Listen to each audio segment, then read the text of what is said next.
Thank you. Our first order of business is public comment.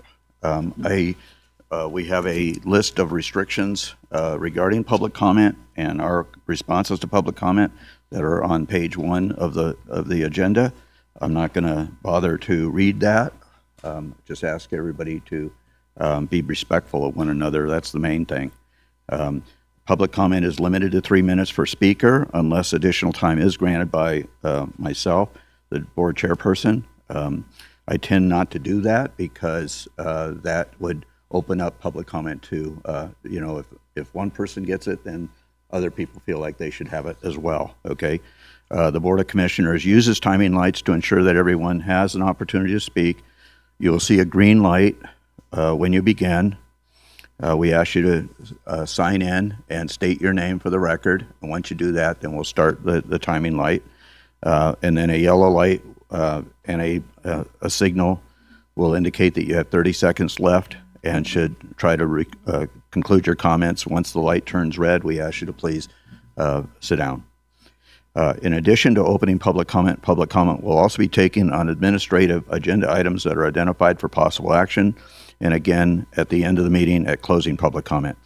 If you plan to speak on a specific agenda item that is on the administrative agenda and identified for possible action, we ask you to provide your public comment when that agenda item is heard. We make an exception that if you have to return to work and you can use the opening public comment section to make those comments on agenda items that are marked for possible action. Public comment will also not be taken on liquor board agenda items. If you plan or if you would like to provide public comment on liquor board agenda items, once again, we ask you to please provide that during the open public comment session or at closing public comment.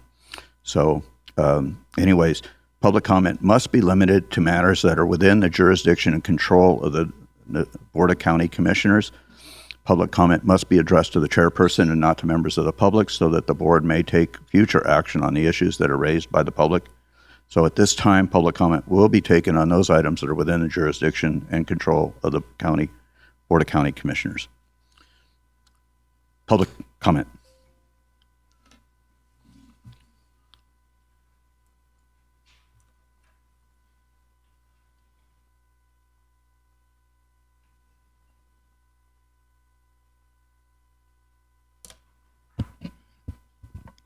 Good morning. My name is Yvonne Wagstaff, and I am the current school board president.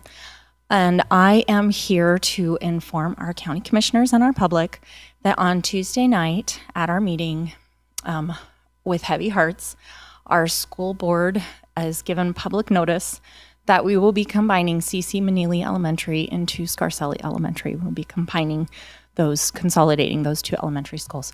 But I wanted to let you guys know that we have taken those steps and are moving forward with that decision. Thank you.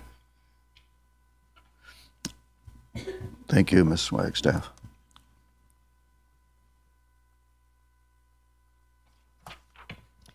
Good morning, Ellie Weller. I have a couple things today. The Record Courier posted an article January 19th on the 2050 Regional Transportation Plan.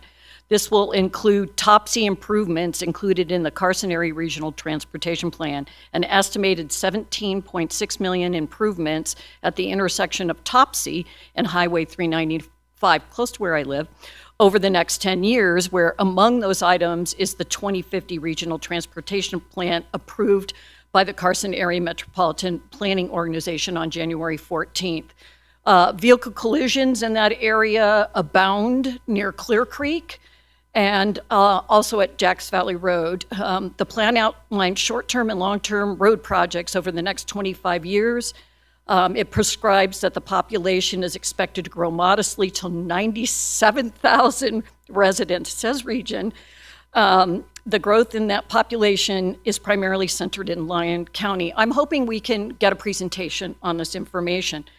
Sadly, NDOT, in my opinion, did not complete the entire I-580 intersection plan at US 50 and 395 as designed due to budget constraints. It was proposed to have an overpass and never came to fruition. Kind of hoping that comes back. Secondly, I would like to ask Commissioner Rice if it's okay to have the county add to inform any candidates, maybe for District 4, that you also are on the Nevada TRPA, which only does a couple meetings, mostly related to the casinos and their floor area, but it would really be nice to have Tahoe recognize that seat as well. And I'm hoping this year the public will be provided more comprehensive information from the commissioners from the meetings they attend. Thank you. Thank you. Additional public comment? I do have. Miss Singer, the liquor board item involves something that you brought before this board a couple of months ago, and this would be your opportunity to speak on that, but you won't want to do that. Okay, you're here to listen. Okay. So anyways, okay, we'll bring it back to the board. Okay, I just wanted to make sure. So, okay, thank you. Okay, so at this time then, public comment is closed, and we'll bring it back to the board. Huh? I know, I'm bringing it back to the board, okay? Give me a minute. Response. Yeah. Thank you.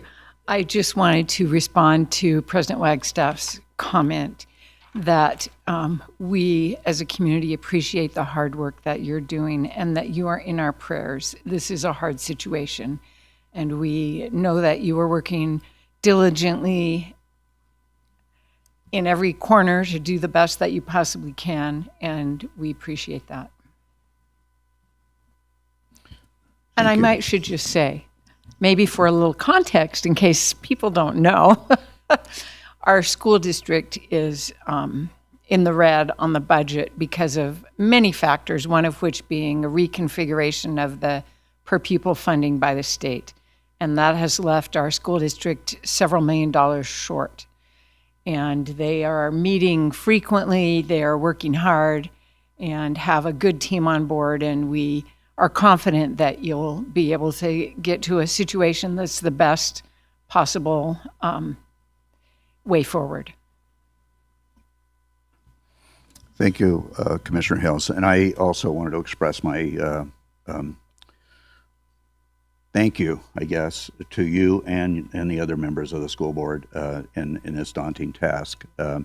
It's everybody thinks that it's a problem that's only exists within Douglas County, as always. But to my understanding and reading the news clips is that there's probably 16 counties that are in this same boat or soon to be in this same boat. Okay, and so they're all looking at it. I also want to recognize the fact that C.C. Manelli, for those of the public that don't know, Mr. and I don't know what his first name is. Was it Chuck? Charles? Maybe? Do you know the history of C.C. Manelli? Okay, well, C.C. Manelli was a previous county commissioner in this county, and that's what that school, elementary school, was named after. So maybe 50 or so years ago. Yeah, so anyways, sorry to see that close, but anyways, once again, on behalf of our board, I know that, yeah, you have some tough up hills to climb, and we wish you the best of luck in doing so. Okay, yeah, okay, thank you. Okay, with that, we closed public comment. We made our comments. I will entertain a motion to item number 4, the approval of the proposed agenda. I hear a motion. Okay, motion by Commissioner Hales, seconded by Commissioner Rice to approve the proposed agenda as presented. All those in favor signify by saying aye. Aye. Okay, motion passes 5-0. I'll now entertain a motion to approve the draft minutes of January 8th, 2026 regular meeting of the Board of County Commissioners. So moved. Second. Motion by Commissioner Rice, seconded by Commissioner Tolbert to approve the draft minutes of January 8th, 2026 regular meeting of the Board of County Commissioners. Any changes or additions? Sensing none. All those in favor signify by saying aye. Aye. Okay, motion passes 5-0. We will now recess as the Board of County Commissioners and convene as the Douglas County Liquor Board. This liquor board, Douglas County Liquor Board, comprises the 5 commissioners with the addition also of Sheriff Dan Coverly on this board. So I'll read that in the item. I believe you're going to be presenting today. Okay. This is presentation only, so it's just the first reading. Introduction of Ordinance 2026-1664, an ordinance amending Douglas County Code Title 5, Business Licenses and Regulations, Chapter 5.08, Intoxicating Liquor Sale Licenses, Section 5.08.80, License Restrictions, to add the requirement that employees of licensees complete alcohol server training within 30 days of employment, and that licensees establish a continuing program of training for employees related to the compliance with applicable laws related to the sale of alcohol, to include the prohibition on the sale of alcohol to persons under the age of 21 years. Sheriff Coverly. Chairman, thank you. Dan Coverly, Sheriff for the record. So what this is a, like you read, an amendment to the current liquor board or liquor license under Title 5, Chapter 8, Section 080. And it would add the language that you've already kind of covered to require holders of liquor licenses within Douglas County to have a training program for their employees to ensure that we're not selling, or that they're not selling, alcohol to individuals under the age of 21. The reason that I think this is important is the Sheriff's Office several times a year does some compliance checks with the various businesses within the county to see if they're selling alcohol to minors. Every time we do that, we have a few businesses that do that are kind of caught in violating that part of the code. And the requirement, a lot of times through the courts, is that server or the employee that sold the alcohol to the underage person is required to attend some training. Several times there's been comments, well, no one has told me or trained me that I'm not supposed to do this. So I looked at Carson City's ordinance, and this is the language that they have. They're very similar to that. It will just require that the business explain to their employee that they can't sell alcohol to someone who's under 21, which seems reasonable and very simple and straightforward. But this will take any doubt out of that. It will not have a huge impact to the business themselves. It'll be left up to them on how they do that. I think it's very simple. Check a driver's license and do the math, and away we go. And we can help them with a cheat sheet or however they need to do it. We can also provide training through the partnership of Douglas County, and there's some resources that we can give to them. It won't require any additional impact to the Sheriff's Office.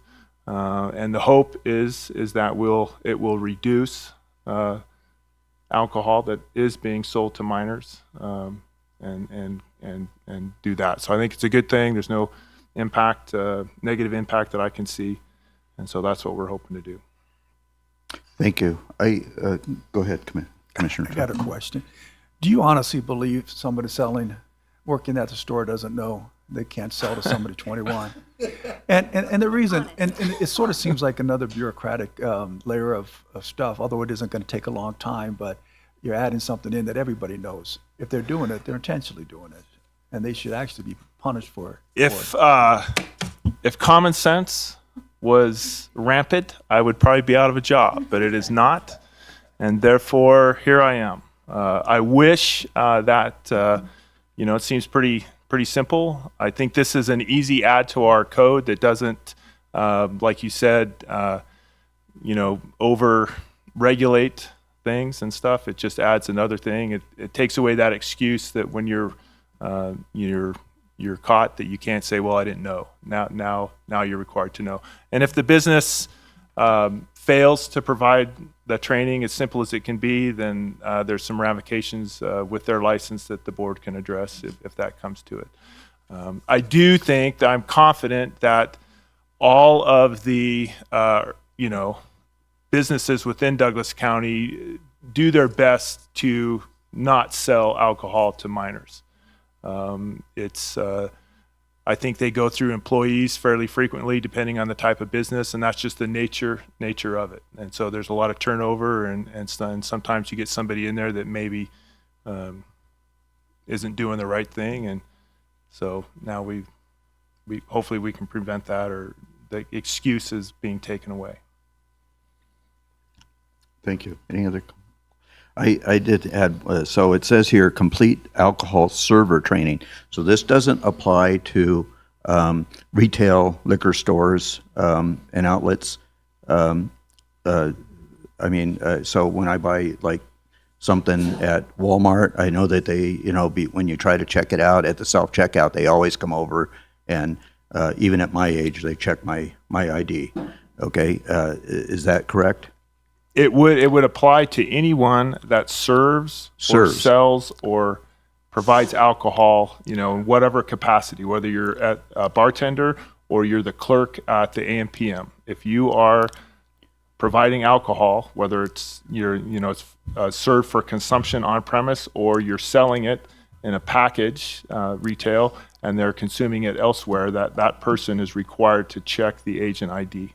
Okay, so they also will be subject to this training. Okay, Yes. So the Walmart employees that Yes, every business that possesses a liquor license in Douglas County will have to provide this to their employees who serve the alcohol. And by serve, I mean provide the alcohol. Okay, very good. Okay. Anyways, this is Professor. Go ahead, Commissioner Hales. Okay, I didn't think I had a question, but now I have a question. The language says serves or dispenses, and I'm not sure the common use of those would also include sell you one bottle, right? Because dispense kind of means, you take a portion and you give it. So maybe we need another word in there. Now we get the legal aspect of it. Couldn't Mr. avoid it Wadley. today. Zach Thank you Wadley, for Deputy joining us. District Attorney. I think that's a fair point. Perhaps we add serve or sell alcohol, and you add the training to apply to servers or sellers. That makes it abundantly clear that it applies to the checkout person at a liquor store as well. So we'll add that to clarify that point. So I'm glad that was brought up today. Wow, I didn't realize I was asking such a deep question. So, okay, very good. So this is for presentation only. So if the board has no further questions, then we'll just move on to the, we'll wrap up the liquor board, and then we'll return as the Board of Commissioners. Okay, so at this time, and we expect this item to come back to us in about a month. Is that generally the timeline? So this is a Zach Wadley, Deputy District Attorney. This is an ordinance that does affect businesses in Douglas County. It has to go through a business impact statement process. So we'll take care of that. That'll probably take us about a month to get the notices out and get any responses back that may come in. That statement will be presented to the board in connection with the ultimate adoption of the ordinance. So my guess is a month and a half or so. Okay, thank you very much. Did you have a question? Yeah, well, it's not necessarily a question, but a statement that we want people to understand too, that this training is currently offered and it's free. Partnership Douglas County provides some of that, and right now when they violate the law, that's part of usually what's assigned by the judges for those particular people who have physically served it to go through this training. So, but yes, there's silly questions to your point, Mr. Tricadian, like they show a ID and it's got a date. You can ask them what their birth date is to make sure that, it's a fake ID. So it's similar things like that you would think you would know, but now it takes away, like the sheriff said, you can't say I didn't know. I didn't think I could ask somebody their age when they gave it to me or whatever. So there's a lot of things like that, little nuances. And I don't believe the training is actually very long either. Is it 1 day and an hour, something like that? Yeah.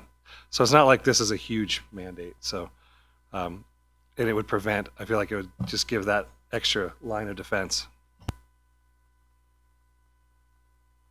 I guess my only concerns are that the checkout, especially at the large outlets, the two Walmarts, where they have a huge rotation of employees, that might indicate maybe even schedule a session at Walmart to educate their employees, or at least maybe that's an idea. But anyways, okay, thank you. Thank you very much. I'm glad you were on hand. So, okay. With that, then we'll adjourn as the Douglas County Liquor Board with this item to come back to us later, and reconvene as the Board of County Commissioners. We'll go next to the consent calendar. I have been informed by our airport manager, Ms. McDonnell, that item A is not ready for prime time, or something's going on with that. So I will entertain a motion to approve the consent calendar, items B through S, with the removal of A. Do I hear a motion? So moved. Okay, a motion by Commissioner Rice, seconded by Commissioner Hales, to approve the consent calendar items B through S, eliminating item A to come back to us at a later date.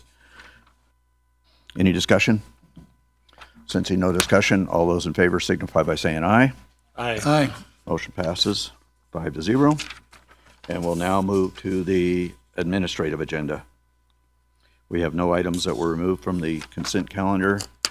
So we'll go to item 11 by our clerk treasurer for presentation only. Presentation on Douglas County's investment program and an economic market update by Meter Investments, Douglas County's investment advisors. Being presented by, do we have everybody in attendance today? Mr. Balls, Director of Advisory Services, Meter Investments, Amy Bergens, and we have another lady that's joining us, or? Okay. No, sir. It's just Ms. Bergens Brown. It's just us. Thank you. Bergens Brown, right? So today we're going to have our annual presentation by our investment firm, which is Meter. Greg is here. He flew up from Las Vegas to join us today to give you guys an in-depth overview of our investment program. I also wanted to mention that Megan Doris is sitting behind me. She is the assistant treasurer, and she and Greg work really closely to ensure that our investments are profitable for the county. So with that, I'm going to hand it over. All right, thank you. It's great to be here again. And I'm going to go through the market and then the portfolio. I'll do it really quickly, so please, if you have questions, stop me during mid-sentence or after, whatever you feel is most important. So for 2025, if you can go forward a little bit. So for 2025, I'm not going to go over this too much, except to point out what most affected the investment income for the county. On the upper left side, the Federal Reserve cut from 4.5% to 3.75%. That's going to affect what's in LJIP, for example. Rates dropped. You see that middle. And by the way, I'm colorblind, so this is the best chart ever for me. But rates dropped, your 3-month, your 2-year, and 5-year. And so that's going to have an effect for, in the future, potential lower income. However, I will show later on that we position the portfolio in such a way that you'll have some budget stability, and I'll show that momentarily. The big items on the upper right-hand side, I can see orange. That is tariffs, government shutdown, and immigration. Those were some of the big news items that really affected the market last year. So if you can move forward there, Amy, please. The only thing I'm going to point out here that's important is the second to last bullet and the last bullet, and that is the Federal Reserve. They are going to control the front end of the curve. When I say that, that's like overnight money to 1-year treasuries. The market's going to control, and when I say the market, I mean investors are going to control the longer part of the curve. And that's going to be their expectations on future growth and or inflation. And I'll explain the reason why I'm mentioning that momentarily. If you can skip to one more, please. All right, so let's go through what we call the Figge model. This is really what drives yields and therefore the investment income for the county. So the Fed funds rates in the teal, that is the Fed funds futures, where they are expecting the Fed funds rate to be by the end of each month, basically, the next meetings. And so right now the Fed is looking, or the market, is looking for a Fed cut in July. I looked this morning and it's actually pricing a cut in June. So that's what the market is expecting, is for the Federal Reserve to cut at that point in time. Now, when that happens, that's going to affect, again, like your LGIP holdings. And so just bear that in mind. If you could go forward there, Amy, please. The Federal Reserve has two mandates, stable prices and employment. And so as far as stable prices, that's inflation. Their target is 2%. And if you look at, I'm showing CPI and PCE, the Fed looks at PCE. And the reason why is because they believe that basket of goods is more congruent with GDP. So we are elevated. And why is that important? Is because if we aren't at or below that 2%, then why does the Fed have to be aggressive in cutting rates? I mean, that's really why we look at this. And obviously it affects consumers and it affects us as well if inflation is higher. If you can go to the next page. Growth has been very strong. In Q3, when I looked last year at the forecast is 1.7%. You see there it's 4.3%. And so very strong growth. Consumers are spending. I've said this to Amy and Megan a lot. They could probably get bored of me saying this, but it's important to be cognizant of what I call the K-shaped economy, in that 50%, the top 10% account for 50% of spending, the top 50% account for 80% of spending. And so I think it's important to recognize those who don't have assets, those who are in the lower income scale, they are suffering. Inflation's really hurting them. But those who have assets, those who have homes already, they're doing fine, and the economy is growing. Right now, for the fourth quarter, that number comes out later this month on the 20th.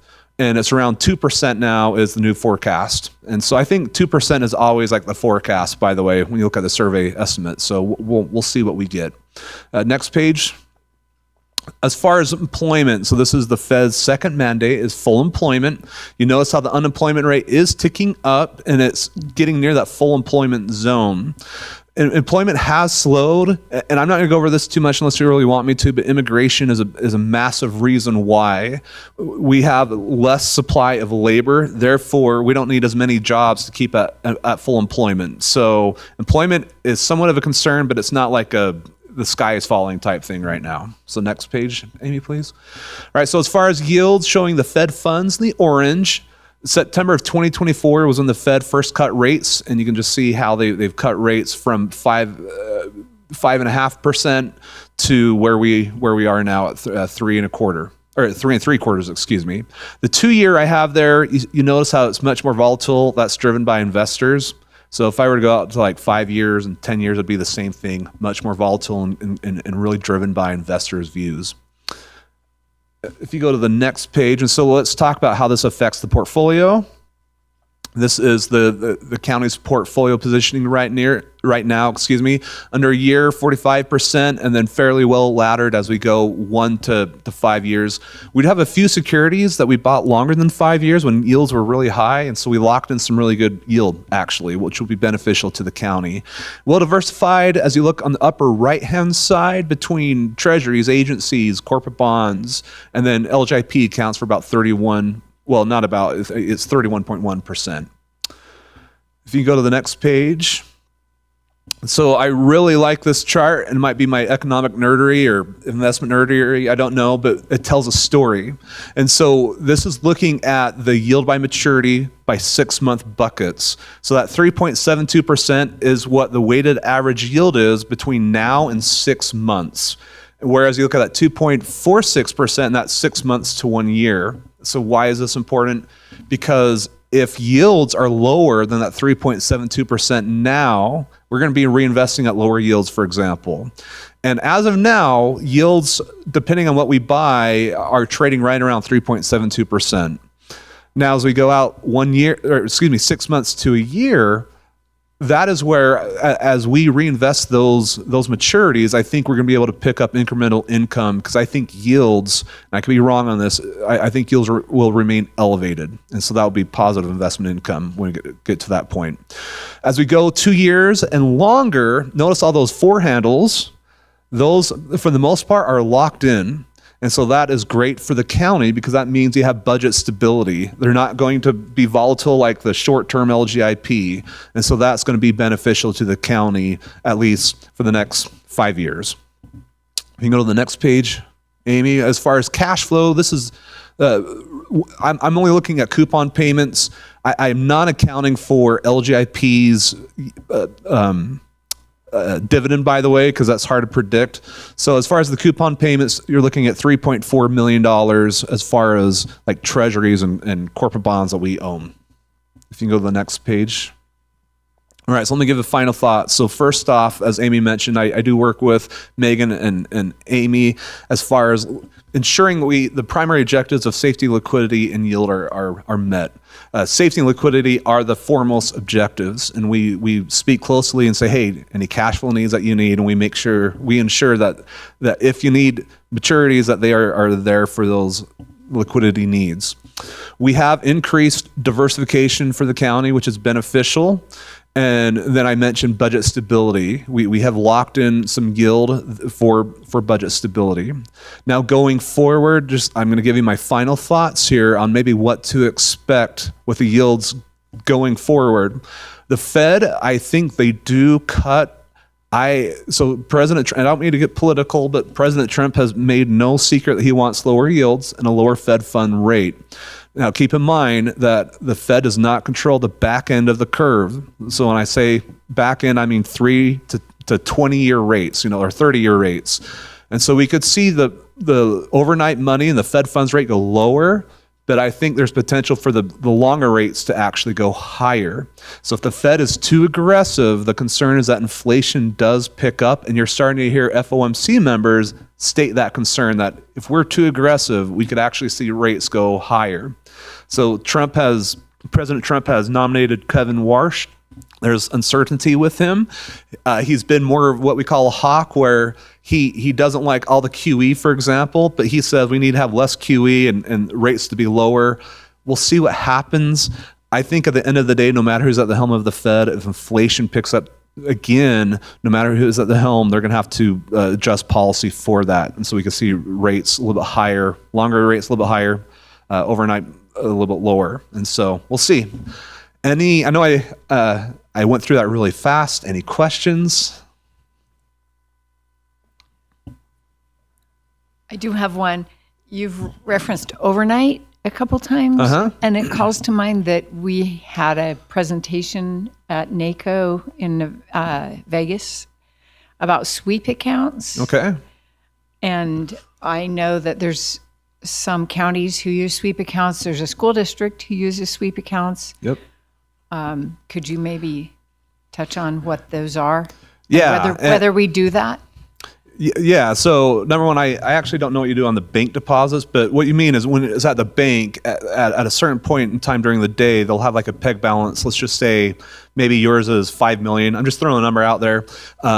Anything above like 5 million, for example, would be swept into like a money market fund that would earn more yield than just the bank deposit. So we have many entities that we work with both here in Nevada and nationally that do that. Who's your bank? Primarily Bank of America. Bank of America. Okay, yeah. So Bank of America does offer that type of program. I'm not sure what their rates are if you go above that peg, but yes, you can do that. So that's more of a bank function. Correct. And not a investment function. Yeah. Thanks. Yep. Any other questions for me? I don't see any. So thank you very much for your presentation, and we'll look forward to having another one next year then, I guess, right? Once a year?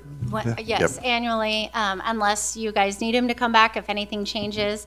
But I just want to reiterate, and I do this every year, but we very much appreciate Meter and Greg. Having them have oversight every single day on our investment accounts and reporting to us of what the best scenario would be for us is incredibly helpful. So I'm very, very appreciative to his company. Thank you. Okay. Thank you very much. So your trip up and back is longer than your presentation.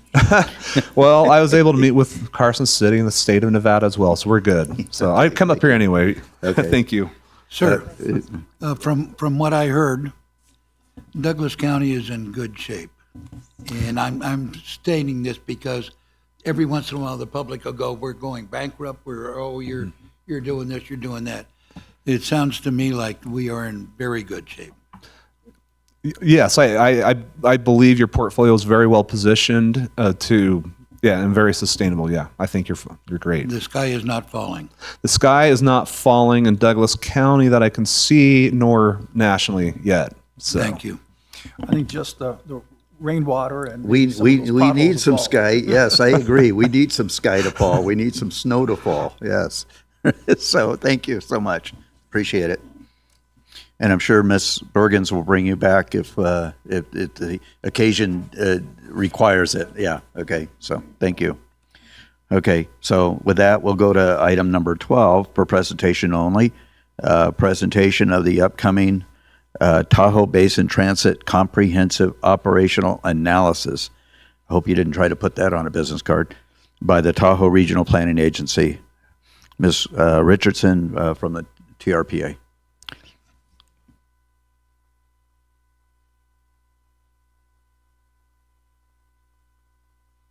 And as the previous presentation noted, we have found it better, Ms. Richardson, to as we go through your presentation, if the commissioners have questions, we think it's better to just go ahead and ask the question there rather than wait until the end and then come back. Okay, so Yeah, absolutely. hopefully you'll indulge us in that regard. Of Thank you. course. Good morning, commissioners. I'm Kira Richardson, Senior Transportation Planner with the Tahoe Regional Planning Agency. Thank you so much for having me. I'm here today to provide a presentation on the Tahoe Transit Study. That's a simpler title than Comprehensive Operational Analysis. We're going to either need to lean in or Oh, pull whoops. the microphone closer to you so we can hear better. Thank you. Yep, I can do that. So just to give you some context on how this project came about, back in late 2024, early 2025, there were a lot of conversations happening around transit funding, transit operations. I know the county was involved in some of those conversations. There were also 3 really big transportation planning efforts that were underway. So both the transit operators in the Tahoe Basin, TART and TTD, were updating their short-range transit plans, and then TRPA was updating its regional transportation plan. At the same time, the Basin convened a transit working group, which is made up of staff-level experts on transit, to kind of have some of those conversations around transit. And through the transit working group, we collectively decided that we needed to coalesce some of the planning efforts that were happening in the Basin and really focus on funding and governance. And so the transit working group wrote a scope of work for this project. We hired a consultant, and now that group is serving as the steering committee for this project. So we just kicked this off in the fall of 2025, so we're still very much in the early phases of the project and gathering input from stakeholders and the public. And so today I'll provide some information on the study process, as well as some of the existing conditions. We just completed an analysis on existing conditions, so I'll talk through that. And then I'd really love to hear from all of you about what your priorities are for transit in Douglas County. Can I jump in? Yeah, please. So I've been serving on the SSTMA board and the TTD board. And before or when I began that service, I spoke extensively with our county staff about what are our county's principles, guiding principles as I go into this work. And we talked a lot about streamlining efforts, unifying efforts, making things more efficient. And I've tried to serve on those boards with those principles in mind. And so when I see the work that you're doing on this, you're singing my tune, because I think this is really important work to do, and I think that a rising tide lifts all transit, and I think that that's something that this study could help make happen. So I just wanted to jump in on that. And did I capture that right, Ms. Ling? Yeah. Wendy Ling, our assistant county manager, who I'm sure you know, is working diligently on all of this, and I have appreciated her work. Yes, Wendy is the county's representative on the transit working group, but thank you, Commissioner Hales, for that. So there are three primary objectives of the study, and there will be several sets of deliverables that we'll be developing as we go along this process. But the first objective is to optimize service, and we're going to be doing that through a set of service plans. We'll have a short and long-term service plan that we'll be working to develop. And I mentioned there were three planning efforts that just wrapped up in the last year. So our goal with this is not to duplicate those efforts. What we really want to do is blend those plans together and create a blueprint that everybody in the basin can kind of get behind to guide us as we move forward with transit. And also through this effort, we want to recognize that each of the jurisdictions have unique travel needs, but also that travel doesn't stop at county lines. So we want there to be connectivity where needed, but we also want to make sure that we're addressing the unique needs of each jurisdiction. The next objective is to strengthen governance.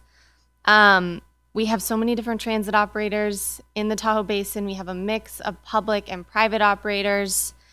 And so we're using this study to sort of better understand and clarify some of the roles and responsibilities between the different providers. And then we'll also be looking at transit governance in different areas to see if there's anything that we can learn, maybe potentially some models that we can follow. And then the final objective is to leverage funding. To make transit work in Tahoe, we know that there are a number of different funding sources and funders. And so we'll be looking at how the funding flows and trying to figure out how we can stretch the limited dollars that we do have to make the best, most efficient system possible. So this is a snapshot of the project timeline. So I mentioned we just kicked off in the fall of 2025. We've just completed the existing conditions memo, which is mostly what I'll be speaking about today. And then we have a set of draft reports and the service plans that we'll be completing over the next several months, and hope to have those completed by the end of this summer. And then you see there's a long gap in between when we have the draft deliverables and when we have the final product. And that is really where we're going to be building consensus. So because we're using the Transit Working Group as a steering committee for this project, there are so many different jurisdictions and operators who want a say in this study. We're going to be using that year or so to build consensus, to bring it back to you, to bring it back to the public and all of our various stakeholders to make sure that the plan and the study really reflects what you want to see for transit in Tahoe. And we want our goal is to build consensus and to really spend the time that it takes to do that and to engage with the public. So that's the long gap there. So given the scope of this planning effort, public engagement is obviously a critical component. There are three major planning efforts I mentioned that were recently completed within the last year, and each of those included a robust public outreach process. So both the Tahoe Transportation District and Placer County TART, the two transit operators in the basin, completed updates to their short-range transit plans, looking at the next 5 years. And then TRPA also completed its regional transportation plan in 2025. So we'll be utilizing the public input from that to help inform the study. And then in July and October of 2025, we also conducted onboard passenger surveys on the fixed route buses around the basin, and we got some great data on how people are using transit, what they want to see in a future system. And so we'll be using all of that information to help inform this planning process. And then we'll be, once we have the draft service plans, we'll be bringing that back to the public and asking for input.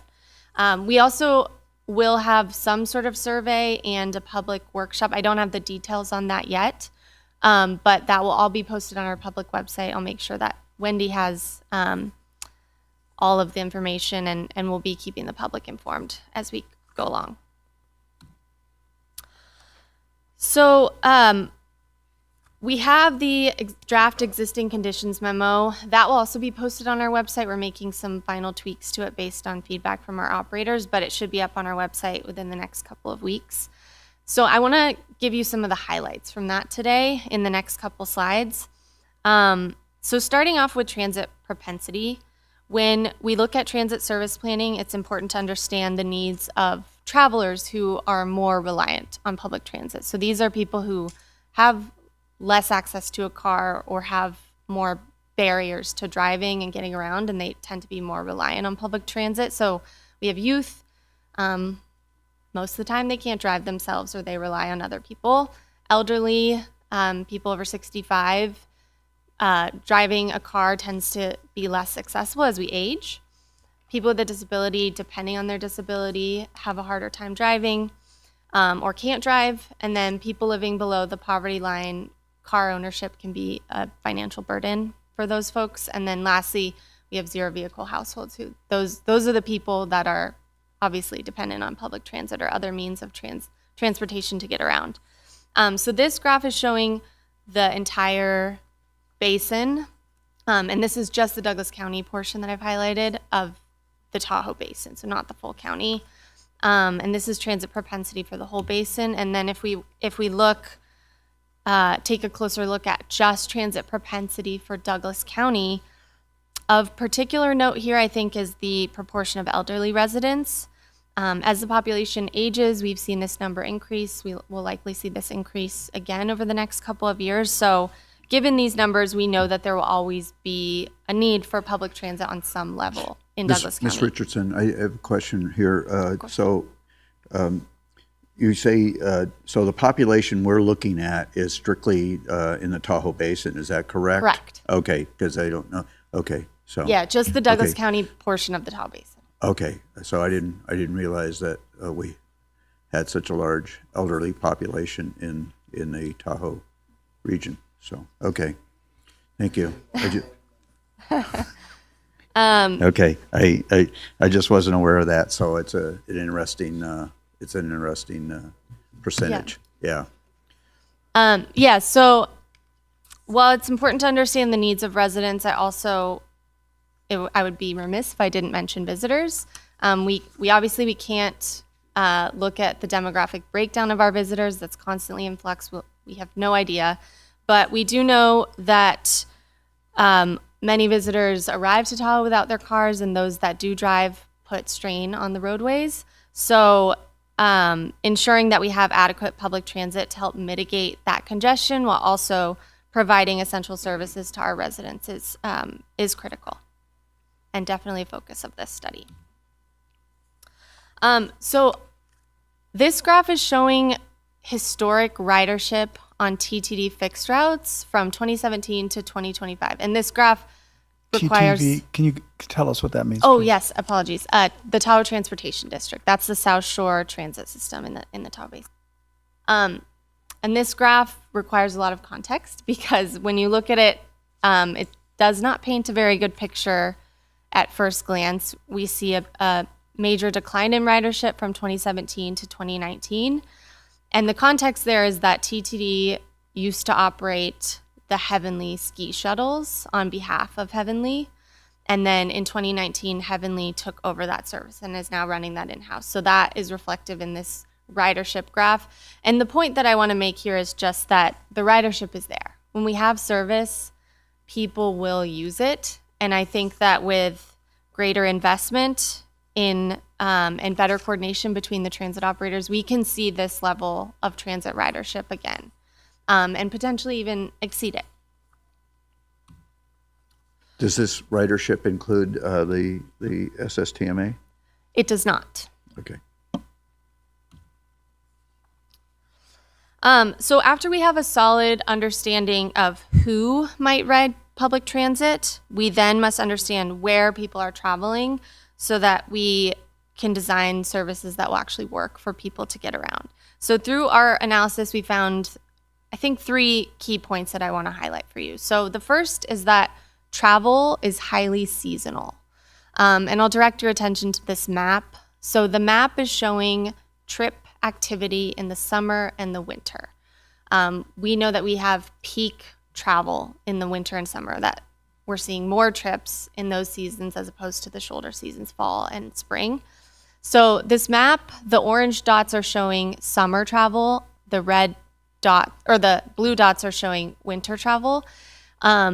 And you'll see that there's some variation in where people are traveling in the winter versus the summer. We see more people making trips to the beaches on the east and west shores in the summer. More people are traveling to the ski resorts in the winter. But across the seasons and throughout the year, people are making trips in town centers, in our communities where our urban centers are. And that leads me to the second point, which is travel is highly localized. Through our analysis, we see that people are making trips within their individual communities for the most part. So people who are traveling from Incline Village are traveling within Incline Village typically. People are within South Lake Tahoe for the entirety of their trip, or within North Lake Tahoe. And that leads me to the last point, which is that cross-basin commuting is really minimal.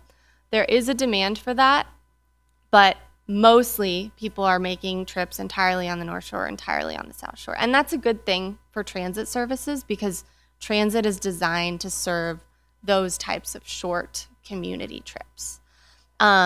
So what you're saying, obviously it's seasonal, but it's also weather related as well, I'm sure. I think that's a major factor. Obviously, with the weather being as it is now, people are not necessarily using it as much, or using it more probably, I would suggest, rather than but you're saying that there's very little activity of the transit system between, for instance, State Line and Incline Village, or Kings Beach, or Tahoe City, or even perhaps, is that what you're saying?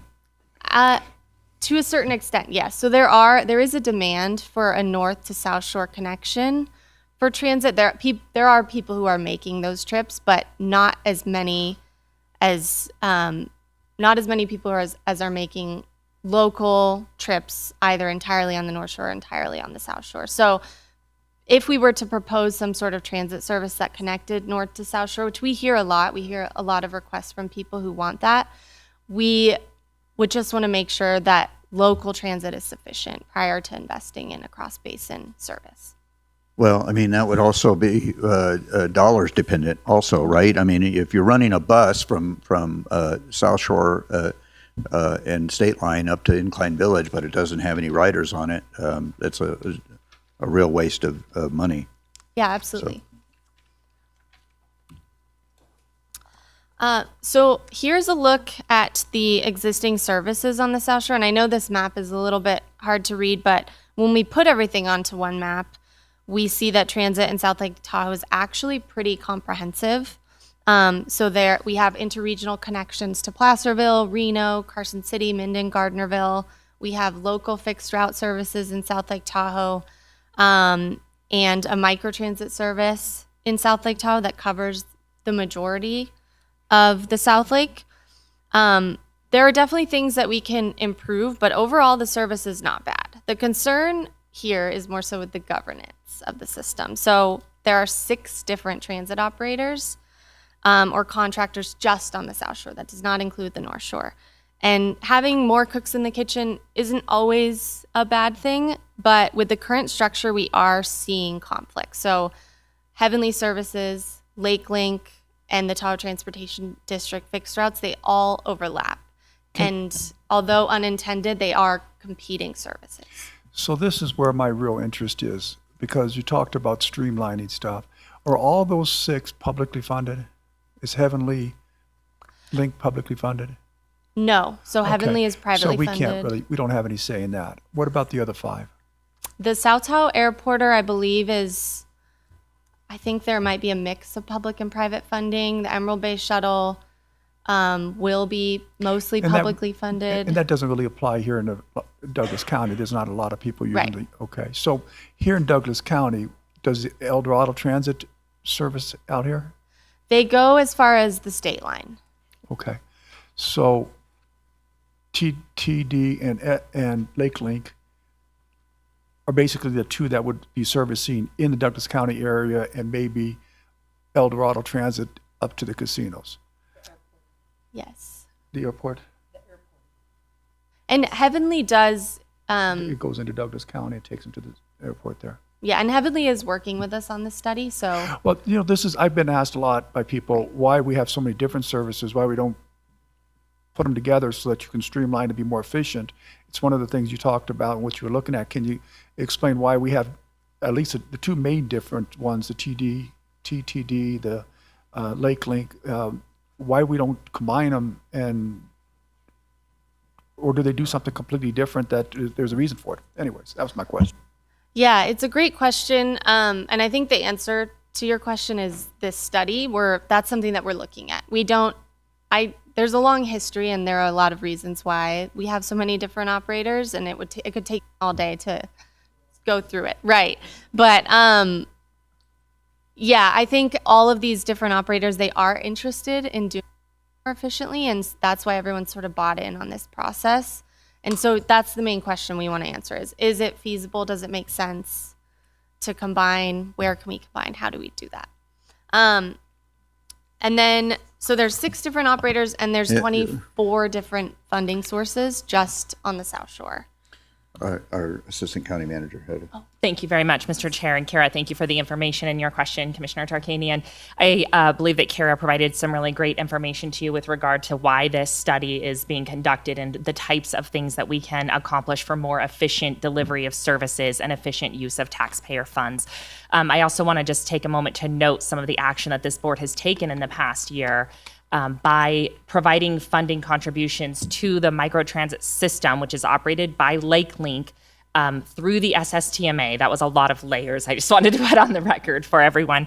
The funding contributions are now being contributed actually directly to TTD, the Tahoe Transportation District, to facilitate microtransit service through SSTMA. And we did an extensive conversation about that at the meeting when that occurred about 6 or 7 months ago. But I just wanted to take an opportunity to recognize the efforts that this board has taken. And Commissioner Hales had a lot of leadership in that effort, did a lot of groundwork. But I think that we're setting some models, and the group that Kira and I work with, and other transportation providers in the area are recognizing the value to that. And there are a number of financial benefits and multipliers by doing so. So I think that we're on a good path. Thank you. One thing that I would like to throw in here is the fact that for people coming to the event center, we are now providing free bus service from the county parking structure by the Sheriff Department to the events at the event center, so that people don't have to pay the $20 or $40 a head for parking their car. And I think this is something that more people ought to be aware of. Thank you.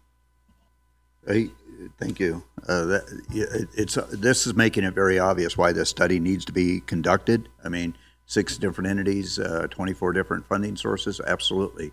What you're mentioning, Commissioner Rice, in regards to transport from the sheriff's station or the parking structure there down to the event center.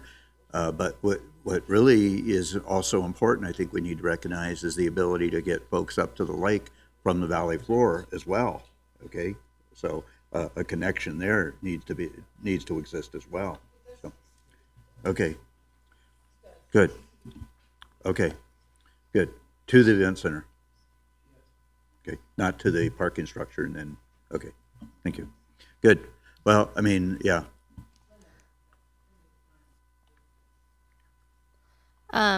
Yeah, thank you all for that input. And I just have a couple more slides. So this is a funding overview. The graph on the left was our consultant's attempt at trying to show how funding flows to the transit operators. And when we looked at it, we all laughed and just said, I don't think this is doing what it was intended to do. And so the point of me showing it is not to try to explain it to you, but just to illustrate it's really complicated the way it works. There's a lot of different sources, a lot of different entities involved. And our primary goal, you all stated it already, but can we simplify things?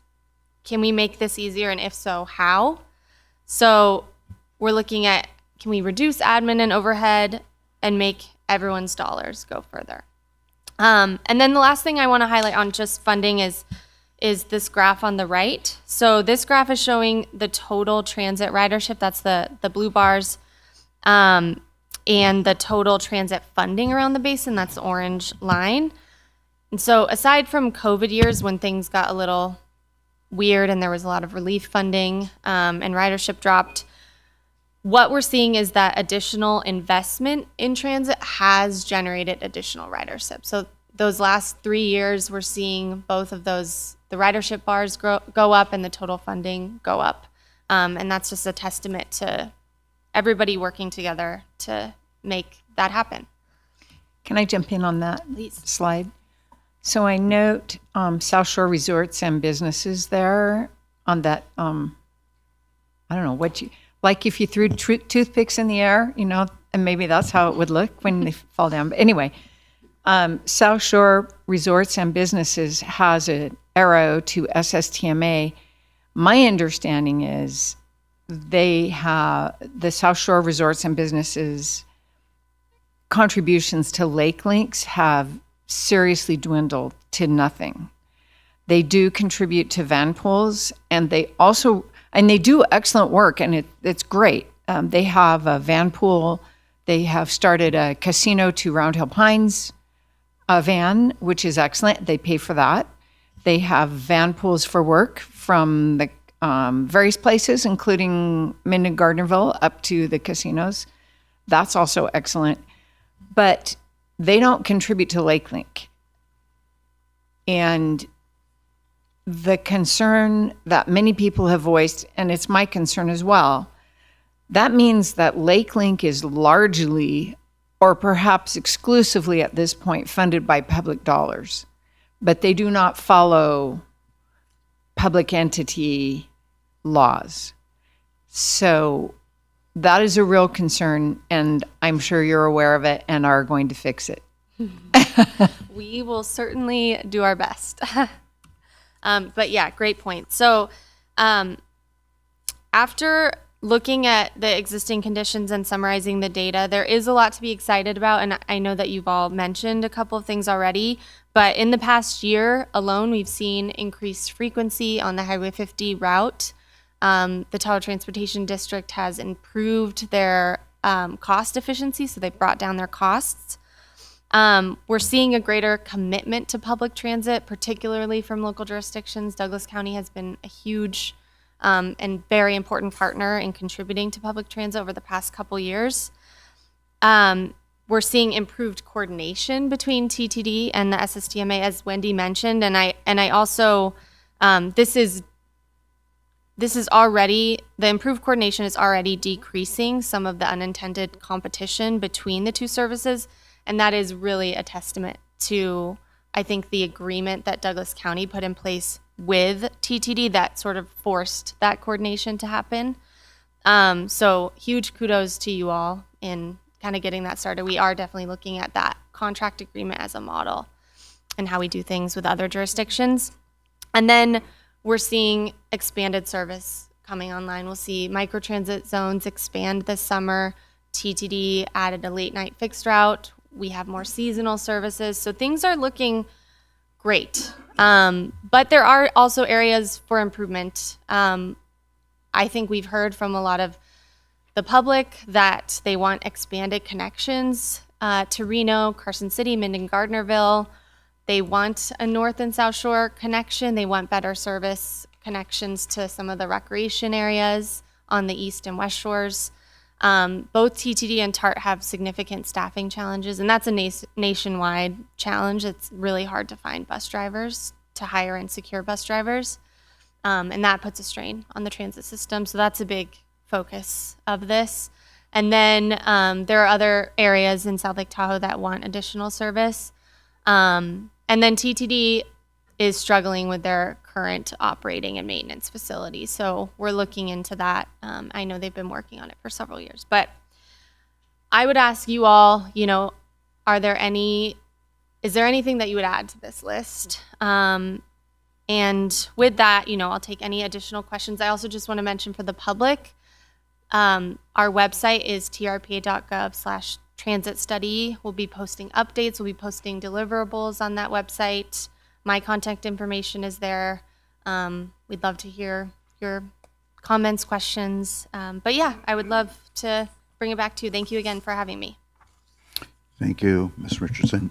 So I just visited with our assistant county manager in that regard. We're experiencing issues even finding DART, our local DART service individuals to drivers. So is there what are the thoughts in regards to trying to figure out and work on that staffing challenge? Do you have any thoughts in that regard?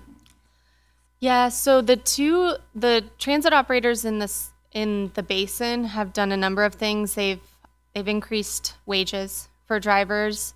I believe they both have a signing bonus now for drivers. I think that Placer County provides a living stipend as well, because that's one of the more significant challenges is housing in the Tahoe Basin. Yeah, I don't know that. I know that they've made some progress, but they still have challenges. So, Go ahead.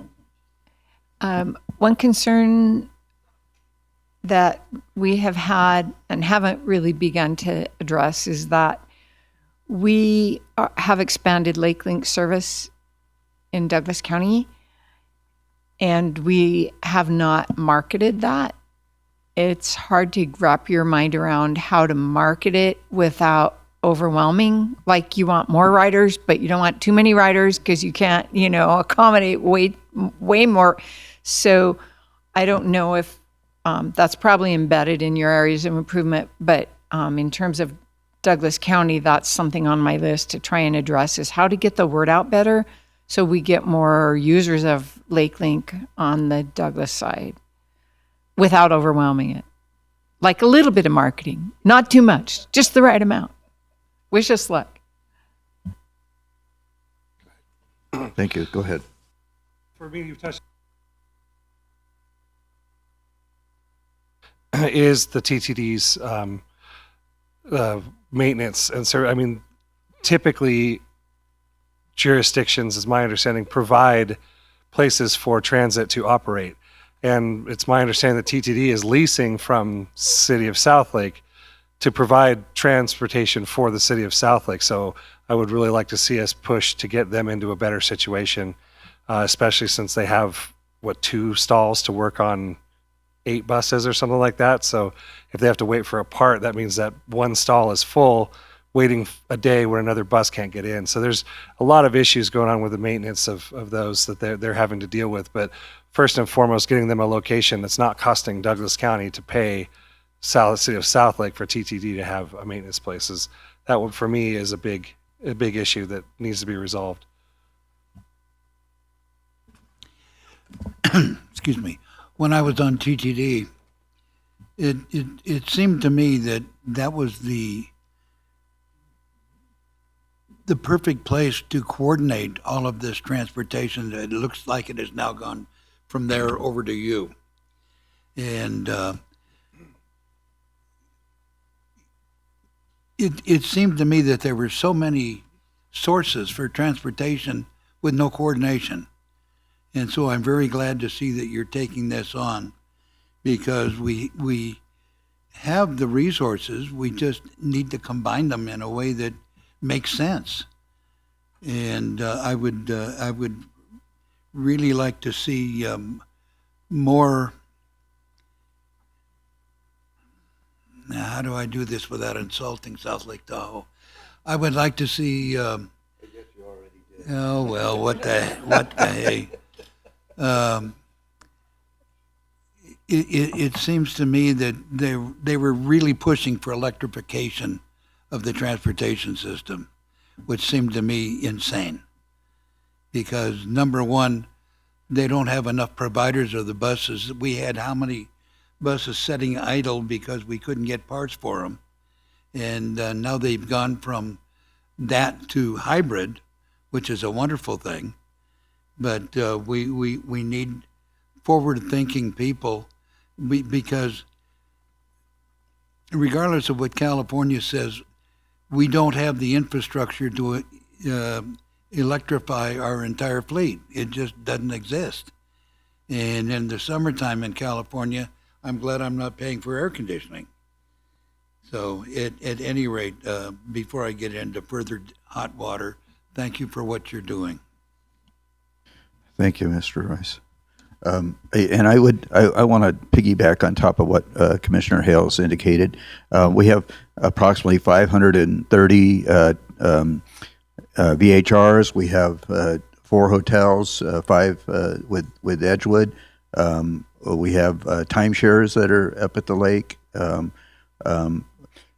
Somehow, I think in regards to the advertising function of that, perhaps, and maybe they're already doing it. I don't know, but the visitors authorities certainly should take a part in trying to drive the drive is probably not the right word, because we don't want individuals. We would prefer that they use mass transit, and the transit opportunities we have in the lake versus driving their personal vehicles. I know that was one of the huge issues with even TRPA authorizing the building of the event center, is to keep vehicle miles traveled neutral. So, and I guess you just had a comprehensive meeting with the state legislature, I understand, a couple weeks ago. I don't know if you guys were involved with that, but regarding the equation of vehicle miles traveled with the event center,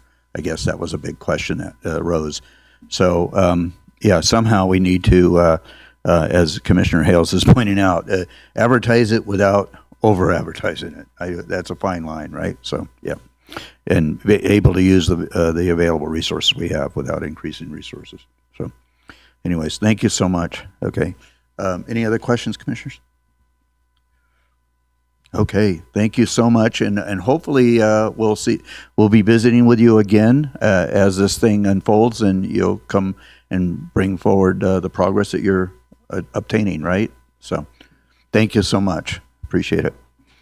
Okay. Do we need to take a 5-minute break, folks? Okay, we'll take a 5-minute break. We'll come back at it's 11:13. Let's go to 11:20. We'll take a 7-minute break.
Okay, I'm going to ask the commissioners to return to their seats so we can get rolling again.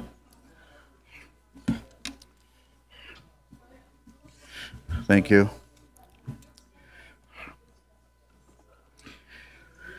Okay, we're back in order. So if everybody would please resume their seats, or if you wish to visit, please exit the room. Okay, item number 13. Thank you.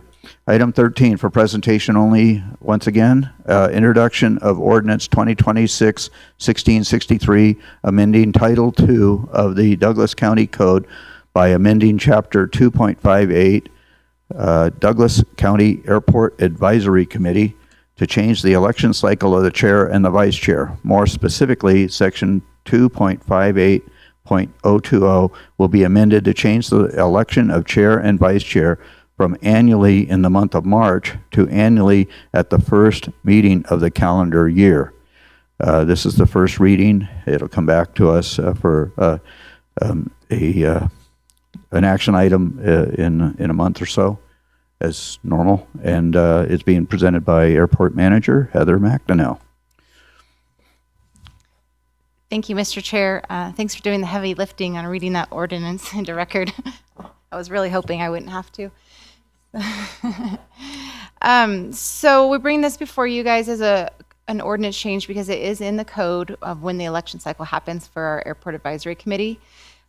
Previously, the Airport Advisory Committee mostly met quarterly, and so this made sense. Recently, that has changed a little bit, so we're updating the code and clarifying it to make it a little bit more flexible to make sure we have a chair and a vice chair elected. You have a lot going on out there, so yeah. So quarterly is probably not working for you, right? So anyways, commissioners, any questions of Ms. McDonnell? One question. What are the terms of the members of the board? The terms are 2 years. Ooh, now my next question, why have 1-year terms?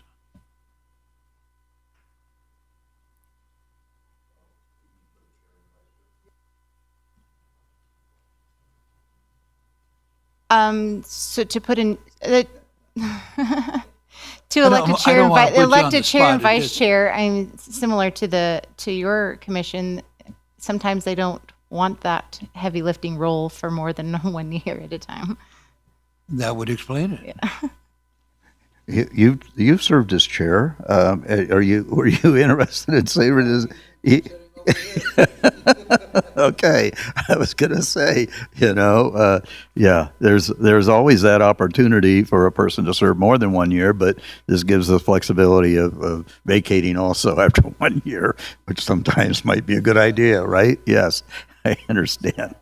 Yeah, so thank you. Very good. So, okay. So, anyways, if there's no other, go ahead. Yeah. So I guess the short and simple, and I think I know the answer, but what is the problem and why are we looking to make this change? Why is it a problem to have it in March instead of the first of the year? So I guess what's triggering this request to change it? Sure. Thank you. Thank you for the question, Commissioner Tolbert. Prior Airport Advisory Committee members we're okay with meeting quarterly. There's been a lot going on. There's been a lot of change happening at the airport, and they are wanting to meet more on a monthly basis. And so when they're meeting in January or February, when there's a shift in their terms, that it tends to cause an issue of not having a chair or vice chair. Yes, because if a person were, and I'll make this observation, if a person were serving as chair or vice chair, and yet their term was up, then the board wouldn't have a chair in January or February if they chose to meet at that time. So this is kind of broad. It says the first meeting of the calendar year. Now that first meeting could happen in March or April or May. It really doesn't matter, right? That's why we didn't specify January in this thing, because they may not have a meeting in January. So. Okay. It just all makes sense to me, and I think this has been suggested for a number of years to take a look at that, and they're finally addressing that. So, yeah. Okay. If there's no other questions, then we'll move on. Okay. Thank you for visiting with us today. Appreciate it. Okay. We will now go into item 14 for possible action. Discussion of an appeal of the Planning Commission's denial of a request for a major variance application DP 25-0141, which requested to reduce the west side yard setback from 7 feet to 0 feet and reduce the overhang of eaves from 18 inches to 0 inches for a 534 square foot second story addition above an existing garage located at 239 Engine House Circle in the R058 residential zoning district in the Glenbrook area plan of the Tahoe region. The applicant and appellant is Nielsen Separate Property Trust 2007, and the applicant's representative is Keith Rubin, Wilson Engineering.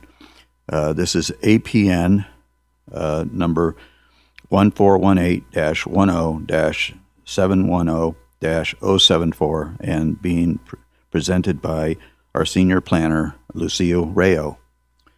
I got that name right. Yeah, you got it right. Yep. Kudos. And joined by Mr. A.J. Hames with the District Attorney's Office. Thank you, Chairman Gardner. For the record, Lucille Rayo, Senior Planner. Before I begin with the history, and the first order of business is for the board to vote on whether the appellant has standing. So if you want to commence with that, then we can move ahead. I think the appellant's sitting right now. He is here. Oh, but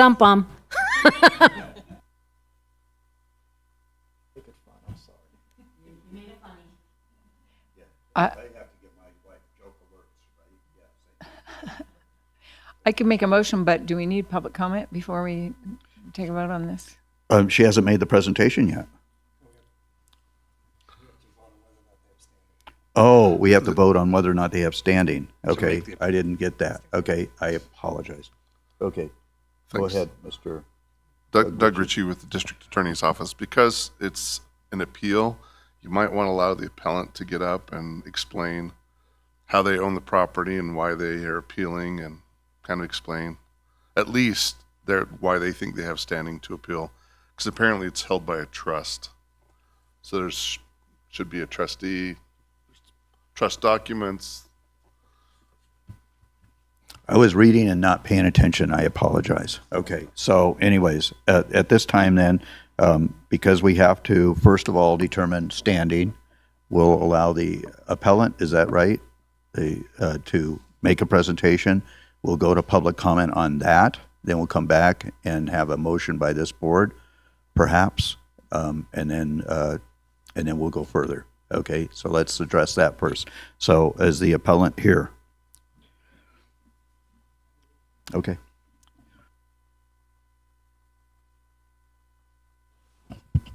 Good morning, Mr. Chairman. John Geslin, I'm the attorney for Mr. Nielsen, and I'm here to address the issue of standing only. Thank you. And we're not going to limit you to 3 minutes because that's not, this is a presentation. We'll limit a public comment for 3 minutes after, right? So.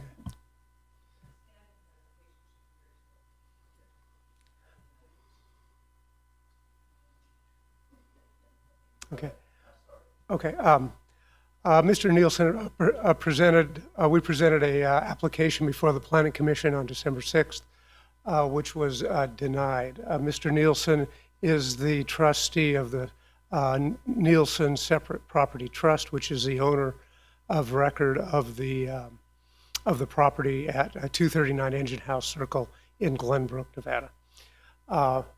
We've appealed the denial of the variance, and under the Douglas County Code, the homeowner has it's an automatic standing to appeal the denial. And if there's any questions regarding that, I'd be glad to answer. So you're standing in for Mr. Nielsen? Mr. Nielsen's here, and we have a presentation, but I'm addressing just as standing only. Very good.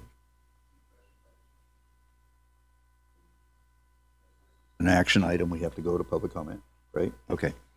So at this time, we'll allow public comment on the issue of standing, right? Okay. Is there any public comment on the issue of standing for Mr. Nielsen? Seeing no public comment, we'll bring it back to the board, and I will entertain a motion to determine standing. I move that we affirm that the appellant has standing. Second. Okay. Motion by Commissioner Hales, seconded by Commissioner Tolber, that Mr. Nielsen does in fact have standing and to bring this forward to the board. Okay. Is there any discussion in that regard? Sensing no discussion, all those in favor signify by saying aye. Aye. Okay. Motion passes 5-0. We've determined that Mr. Nielsen has standing, and then we'll go ahead and now hear the rest of the presentation. The rest of the story, right? Thank you. Thank you, Mr. Chairman. Lucille Rayo, Senior Planner, for the record. So we'll just take you through the history of the project. September 20th, 2024, we received a building permit was submitted to the building department. And then on October 18th, correction notice was sent to the applicant's representative, informing them they would need a major variance for the proposed expansion because the garage that it's going to be going above the garage, and the garage was already non-conforming, so it was creating a more non-conforming issue, so they would need a variance for that.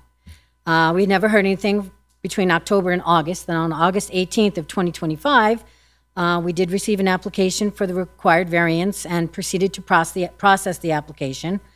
During the noticing period, the neighbor, Jack Trainer, called me and said, why are we asking for a variance? It's already built. And I said, what do you mean it's already built? And he's like, it's already built. I said, can you send me some pictures? And he did. And so I called the applicant's representative and said, we have a problem. We need to continue this. We can't take this to Planning Commission the way it is. Long story short, they rewrote the application. We took it to Planning Commission, and it was denied, 5-0. All of that's in your packet. Pardon me? 5-1, sorry, 5-1 with one absent. Since the denial, we have received a letter from the neighbor, Mr. Trainer, that he no longer objects to the variance. And that letter is on packet page 591. If you care to look at that. And then on packet page 446 are excerpts from the Planning Commission meeting regarding justification and findings for denial. So if you care to look at how and why they voted. So we have Rob Anderson here. Keith is not available, so Rob Anderson is available. He does have a PowerPoint presentation for you. So if you'd like to hear that presentation now, we can move ahead with that. Okay. Rob?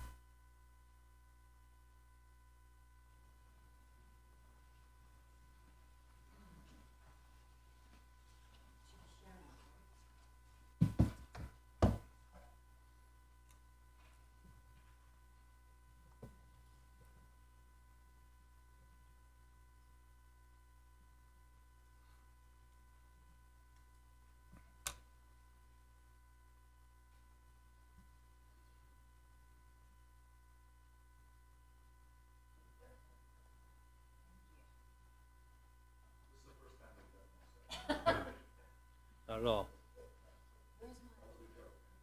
Okay. You should hear. Yeah.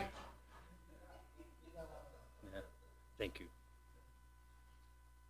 Mr. Chairman, members of the commission, my name is Rob Anderson. I am a principal engineer with Wilson Engineers.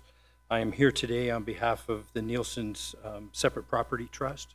Mr. Bob Nielsen, who is trustee, as Mr. Geslin represented to you a few moments ago, Mr. Bob Nielsen is here today too. I would like to open my presentation with allowing Bob to make a few comments that I think are not specific so much to the variance, but specific to the issues that in part that Ms. Rayal has identified that occurred that resulted in some of the delay of this application. So, Mr. Nielsen, if you'd come up. I would tell you, I have not worked on this project very much. Mostly my planning staff has done that. I have, however, been very involved since the Planning Commission meeting. I would tell you, in doing that, I've had the pleasure of meeting Mr. Nielsen and also his counsel, Mr. Geslin, who got introduced to a few moments ago. It is remarkable to me the number of mutual acquaintances we have over what is now a mutual career of 40 plus years, one of which is a dear friend of all of ours, and in the name of Tom Perkins. So I would tell you this. I don't think he will tell you this, but I would tell you this. He was actually Tom's debate coach in high school at Reed. And so, anyways, it's been fun to meet Mr. Nielsen. I think if you had an opportunity to meet him and get introduced to him, you would find out that he and his wife are quality people. But Bob, please. Tom Perkins was actually my very first high school debate champion when he was a senior in high school at Sparks High. So this issue today is here because of a set of very bad decisions that I made personally in this process. They are around the major variance, which we believed at the time inappropriately was a pro forma because there had already been a major variance on that particular site for a similar situation, which had expired, and we didn't understand why a variance would expire. But we soon found out, once we did some of the research, that it was for a specific project that did not get built and as a result expired. It was an issue for us because we had TRPA approval, we had Glenbrook HOA approval, we had Tahoe Douglas fire approval, and we made the application for the building permit, and it was bounced back because of not having that variance. This was truly driven by confusion, these major bad decisions that I made. And I assure you it was not by arrogance. I believe a lot of the decisions I made were incorrect because I didn't do my proper due diligence. And I would, as an admonishment for anyone who is doing this type of thing, you need to do not only the due diligence, you need to do it yourself. You need to make sure that you have met with every potential approval group yourself and make your decisions yourself.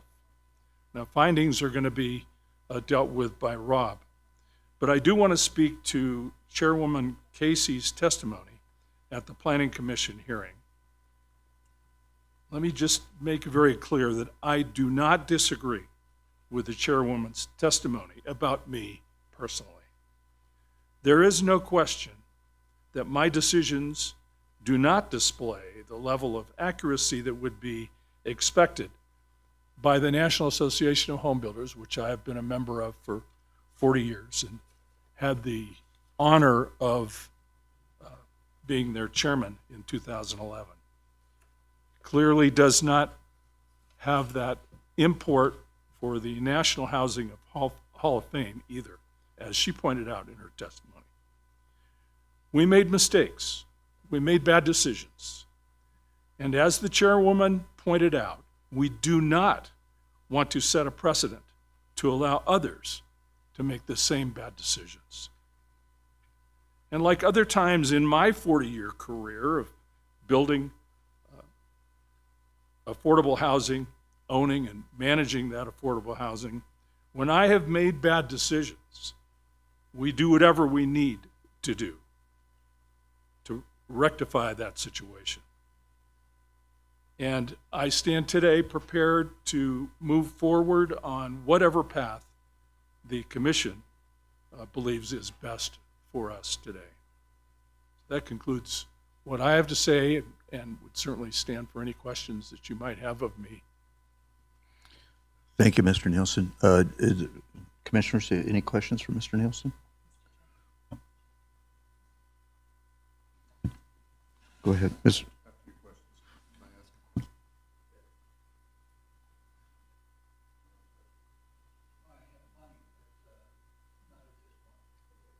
So our chief Deputy District Attorney, Mr. Ritchie. Thank you. Doug Ritchie with the District Attorney's Office. Thank you for appearing today, and thank you for sharing that information with us. As the trustee for the owner, did you seek professional assistance in obtaining or requesting a variance? You know, it was general assistance from people that we knew that we were helping. Oh, I'm sorry. Make sure you speak into the microphone so yeah, we can get into the record. Thank you. General conversation with folks that we were dealing with at the time. And once it was determined that we needed the variance, we clearly tried to deal with that appropriately. Okay, perhaps let me be more clear. At some point, you learned that you needed a variance. How did you learn that? I believe it was one of our designers indicated to us that there was a need for that variance. And there was confusion as to whether the previous variance had expired, and I'd never heard of a variance expiring. So that's kind of the reason why we started the process and then returned to that and found out why that happened, and that's why we went. So who was the designer that helped you become aware of this problem? I believe it was the group that helped us up at the lake.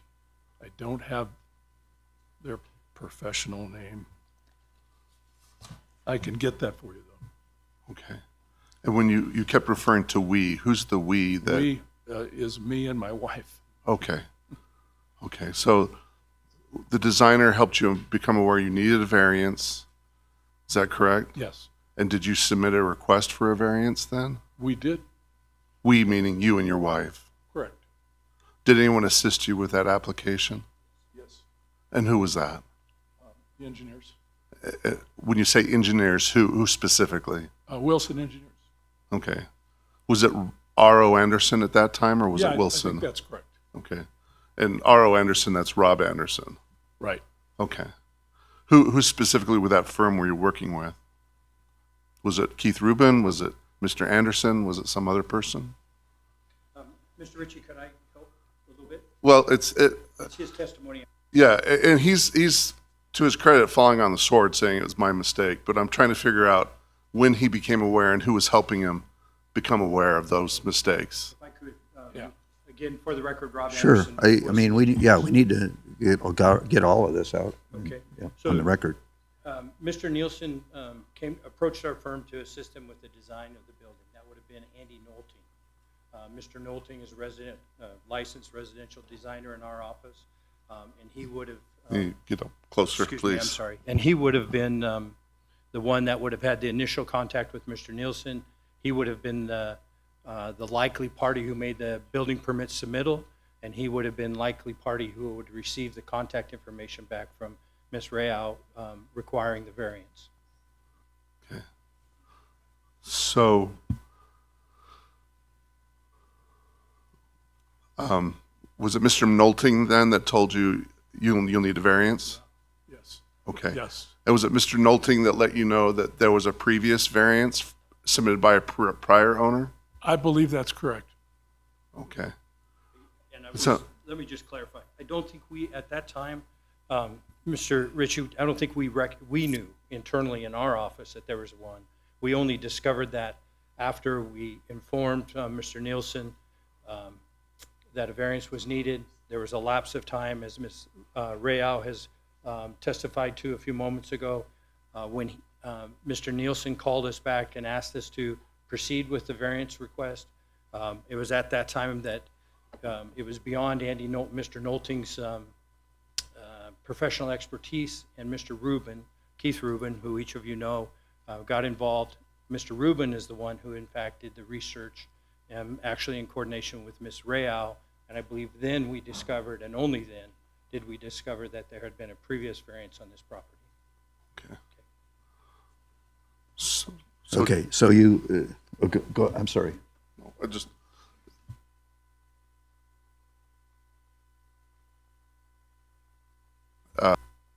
how this happened. So Mr. Nolting informed you that a variance would be required, and then subsequently Mr. Rubin discovered that had a previous owner had submitted a request for a variance. Is that correct? Could you turn on your mic, please? Thank you. That's correct. Okay. And at what point did your design team tell you to proceed with the construction then? I made that decision. Okay.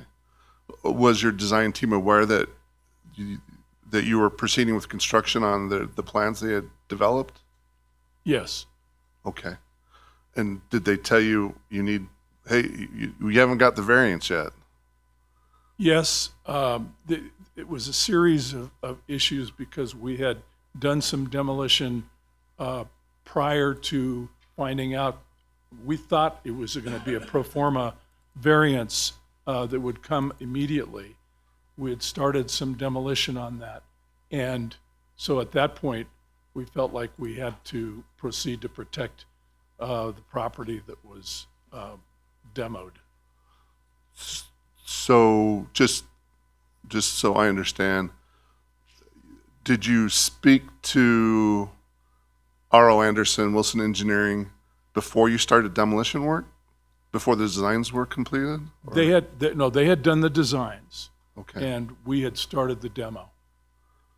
After the designs had been Correct. completed? And that was after they told you needed a variance? No, it was actually prior to that, but no, that's not true. It was, yes. Okay. So they told you needed a variance before you started your demolition work? As part of the design process? Well, it was, after we had started, but yes, just started. Correct. Okay.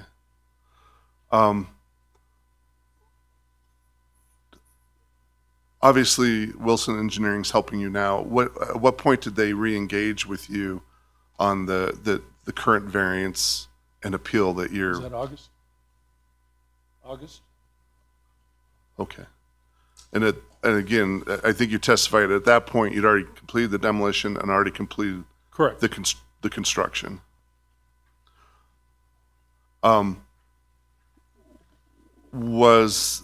Were your engineers aware of what you were doing during this time? I do not think so. Okay, fair enough. So that was on your. That was on me. That was on you. Okay, thank you. I just wanted to. He referred to a lot of we's and us. I just wanted to clarify who that is. My wife. Thank you. Commissioner Hales, you had a question? I'm and not then sure we'll all go those to questions and Commissioner Rice. answers brought me any clarity. So maybe I'll ask a few more. Did you start demolition without a building permit? Yes.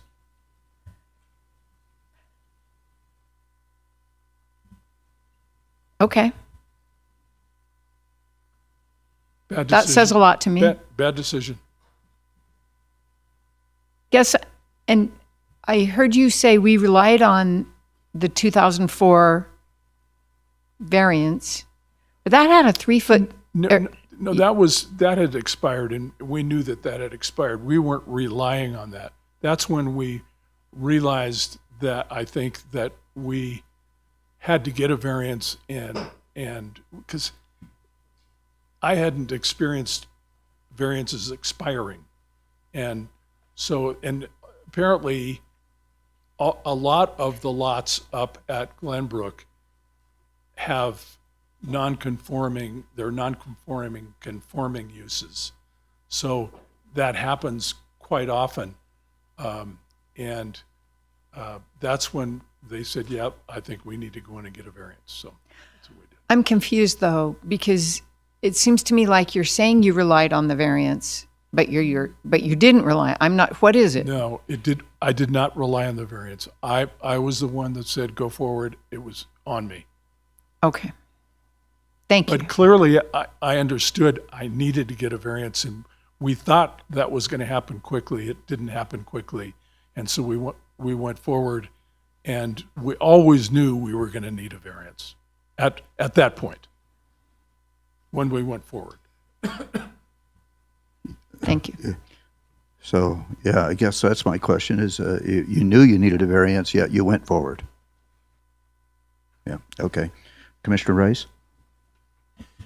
I'm gonna cut. But can to I, the- I'm sorry. Oh, I'm I just want the record to reflect that I don't know that you could hear the applicant say yes, but he did say yes in the affirmative to Chairman Gardner's question. All right. I'm going to cut to the chase. And this question is for you. If we do not grant a variance, what is he to do to remedy the situation? If we do not grant the variance, then I believe he goes to, I don't really know. I mean, we talked about this. It would be more like you would have to, I think a fining situation would begin. AJ Hames for the record. It would be a structure that was constructed without permits, so it would be enforced through code enforcement in our building department. They would take enforcement action on the property and try to either bring it into conformance or remove the non-conforming structure. There could be fines imposed as a result of non-compliance with any directives from the code enforcement officers. Okay, I believe Mr. Ritchie has some more comments or questions. Yes, and I apologize for asking those questions, but the owner, well, the trustee for the owner was up there, and I wanted to clarify when he says "we" in that process, I wanted to clarify that. The appellant, which I believe Rob Anderson is going to be presenting their appeal, they should have the right to present their appeal, and then staff can make any clarifications that you feel is warranted before you start getting into debates about what should happen. I just had a question. Hey, please. I didn't quite understand what you guys, maybe you guys don't know.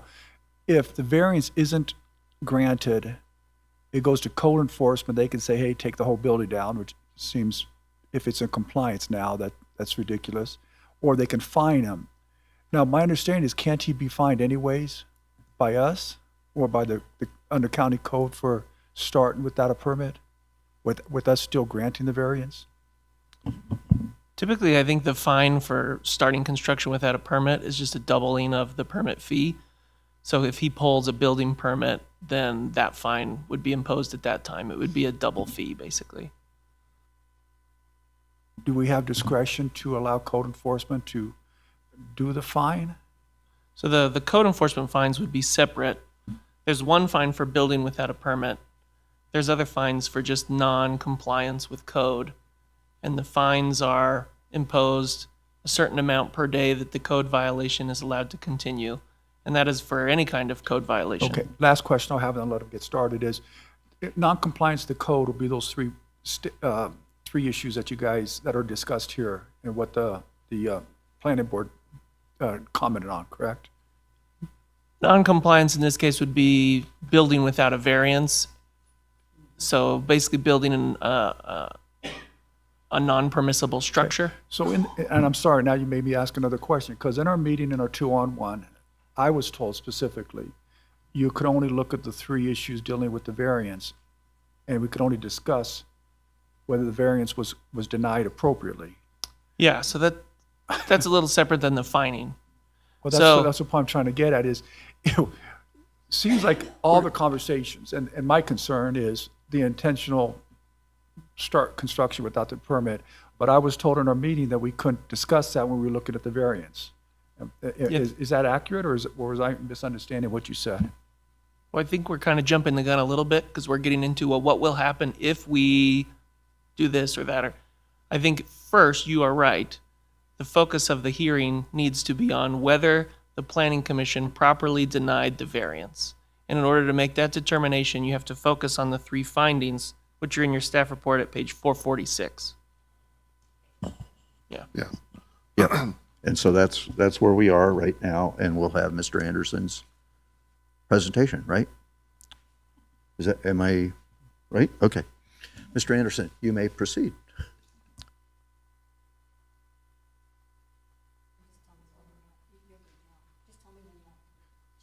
Thanks, Lucille. So again, thank you for that.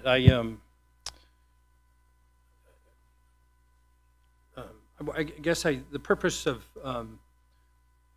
introducing you to Mr. Nielsen was so that he would have the opportunity to make the remarks that he made. My dealings with him, as I said, have been relatively brief. I've enjoyed that. I find him to be transparent. I find him to be straightforward, and I felt it was necessary for you to hear from him directly.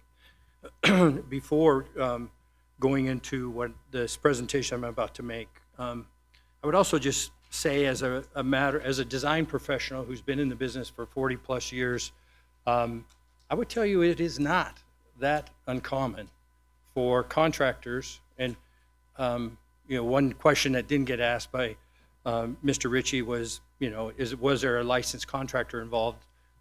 And there was. But I think it's important for you to understand as a commission that it is routine, if not regular, that contractors proceed in advance of that permit actually being issued. It is, there's clearing and grubbing that goes on, there's footings that get excavated. These things, while strictly not in compliance with the code, there's a demolition that occurs, siding starts coming off, things that are non-structural. Certainly, in most instances, but not all, no inspections or no structural work is done, or things that are life safety related issues get done in advance of that permit. In this case, unfortunately, that happened. I think Mr. Nielsen was very transparent with you and accepted responsibility for his decisions. But it is not unusual for this circumstance to the point of work commencing before a permit is issued. Having said that, allow me to deal with the variance. I think, excuse me, I apologize. Mr. Geslin did a very good job of presenting the basis of the appeal in his request. I don't intend to reiterate that. He cited to the comments that were made by the Planning Commission. I think those comments, as he pointed out in his appeal request, they're part of the record. His appeal request for the appeal is part of your record. I don't want to belabor that. I do, however, want to give you the background that led us to here and the basis for why not only did my professional staff make the findings, but also Douglas County's professional staff made the findings to support a variance. So if we could, this is Mr. and Mrs. Nielsen as trustees of the trust came to us to do an addition on top of their existing garage. That addition is, as it points out, is 534 square feet. It includes 2 rooms, neither of which are a bedroom. One's an office, one is a recreation area, a workout room. In the interest of vehicle miles traveled, they go from their house across to the top of their garage, they do their workouts, they don't have to drive to South Lake Tahoe to find a gym. That is essentially one of their primary purposes for doing it. It is important for you to know that in 1979, this house was constructed, the house and the garage. It was constructed at a 0 setback.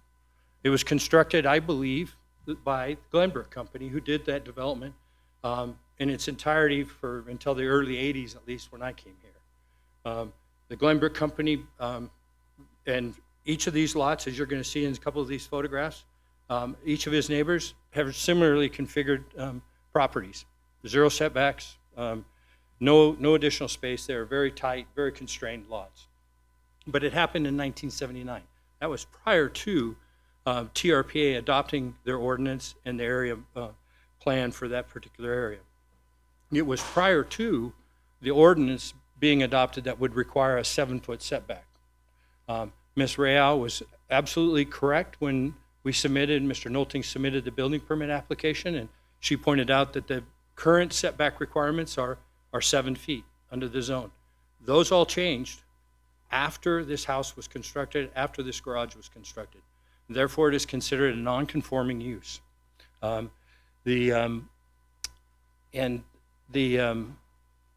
it is also true that it could not be expanded without creating a more non-conforming use, which is not allowed, subject unless a variance is granted. The stakeholders, as pointed out, include the Nielsen Separate Property Trust, TRPA, the Glenbrook Homeowners Association, Tahoe Douglas Fire District, Douglas County Community Development, and the Planning Commission, of course, and then also the Douglas County Building Department. Those, each of those groups, TRPA, the Homeowners Association, Tahoe Douglas Fire District, had reviewed and had approved the plans prior to any demolition being done. That's an important fact to understand. Zoning and compliance, if you continue there. TRPA specifically determined that this project was qualified exempt, meaning that while it had, is certainly in their jurisdiction, it had met the requirements. There was no additional coverage being requested. The elevations, while they do review those, it was considered minor. Therefore, it fell into that that standing that allowed it to be qualified exempt. They reviewed the plans, they determined the qualified exempt, and they approved them. It's not possible currently in our processes to submit a building permit to Douglas County without obtaining TRPA's approval. The Nielsen's complied with that. We had TRPA's approval before we submitted. Okay, this back one. I'm sorry. So this slide provides you the ownership, the address being at 239 Engine House Circle. I'm going to show you a picture of that here in a few moments. The site acreage is 0.12 acres, which is about 5,000 square feet. It is a very small lot. Okay, it's actually, I think, under 5,000 square feet. This property was part of a planned development that was done again in the 70s. I suspect, but I can't prove because I think the records have been eradicated, that they probably, as part of those planning documents, established a zero setback for those lots. Otherwise, I don't think they would have, even then in the early 70s, or in the 70s, excuse me, have constructed zero lot lines without it being approved. So that, there's many structures up there. As you're going to see, if you were to look at Glenbrook, if you've been through there, you recognize that there were very narrow lots in many instances, and it is quite constrained. TRPA determined as qualified exempt. Thank you. Next one. These are the elevations of the structures. Mr. Rubin, yeah. Actually, it's Anderson. Anderson, yeah. Okay, I just wanted to ask you a question. Sure. Because I previously owned a home with a zero lot line, but then there was my next door neighbor had a yard between our house and their house. Yes. And I'm not familiar with zero lot lines to that extent. Do zero lot lines only exist on one side of the house, not both sides of the house? Correct. Okay. I'm going to show you the plot plan of this one here Okay. in just a few moments. Thank you. I would just, tell you I that just this- wanted to clarify that. So no problem. the other house that's next to the left as we're looking at this, that it has a few feet there between the two houses. The trainers who appeared at the Planning Commission, their home is to the plan left of this building. Separation is less than 5 feet between the corner of that garage and their home. Okay? Yes, please. Next one. The request of the variance is for two things: a setback for 7 feet to 0 feet.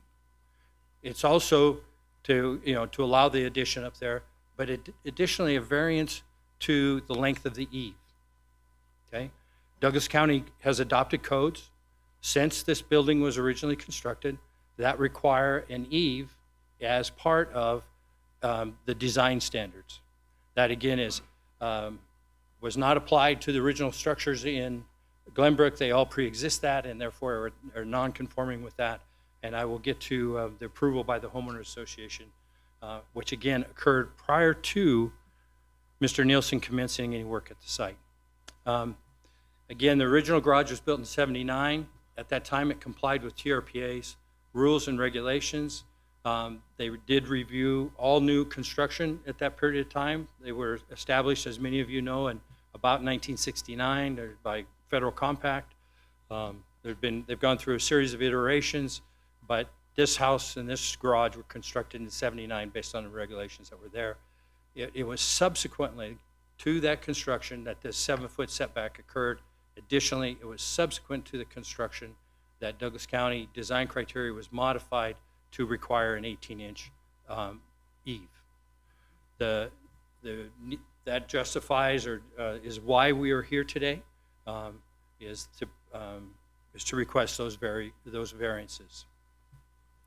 And as Keith points out here in his notes in his presentation, even though TRPA provided us the exemption, the way the current process is Douglas County Building Division and Planning Division review those documents and apply the current codes. And so that is what triggered the event, is when we had the various approvals, we made the submittal, Ms. Real correctly identified these these requirements, asked us to provide the variance, okay? So that's how we're here. Sorry.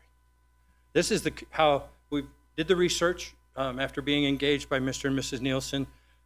This is how the construction, according to the Douglas County Assessor, looked in 1979. That garage is still standing. That garage was not modified, the garage ultimately was modified, but it was a 0 setback at that garage in 1979. Next slide, please. Sometime between 1979 and this slide, which is prior to the Nielsen's doing any work on that site, someone added the little, the fancy architectural features, changed the garage door out, and then added various pop-outs to the right side of the building. That was all done prior to the Nielsen's buying the property. Please. That again?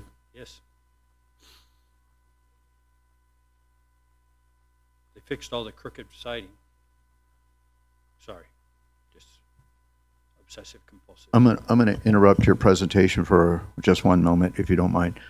So just, and this is a little bit of housekeeping, okay? We're gonna, my habit is not to interrupt presentations with a break from the board, okay? So I just want the public to know that we are going to take a break after we completely conclude this decision by the board, this board item.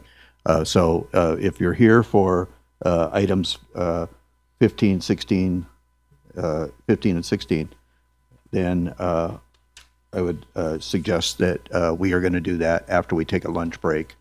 Whatever time that occurs, we'll be taking a 1 hour break. Okay, so go ahead and proceed. Thank you. This is the current picture of the construction, or as the home exists now.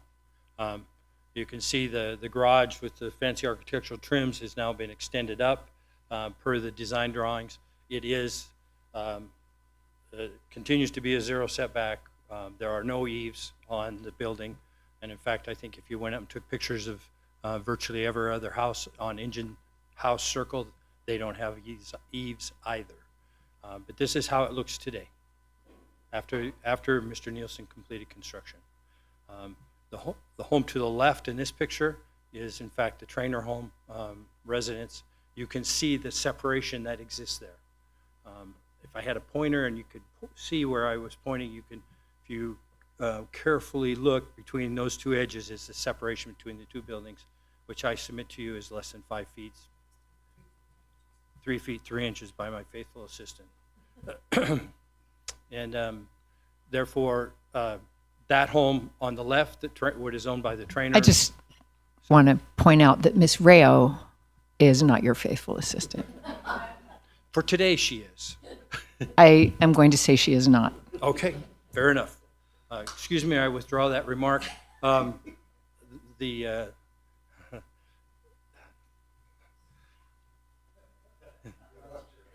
did. Yes. I would point out to you that the existing home that is planned left does not meet the setbacks. Does not comply with Douglas County Code today. I believe it did when it was constructed. It doesn't today. As you can see, there's not a 7-foot separation between the property line. Next page. The property changed hands from Featherston Living Trust to Reese, and then to the Nielsen Separate Trust between in 2020. So the Nielsen's have owned it for the past 5 years-ish there. The home and the garage, again, were built in 79. The Douglas County, this was prior to the 1980 amendments to the Bi-State Compact, largely transferred review authority from the local governments to TRPA. In 87, TRPA adopted the regional plan and the planning amendment statements, including R058 zoning and PAS 058 for Glenbrook. Those then, when TRPA adopted those planning statements, affected the property. The challenges on the property's history reflects that the challenges balancing residential enhancement with zoning and shifting regulatory requirements. This is always difficult when these things come up, and it's difficult, frankly, for people who are not involved in the industry to understand how this occurs. Non-conforming lots, lots that were built over property lines, perhaps, lots that all of a sudden there's setbacks issues. It is a challenging thing. It's not a trivial discrepancy that we're talking about here. These things occurred over time, and it does provide context for you at least. Next slide, please. In 2004, a major variance was submitted to Douglas County by the previous owner, which was Featherston. It was approved to reduce both the side yard and rear yard setbacks for expansion. So in 2004, a very similar expansion was filed, a request was filed by Paul Coletta, I believe, to go to a zero, go build that garage straight up, and it was approved. It was approved with a condition, though, that required it to be the garage for reasons that are not understandable to me, do not make sense. This was after the Douglas County had adopted the 7-foot setback requirement. The commission who ultimately heard it approved the variance, but required a 3-foot setback for the new wall.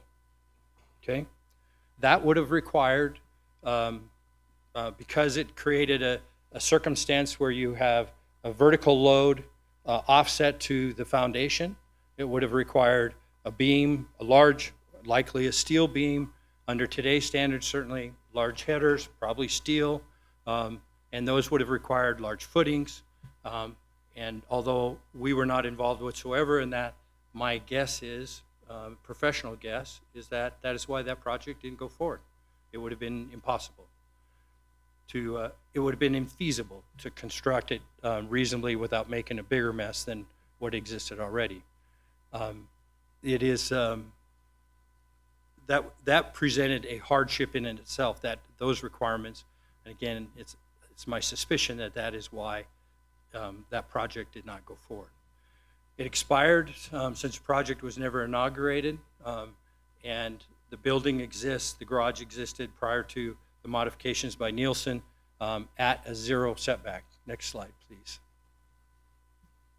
This is a survey that we completed when we were tasked with this assignment, and if you could zoom in, I would show you, well, excuse me, as it sits right here, that's the full lot that exists there. You can see the representation of the house with the bold APN number in it. The representation to the left there is, in fact, the original garage. And Lucille, if you could just zoom in, I believe that area right there. There is 0.12 feet of separation on, you are. Yep, it's doing great. 0.12 feet, which is 1.5 inches on the what would be the northwest corner of the detached garage. On the southwest corner is 0.10 feet, which is 1.25 inches off of the property line by survey. That's the way it exists. That's the way that foundation exists today. That's the way the foundation existed in 1979, and it is. It was a 0 setback, and it always was, at least since 1979. Okay, next one. There are site constraints and precedents that it is important for the board to understand. The property features and is designed as a pie-shaped lot, not uncommon on cul-de-sacs per se, but a pie-shaped lot that is about 5,000 square foot in area, is very constrained, as you saw. Virtually, there is a structure from property line to nearly the other property line on the other side. Therefore, it limits the ability for the property owner to expand otherwise horizontally. TRPA's regulations require that if you were to add a bedroom, for instance, or wanted to add or had a need to add a bedroom for another family member, you could not do so because you would be required to add an additional parking space, rendering it, and there's no coverage for that, no availability for that, and therefore it is unique in that regard. TRPA does enforce those strict land use coverage limitations. Similar variances, based on our research since we were tasked with this assignment, similar variances for second-story additions have been approved in that subdivision, and that's supported and allowed for vertical expansions at a zero or very much near a zero setback. The project has received approvals from TRPA, as I represented earlier, through the qualified exemption designation. They received approval from the Homeowners Association, which ensured the safety, environmental compliance, and most importantly, compliance with the Glenbrook plan development requirements that they enforced rigorously. Next slide, please. Here's the qualified exempt declaration accepted by TRPA on September 24th, 2024. So this declaration is pointed out there that certainly they cited that was a structural remodel in addition, so they recognized what it was, 534 square feet above the existing garage. Notice in the fourth paragraph down that the declaration is considered accepted by TRPA and no further action with TRPA is required. That document is necessary and needed before we obtain a building permit by Douglas County. Next slide, please. Here's the approval by Glenbrook Homeowners Association. They did a very thorough job, as is consistent with their past practices, to document each of the issues that they in fact reviewed. And again, I know each of you being in your roles as county commissioners and leaders in our community, you're very familiar with the status of the Glenbrook community and the very strict nature in which they administer that community. It's a beautiful spot, a beautiful neighborhood, but they cite specifically exactly what they reviewed, that his and her bathroom, or his and her office with a new bathroom over the existing garage. There's no changes in the building ground footprint as shown there in the third paragraph, or setbacks from the property line are proposed. There will be no change in the overall maximum building roof ridge height existing. So that's something important to understand. There was an argument at the Planning Commission that the views were somehow going to be blocked or discouraged. The height of this addition is no higher than the existing home, and it has no effect, and the Homeowners Association reviewed this, on views, okay? Whoops, a little bit of zoom. I do, a little bit more. This is my one last chance. So I would also point out there in the next sentence, they acknowledge that the appearance of the home, including roof and window arrays, is consistent with their requirement, architectural standards. No change in building siding or trim colors is proposed. So that is the construction, staging, parking plan. This plan is acceptable to their design review committee and the Homeowners Association. There's one last one there. Second to last paragraph on this page. Your plans, your remodel plans, for the benefit of the record, your remodel plans were circulated to neighbors for review and comment with respect to any potential interferences with the view corridors. No viewshed impact comments or objections to the project for that reason were received. Mr. Anderson, I thought that the next door neighbor, though, did have objections to this. He did. Well, excuse me. When he was solicited by the Homeowners Association for comment, he had none. When he came to the planning commission, apparently, and again, I was not here, Mr. Chairman, for that hearing, he apparently had a lot, okay? As Ms. Real pointed out to you, there's a letter in your package today indicating that he withdraws his objections. I would tell you that my client met with him. They had a very cordial meeting, as I understand it. They discussed it, and based on misunderstanding as to where the, it's my belief that the neighbor had thought prior to that there was an encroachment by the Nielsen's into their property, of which they objected to. The Nielsen's had paid us and another firm to do independent surveys to demonstrate that, in fact, they were built on the zero lot line effectively, and there was no encroachment.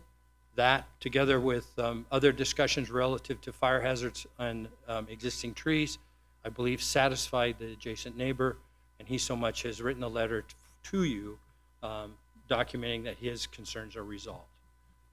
But it's important, I think equally important for you to understand, the HOA asked that question, sent it out to all the neighbors, and no one raised an objection. Now, can you go back up to the date for me, just because I don't remember it? And that was in October of 2024. Okay, next slide, please.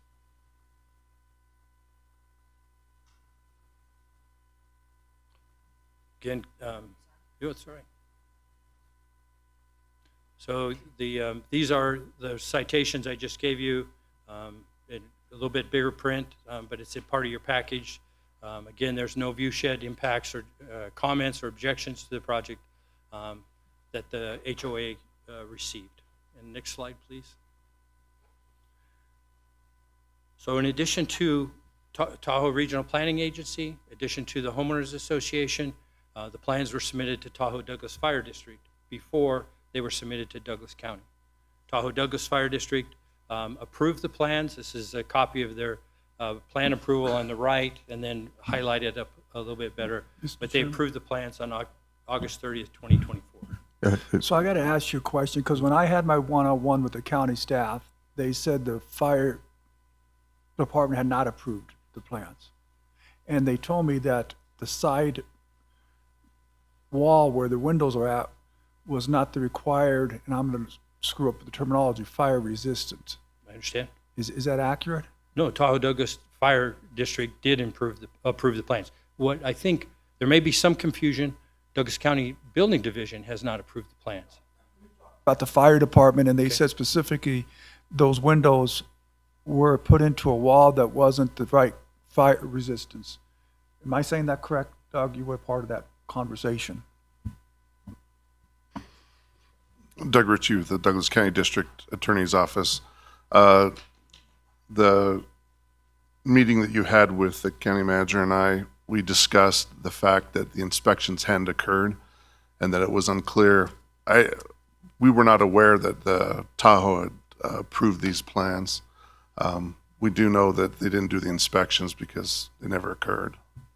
So we don't know if it's firewall or with the window, any of that. You mean Douglas County staff, or top of the fire department? Doesn't know if it's a firewall? Both. As far as I know, Amy Ray has not done an inspection, which is the fire marshal for, actually, sorry, that's Tahoe Douglas. The fire marshal for Tahoe Douglas has not conducted an inspection, and neither has Douglas County Building Department. So the question is not whether or not this plan approval occurred before construction. That doesn't mean that the fire department has signed off on it yet. Would that be a fair statement? I think that is a fair statement, Okay. Mr. Chairman. Mr. Hames had a. Yeah, AJ Hames for the record. Just one point. I think some of the confusion at the Planning Commission was the plans that were presented didn't show any windows on that side of the building, but there were in fact windows on. So there was some plans that showed windows, some that didn't. There were expressions in the application about how there were no windows, but then there were other diagrams that clearly showed windows, and so there was confusion at the Planning Commission on whether the fire department had actually approved these plans, and it wasn't clear from the information that was presented by the applicant whether in fact the approval that you see there is what was actually built.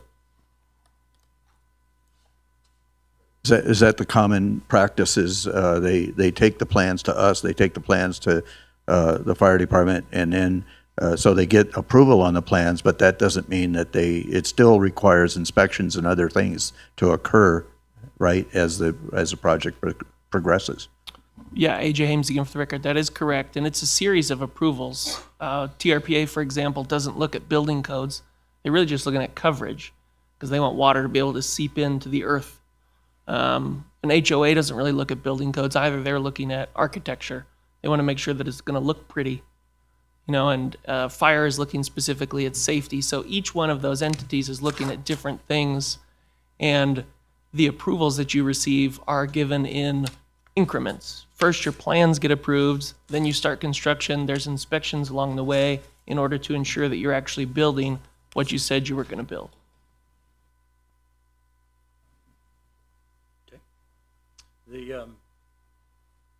So Tahoe Douglas Fire District did in fact review these the plans that were submitted, and they did in fact approve them on August 30th, 2024. In that context, not on a slide, I would tell you that in my discussions with Mr. Nielsen, he hired a licensed contractor to perform this work. That was one of the we's I think he referred to, Mr. Ritchie, in his remarks, was his licensed contractor who consulted with and who helped construct the facility. They took, as I understand it, copious numbers of pictures to document the construction. They had independent third parties inspect it because they recognized that they had proceeded without a permit.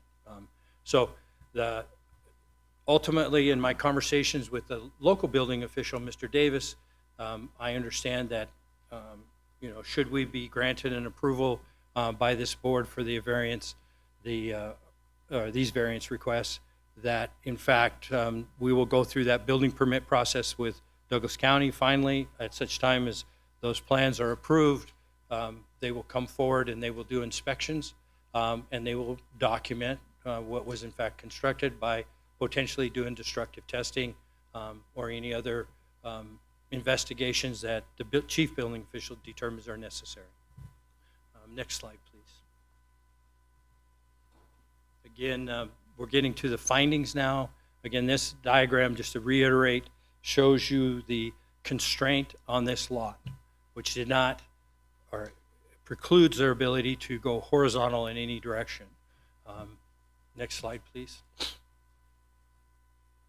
Here is the specific standard, one of three to be granting a variance, and it says, and I quote, "By reason of exceptional narrowness, shallowness, or shape of the property in question, or by reason of exceptional topography, topographic conditions, or other extraordinary and exceptional situation or condition of the property in question, the strict appliance of the provisions of that title would result in peculiar and exceptional practical difficulties to, or exceptional and undue hardships upon the applicant." Again, as I've discussed and related to you, the property features pie-shaped or triangular shaped lot. It's very narrow driveway, very narrow frontage. It's less than 5,000 square foot in area, which again prohibited a horizontal expansion. TRPA, as noted before, enforces strict land use or land coverage limitations. They also, by the way, do review architectural elevations for colors, heights, scenic matters, but restricting footprint expansion and other possible guiding design solutions. So those regulatory limitations, and including Douglas County Code, Tahoe Douglas Fire District's requirements, each of those regulatory requirements impose an additional limitation on what is possible to be done on this. It is exceptionally narrow, exceptionally shallow, by just on the shape of the lot. Next slide, please. And that the circumstances or conditions do not apply generally to other properties in the same land use district. And that is true. That in Tahoe there are many lots that are oddly shaped. Some are very narrow and long. Some are very wide and shallow, and some are in fact pie-shaped or triangular in shape, trapezoidal in shape, resulting in these difficult lots. The property features, again, that pie-shaped lot, limiting its horizontal ability, that it precludes, what would be a conventional layout and led to the request to build up rather than out. The code changes also are circumstances that have affected this ability. These code changes have occurred over 46 years. The specific standard that we are working on now, the 7-foot setback that dictates it, as well as Douglas County's design criteria that requires the eaves. Some of these have been only adopted in the last 10 or 15 years, yet the structure was constructed in '79. The plan development was approved prior to that, and the plan development, in fact, allowed for no eaves. So these existing conditions, these supplemental regulatory requirements have brought us to this point where we are here requesting the variance. Next slide, please.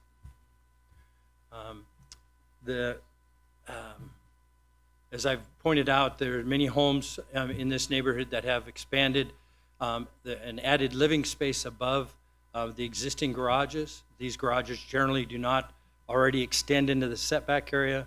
The result of such additions typically do not necessitate a variance. Older homes constructed prior to the code changes and regulatory turnover would be the only ones generally susceptible to these circumstances. So again, this is a legal, non-conforming structure.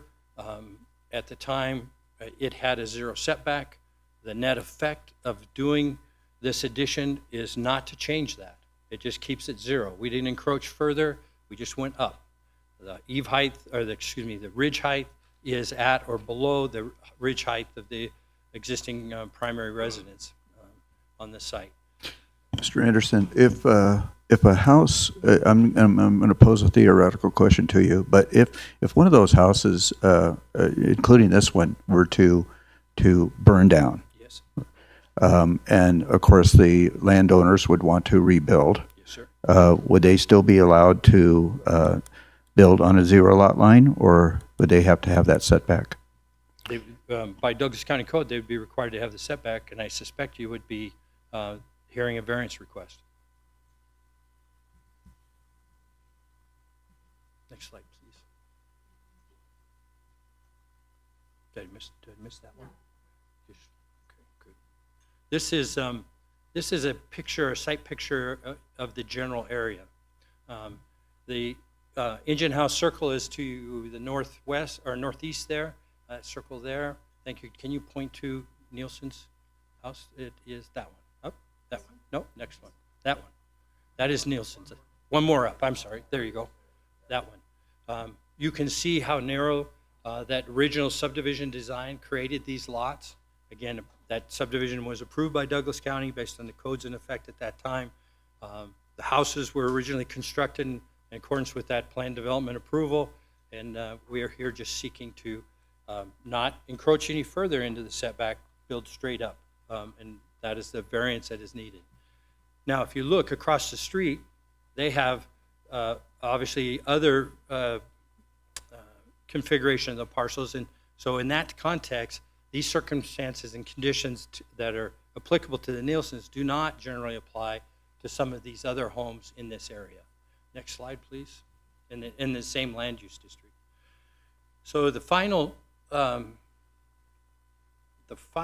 criteria for granting a variance is this one.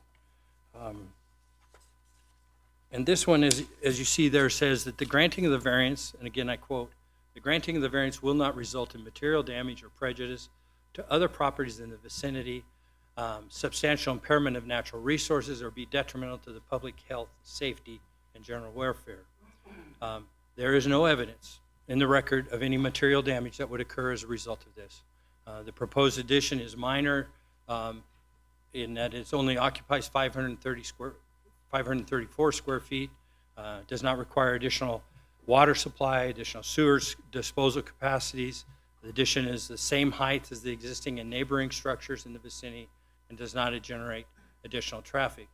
Furthermore, as I noted, the Homeowners Association, which regulates these things inside that subdivision specifically, did do an exhaustive review and did make the finding that it would not adversely affect their neighborhood. and including the neighbor.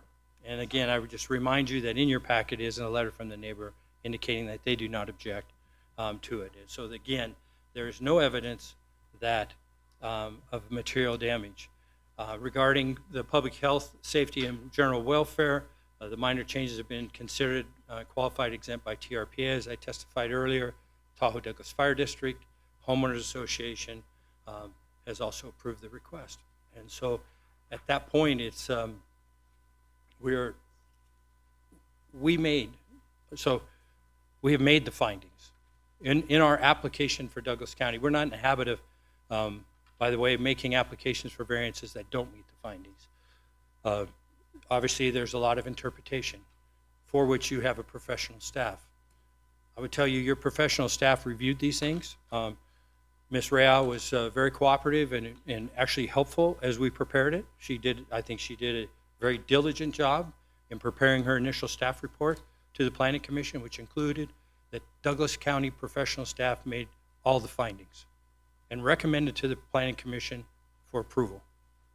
It's only after the testimony of one neighbor and the testimony of the county or the planning commissioners that Ms. Real changed her recommendation to a recommendation for denial of this variance request. Mr. Chairman, that concludes my presentation. I want to urge you to approve this matter. I do think it's reasonable. I do think it's appropriate.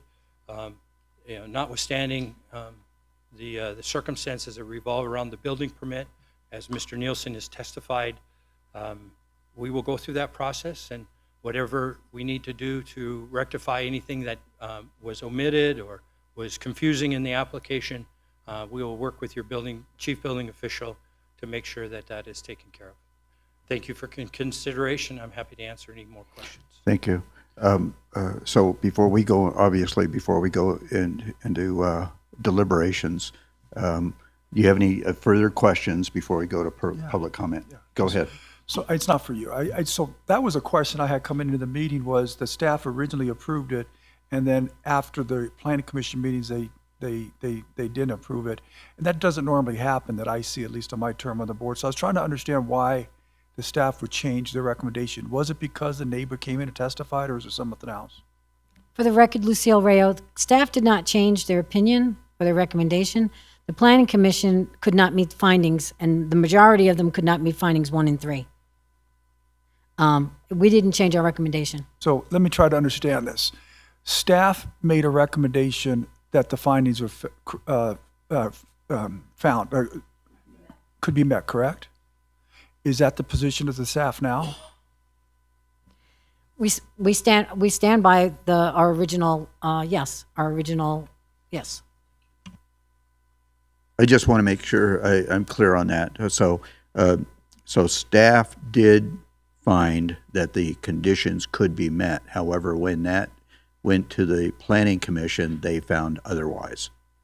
For the record, Lucille Rayo, yes, that's correct. They made a motion to deny it.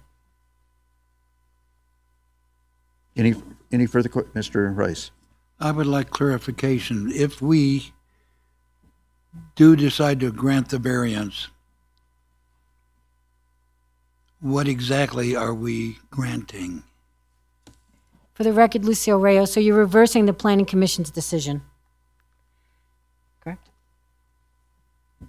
Yeah, and AJ Hames, the record, just to build on that, you'd be reversing the planning commission's decision, you'd be granting the appeal, and you would be approving the variance both for the setbacks so that they can keep it at the 0-foot line, and for the eaves so that they don't have to extend the eaves out beyond the footprint of the building.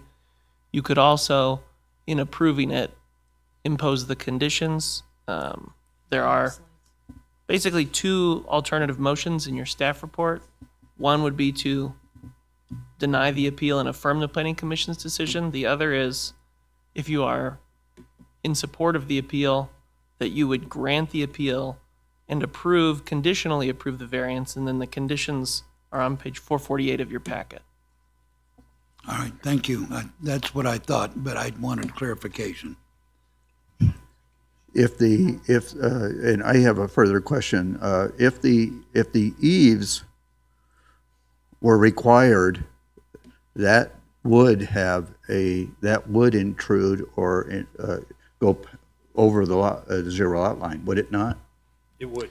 Okay. It would encroach onto the neighbor's property.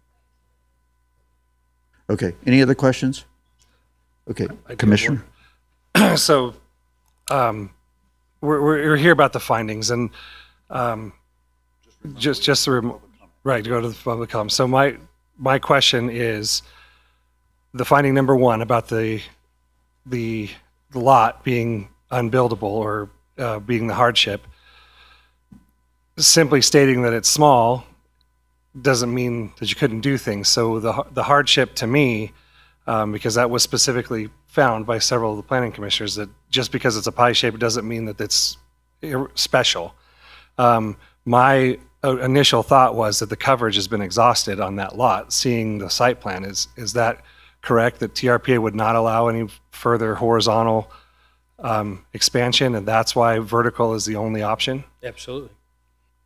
And Mr. Tolbert, not only there's no coverage left available to it, but it is in fact pie-shaped, which constrains the front of it, so you don't have that room. And prior additions, the original construction constrained the rear yard. So yes, they've exhausted the available coverage on that property, and it's constrained just by the configuration of the lot. Thank you. Okay, thank you. I guess we'll go to public comment now. Can I ask a Oh, question? I'm sorry. Go ahead. Thank you, Chairman. Doug Ritchie with the District Attorney's Office. Just to clarify, developments, this property could expand horizontally if they obtained additional coverage, correct? Well, they would have to obtain additional coverage. They would have Okay. to obtain approval of the homeowners association and the approval of TRPA. Okay. But just to clarify, a remodel can expand the footprint of a house, correct? Yes, it can. Okay, If I you just meet all want the other requirements. to clarify for the record that Yes, sir. you don't have to expand just vertically. You can expand horizontally, but there are additional issues you have to face, as Absolutely. you pointed out. Correct. I want to clarify, when was your engineering firm first tasked with this project? I think that's the term you use, tasked. Tasked, assigned. To be honest with you, Mr. Ritchie, I don't know that date specifically. My guess is from the correspondence and approval process, it probably was in 2023. Just a guess. Beginning of the year, mid-year? I hate to hazard much closer than that, but I would guess in mid to late 2023, based on the dates of those approvals that came in, knowing the design process that goes. That's my guess. So it's been 2.5 years your Yes, firm's sir. been involved? No, excuse me, but there was a gap. Okay. A gap when we made, when we were informed through of the need. Mr. Nolting, as I testified earlier, was informed of the need of the variance. We informed our client of the need of the variance. There was a gap in a period of communication. And then when we heard back from Mr. Nielsen, he authorized us to proceed in August of this past year, 2025. So there was a distinct gap in our service. Okay. You mentioned the general contractor, the builder. Yes. Who was that? I do not know that name. I can speak with my client and get it for you. Okay. What interaction did your firm, the engineering firm, the design firm, have with the contractor that was performing the demolition and construction? None. None. None throughout. We were not engaged to provide construction-related services. To the best of my knowledge and belief, we did not receive any RFIs, submittal requests, or otherwise. My understanding is Mr. and Mrs. Nielsen took care of those matters themselves. Okay. That's fair. Thank you. When did you firm first become aware then that the trust had started demolition and construction? Only after August of 2025, when Mr. Nielsen reached out to us and asked us to proceed with the variance request. And actually, to be honest with you, when Mr. Rubin, we got started on it, Mr. Rubin, and I think it was from Ms. Raya's comments, when she contacted him, said, "Are you aware that this structure has been built?" And we were not at that time. So that would have been August, was the first time your engineering firm was aware? I would think it might have been even a little bit later than that. By the time we, in August, I think we got engaged by him and asked to prepare and file the variance. Do you have the date of the variance when we did it? But then And then, of course, we needed some time to prepare it. September 20th. For the record, Lucille Rayo. September 20th of 2024, we received the building permit. On October 18th of 2024, the correction notice went out. Then we received the variance application on August 18th of 2025. Bingo. So it had been August of 2025, and at that time, we were not aware that he had proceeded with construction. Okay. Ms. Real worked closely with Mr. Rubin. They discussed it, and that's when we became aware of it. When I think actually she pointed it out to us.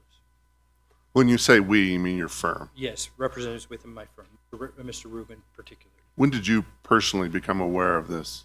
When did I personally become aware of it? Shortly thereafter, Mr. Rubin, just in the abundance of transparency, Mr. Ritchie, Mr. Rubin called me and said, Rob, I'm not representing this anymore. He proceeded with construction. And I said, well, Keith, we've been hired to do a job. We need to do it. And so that's one of the reasons I'm standing before you today. Okay. Fair enough? Because Keith said, I'm not going to deal with this because they... Keith, professionally, he thought that it would be a difficult to represent it. Absolutely. Well, abundance of honesty. Well, the reason be unethical, well, I shouldn't say that. It would be Please not. difficult to represent them is because it's under Nevada law, a contractor working without the required permits is a violation of the law. It'll get them in trouble with the State Contractors Board, right? Understand. Absolutely. In fact, a contractor that performs construction without obtaining any necessary building permit, there's a presumption that the contractor willfully and deliberately violated the building laws of this state and of its political subdivision, which is Douglas County. Of course. Okay. I'm aware. I'm generally aware that that's the case. I would tell you, though, honestly, Mr. Ritchie, as I said earlier, this happens pretty frequently, that somebody gets started before getting a permit. All right. Admittedly, they don't go all the way and complete construction, but it's not unusual. And I think Mr. Tolbert probably has a couple clients that have done that too. So I think you said you're 40 years of experience in the building industry, right? Plus a little bit, but thank you. Appreciate Yeah. you shortening it. 30 plus? Yeah. Well, I've known you for a long. Yes, we've known you. And you're the principal of the engineering firm. Yes, sir, I am. Principal in design. So just so I'm clear, it's your understanding that it's industry practice for contractors to start demolition without a permit? No, I did not say that. Okay. No, I did not say that. I said it's not unusual. It may actually be routine or regular that they sometimes commence construction in advance of the permit being issued. So your testimony is it's not industry practice, but it does happen. Absolutely. And it's not unusual, but it's not industry practice. It's not industry practice. But it's not unusual. Not unusual. Is it unusual for a general contractor to complete construction without obtaining a permit first? Yes, sir. That is In unusual. my professional opinion, yes. In my professional experience. All right. Thank you. Again, I would tell you that, and your chief building official could testify about this too. It does happen.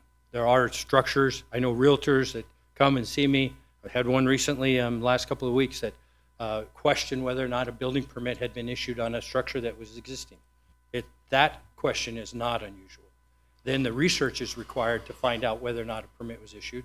We have that collaboration with your building department regularly to confirm it. And occasionally, we find out that a structure was actually erected, occupied without a permit. It's unusual, doesn't happen often, but it does happen. I'm not as familiar with design professionals and engineers. Is there an NRS or a professional code of conduct that requires reporting of safety conditions, things like that, where someone's violating the law, basically? Certainly there are ethical requirements to provide a notice if we're aware of them, of those circumstances. But I don't know one that is specific to the types of, choose my words carefully, the type of latitude that some builders have taken, or some grading contractor might have taken, that requires us to raise our hand and notify somebody That doesn't happen in my Well, professional experience. I understand latitude, but would completing construction without a permit, would that cross the line? That does cross the line, in my opinion. Absolutely. Do you know if any of your subordinates reported this contract to the State Contractors Board? Again, we were not aware of it. No, and none of us were aware of it. And Mr. Nolting, Mr. Rubin, nor myself were aware that Mr. Nielsen had elected to proceed. In August, when you became aware of it, did anyone report? No. Did you let your client know that this was a problem? My client was fully aware of that. That was a problem. And again, as I mentioned to you at my introductory remarks, he's been very transparent. He's been very straightforward with me relative to that. Again, as he testified to you, he made those decisions. As a professional with lots of years of experience, what do you think the State Contractors Board would do to a contractor that had done something like this?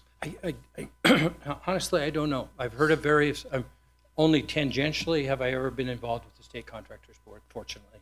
I hear from contractors that are frustrated by their decisions at times. I hear other contractors that, find them, unnecessary, but I don't have an opinion or specific knowledge about how the Contractors Board might rule on something like this.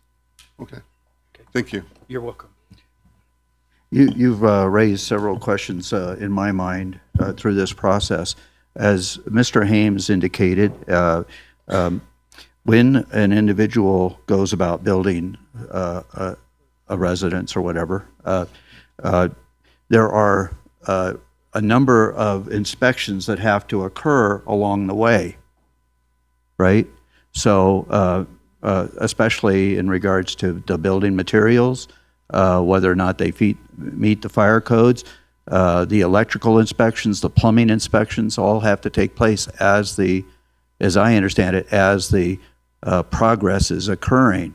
Were any of those processes followed? In other words, did we call the fire department did they sign off on the 1 hour firewall? Did we contact the plumbing building inspector to see if the plumbing was done correctly?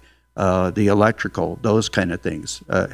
Did any of those things occur during the process of finishing off this structure?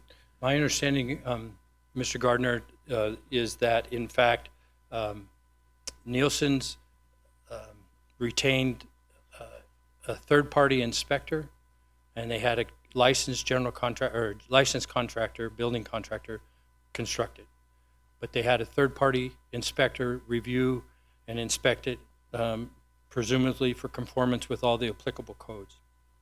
I have not seen those inspection reports, but I do expect that as we go forward, if we should be granted the variance, again, which is the purpose of this hearing, those things will be evaluated by your chief building official.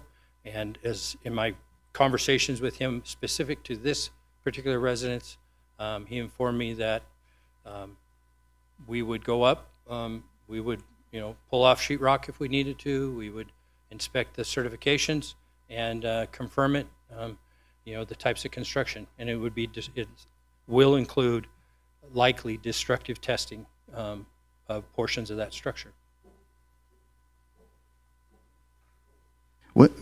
I'm sorry, but my mind is the dates of construction. When did the dates of construction occur? It just seems to me that especially in the Tahoe Township, the weather conditions can change hourly, and if deconstruction took place, that's very risky, right? Of opening up a structure and then exposing it to the weather without going up fairly quickly because of the weather conditions. I don't know. I agree. That's true, and I think that was, as Mr. Nielsen testified himself, that was a bad decision on his part, and risky. Yeah, absolutely. And then it actually forced him into another bad decision.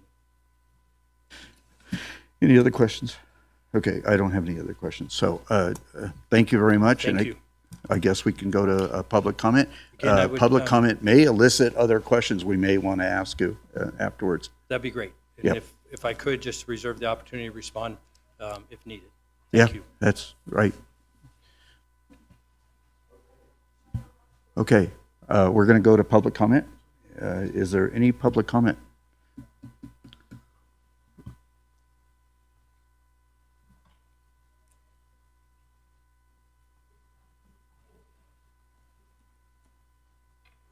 Good afternoon, Ellie Waller. I really wasn't prepared to do this, but I do have one question based on the timing of the design firm and the building. Why was there no site visit by the design firm?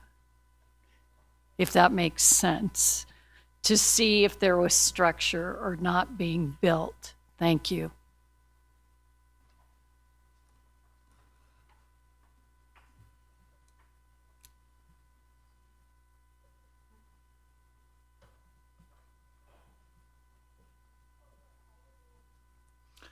James McCullough, for the record, I am on the Planning Commission, and I did hear this item. One, I believe the 2024 version did have an offset on the second story over the roof. That's not the way it was built. That concerned me. There's an old saying that it's easier to ask for forgiveness than for permission. That's fine for the 16-year-old that borrows the family car. I don't think it's fine for this kind of an issue. This is flaunting, in my opinion, the county approval process. Simply saying the rules don't apply to me. In case of Mr. Nielsen, he wasn't an average person that builds a deck not knowing that they need a permit. This is someone who's in the industry and knows the rules and decided to build it without the variance or the permit.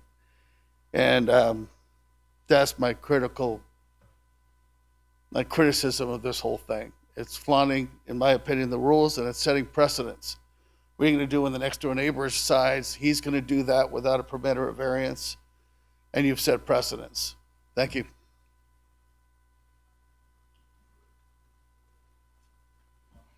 Thank you. Is there any additional public comment? Seeing no additional public comment, I will bring it back to the board.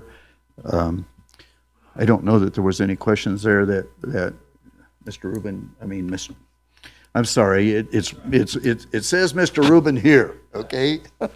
Mr. Anderson, was there any questions? This is Rob Anderson again for the record. Mr. Rubin is younger and better looking than I am. That is always a compliment. So thank you. The first speaker asked, why did the engineer not make a site visit during construction? The process for our, as a professional, we provide design services and we provide construction services for certain projects when engaged to do so. In this instance, we were not engaged to provide construction services. So we had no, once we get done with the design, unless somebody calls us and asks us a question, the owner asks us to come take a look at something, we routinely do not make site visits. That's the only reason. Okay. Thank you. I have no other comments to offer at this time. Okay. Apparently we have two lights on, so who wants to go first? Oh, okay. So we'll go to Mr. Ritchie. Mr. Anderson, Doug Ritchie again with the District Attorney's Office. Mr. Anderson, thank you again for your testimony today. You offered, and I would respectfully ask to supplement the record, the name of the contractor and the inspector who was taking all those pictures. I will do that. Yes, Thank you. Okay. Excuse me, Mr. Ritchie, do you want me to do that now, or can I send you a separate memo to document that? With the chair's permission, after the meeting would be fine. Thank you. Okay, commissioners? Well, looks like we have several that want to weigh in. Do you want to go first? Oh, I don't have questions. Do you have questions? I'm just ready with my. No, I haven't. Okay. Disclosure. Okay, you go. Disclosures are important. Yes, disclosure is important. I must disclose that I did meet with Mr. Nielsen and Mr. Anderson regarding this. I also had a communication from Mr. Rubin and I believe it's Mr. Tainer. I'm not sure what his name was. And asking for a meet with me to discuss the situation. And they later opted out of that meeting by not recontacting me to set a date and time for the meeting. So I was willing to speak with both parties, both sides of the issue, and I will also disclose that Mr. Nelson was a student at John Muir High School when I was a police officer in Pasadena, and most of the conversation went to that. Thank you. I'll make the same disclosure. I have also had a meeting with Mr. Anderson and Mr. Nielsen. Everything that we discussed has been covered in what was presented today, so there's nothing new to offer there. Okay, so then I got to make a disclosure because I met with them too, as I met with county staff. To me, that's what you're supposed to do as a county commissioner. You meet with both sides, you try to understand the issues and make a decision. I'm not going to make another disclosure like this again. I try to meet with everybody, anybody who calls. Well, my disclosure is that they didn't reach out to me to talk with me. So Yeah. I was not invited to the party. But I am ready with my findings. I find that this lot does not have the exceptional narrowness, shallowness, or shape of property to meet finding 1. And the reason I find that is you look at the map itself, that cul-de-sac, of the 7 lots on that cul-de-sac, I think 3 and maybe 4 of them are in the same boat. And by Mr. Anderson's own admission, he said each of his neighbors has similar lots. He also said there are many narrow lots that are quite constrained at Lake Tahoe. So this is not a unique lot in its setting. It is what it is. And they knew what it was when they bought it. They knew what it was all along. They knew the constraints all along. I also want to say the second part of the paragraph for finding 1 is strict application of the provisions of that title would result in a peculiar and exceptional practical difficulty to or exceptional and undue hardship upon the applicant. Well, that house has existed there for almost 50 years. Apparently happily. And so I don't find any peculiar or exceptional practical difficulty to continued enjoyment of the home. So I agree with 5 of the planning commissioners that finding is not met. That is the primary basis, and it is sufficient basis for my decision. However, I want to continue with additional remarks. On finding 3, would the granting of the variance be detrimental to the public health, safety, and general welfare? Well, building outside of the code does hamper the general welfare of the people. I am particularly troubled that there was an independent third-party inspector because that is a very deliberate flaunting. It's saying we know we're doing this outside the normal routines. So I don't want that to be happening in Douglas County. I'm very troubled by that.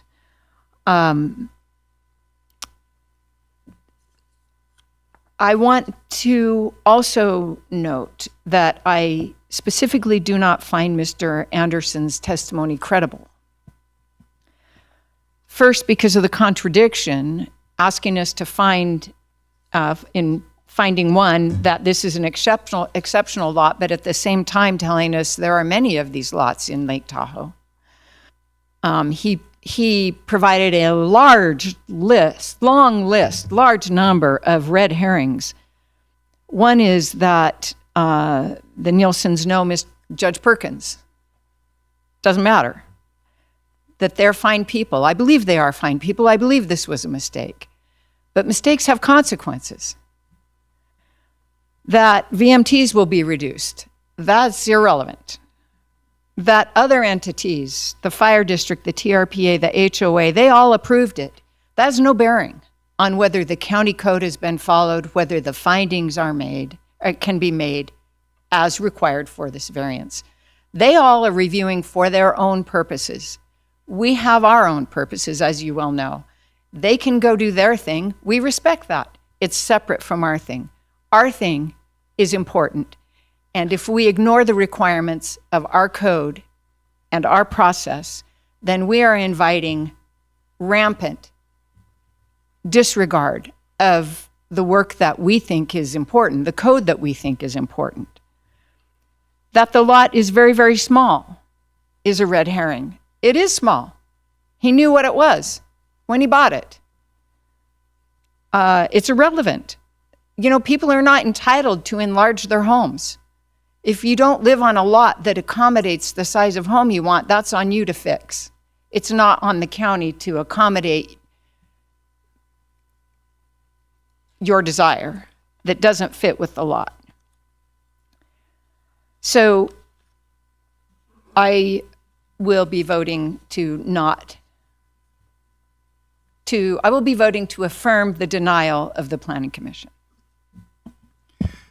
Okay, I'm going to have to say, for the first time in my tenure on the board, I'm going to disagree with my fellow Commissioner Hales.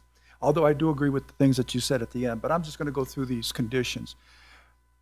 When we met with county staff, they said, because what bothered me when I first heard this was a flagrant disregard of getting the permit. I think that's really bad.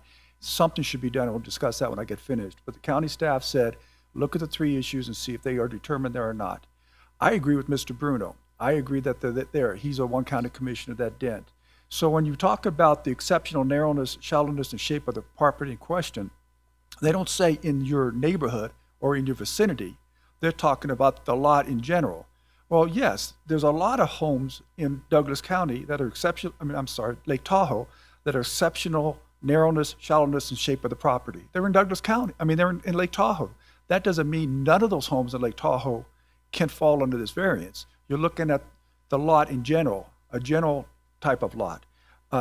Number two, none of the commissioners except St. John thought that, planning commissioners felt that it violated, so I won't get too much into that. With respect to granting the variance and not result of material damage or prejudice, Commissioner Hale's statement is really good in that if there wasn't going to be inspections, and we weren't sure there were going to be inspections, there could be material damage. We don't know because inspections haven't been done yet. But it's my understanding, at least from what was suggested by Planning Commissioner Bruno, and I think is part of the conditions that the staff had put in there, is that these inspections have to be done and they have to be satisfied. And if, as the engineer had said, God, my mind goes, the engineer had said, if you got to take off part of the roof, you got to go put a hole in the wall to go check these inspections. That's the price the homeowner is going to have to pay for because those inspections have to be done. If they are done and they're satisfied, then you satisfy that third requirement, which I think is important. I can understand why the Planning Commission voted against that number three, because the property owner was against it. And the property owner is a neighbor that would be materially damaged in his opinion, and you can see that. But now that he's withdrawn that, I think that takes that away from it. So I'm going to vote for it, but I do want to say this, and that was a question I think Commissioner Rice had and I had at the beginning, is what can be done to punish the homeowner for doing what he did while at the same time saying the requirements of the variance were satisfied? Are we restricted to just the twice the cost of the permit, or can the code enforcement issue a fine for every day that he's been in violation for the blatant disregard of the code? I don't think we can allow this to go on as a precedent, but if we're restricted to looking at these three findings, I'm going to vote to overturn the Planning Commission.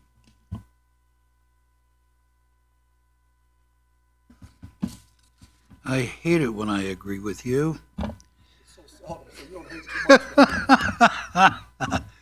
I'm looking at this in the narrow scope. As far as I can see, what we've been asked to do today is grant or deny a variance on the offset of the property and the eave coming out of the house. And I don't see where I can vote against either of those, or either of those. You take your pick. And because this property was already granted the variance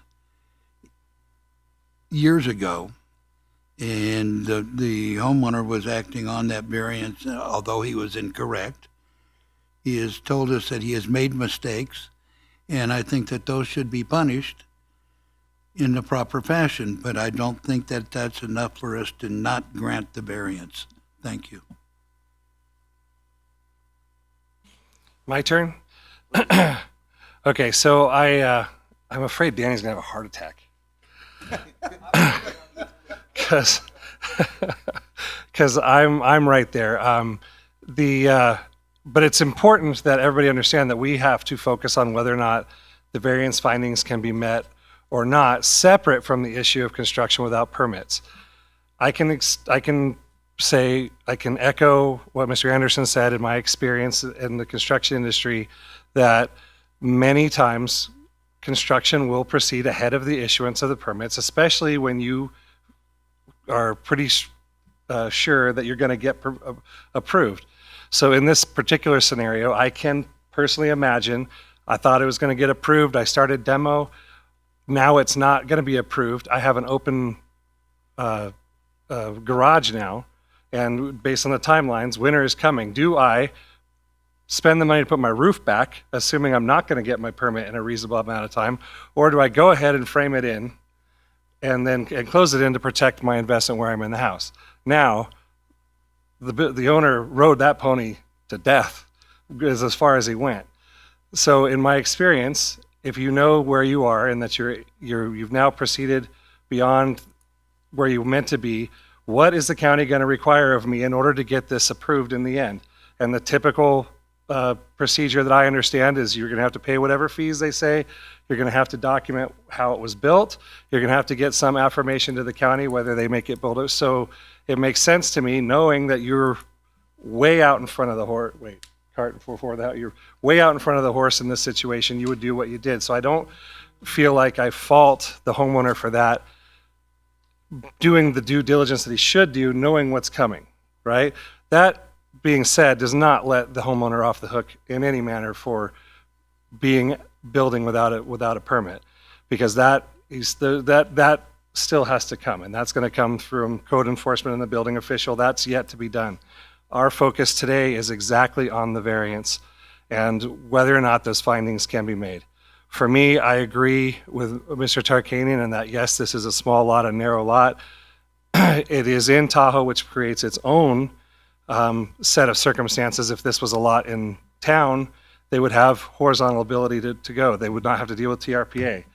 In my personal opinion, having to go buy and expand your coverage in order to go horizontal is a hardship, because it is very difficult to do. You have to buy that coverage from someone.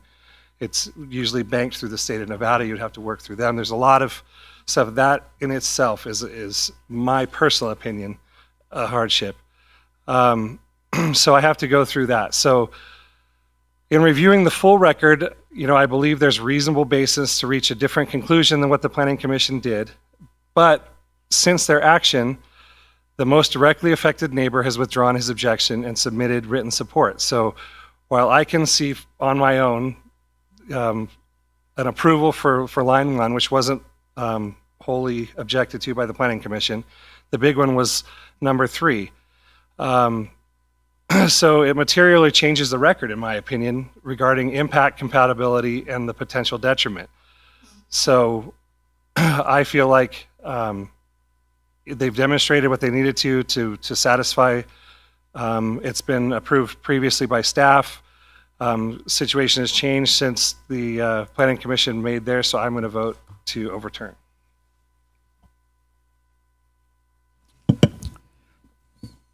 Thank you. So, first of all, I have a couple of comments to Mr. Nielsen. Okay.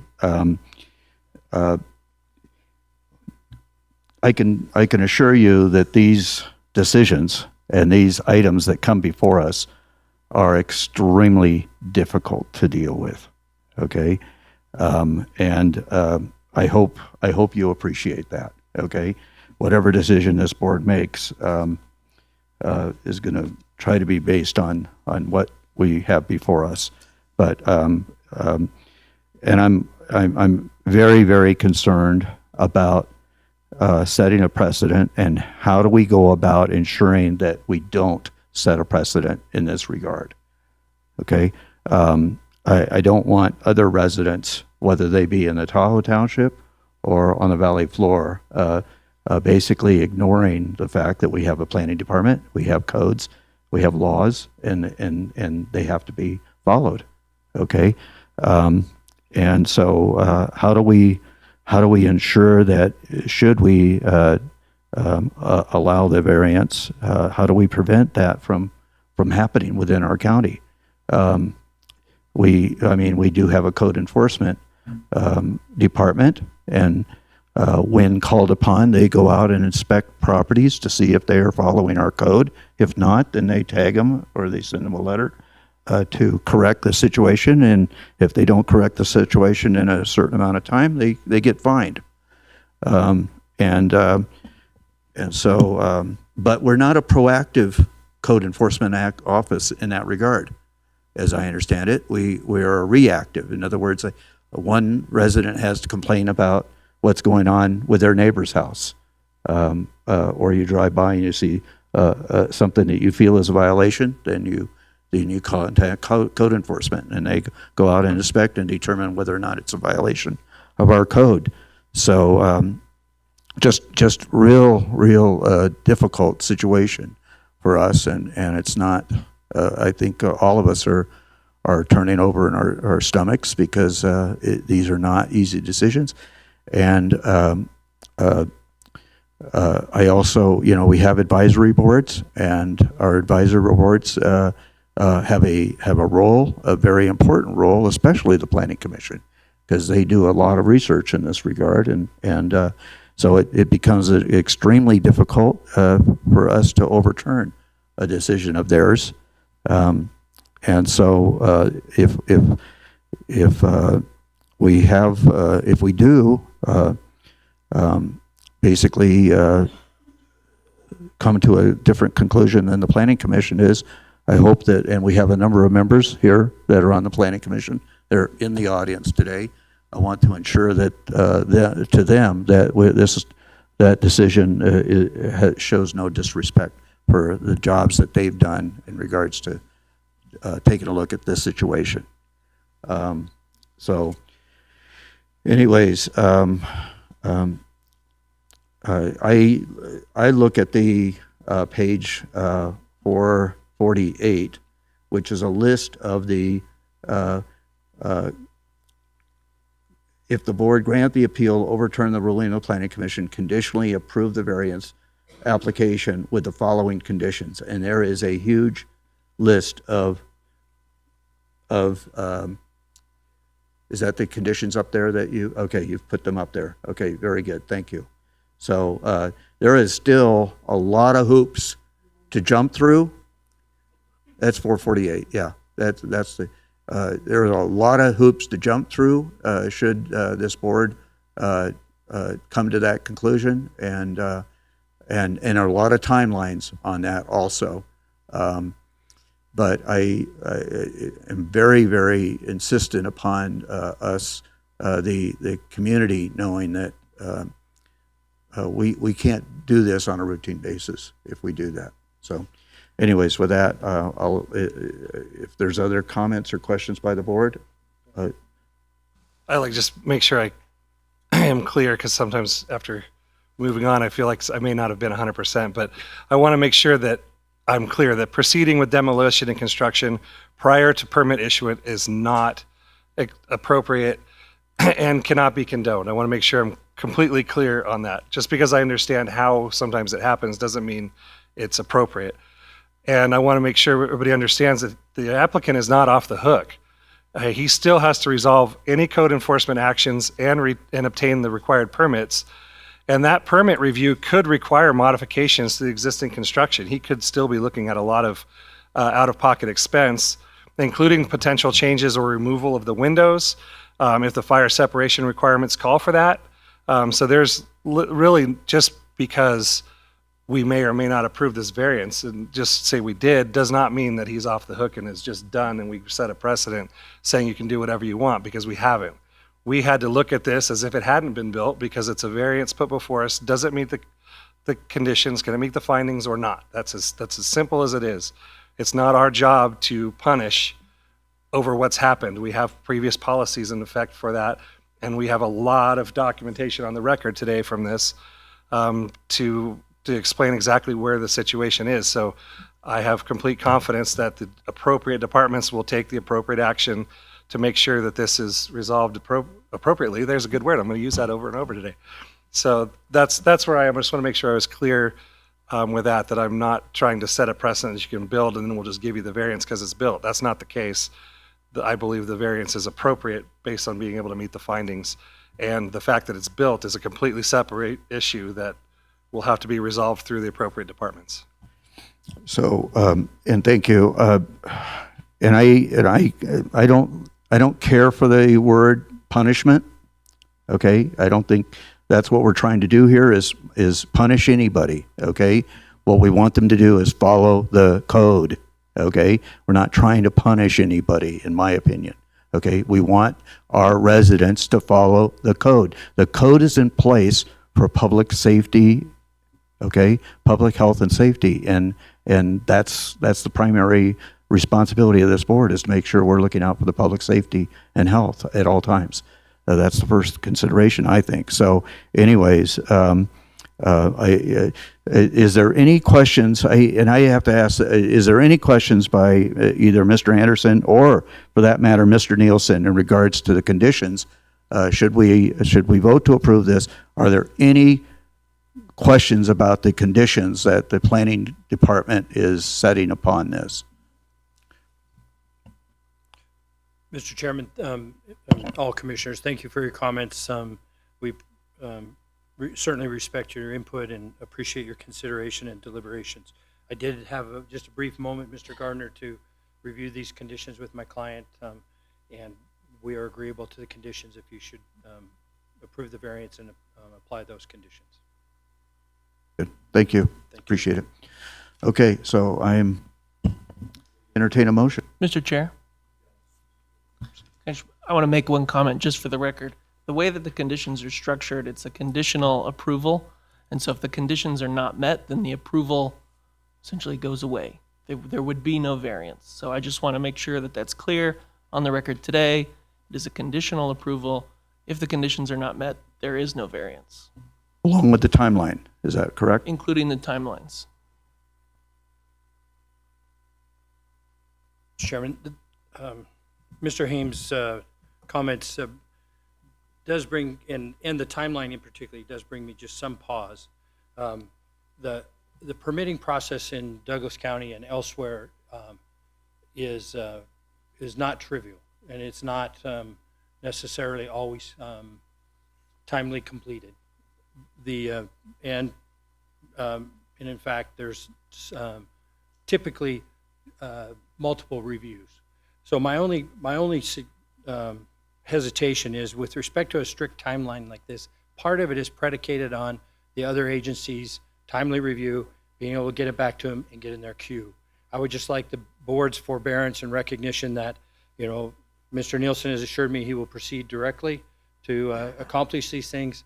I just need some grace if the permitting timeframes, for instance, TRPA can be literally months, and we would not be able to comply if we ran into a date or difficulty with one of the permitting agencies.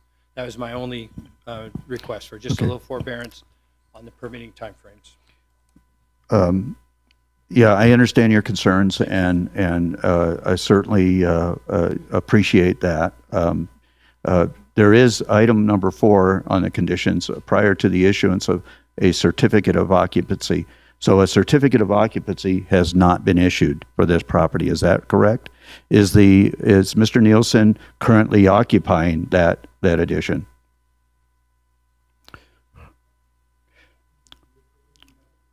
Are you using it?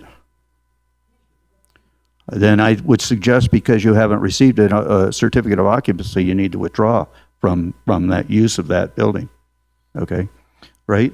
If that's okay. Okay. That's fair.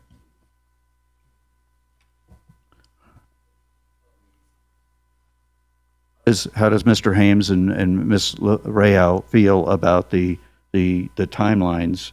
And once again, we haven't had a motion yet. We don't know where we are yet. So what are they? What about the timelines? For the record, Lucia Rayo, just a couple comments. He does bring up a good point, because it seems to us that the plans that were given to fire department are not the plans that were given to the building department. The windows on the side are an issue for the fire department. I know that because I spoke to the fire department, which is why there's conditions on here that you see from the fire department, things that they want with the permit. So it may take a little bit longer for him to go back and forth, because if he has TRPA already, he's fine. Okay, so that's one less.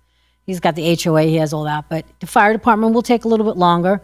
And then he has to submit new plans to us. Well, he has to submit plans to the fire department and then that approval. So that might take a little bit longer. I don't know if you want to give him a little grace on this. It's up to you. It's 5 months. I mean, it should be sufficient, but I don't know what the trigger is if they don't meet the deadline. And AJ probably has something to say. AJ Hames for the record. Yeah, I mean, the reason that there's a timeline in there is staff foresaw that if this approval was, because it's out of order, right? Normally you would get your variance first and then build. If you grant the variance first and then you have to go get your permits, in theory, you present yourself with a situation where you've granted a variance and then they just never follow through with the conditions. So what is the point? How do you check and confirm that there's a follow through? So that was the idea behind this set of conditions, was to have those checkpoints so that there can be assurances that safety is being protected, that firewalls are being installed, that electrical work is being done correctly, for example, so that it doesn't just exist out there forever without checks. So I don't know if apparently 150 days is not enough time, but I don't know what an appropriate First of all, we got an inducement form. You took away his gym, so he can't work out now, right? Well, I think the simple solution, we can go have lunch, is you have the timeline, it's set, and if it's not met, and they have to come back and show us because of the regulatory delays and not because of their efforts. I would agree. They would need to come back to us and right? Okay. I will entertain, are we ready to entertain a motion or, okay, let's entertain a motion so we can, yeah, okay. I'm entertaining.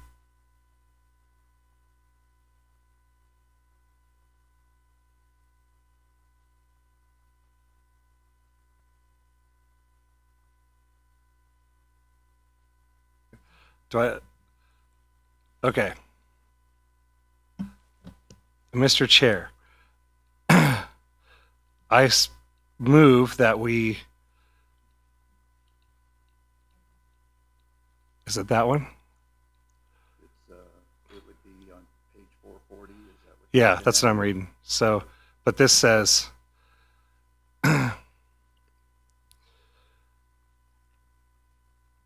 so because we feel like the findings can be met if certain conditions were imposed on the project,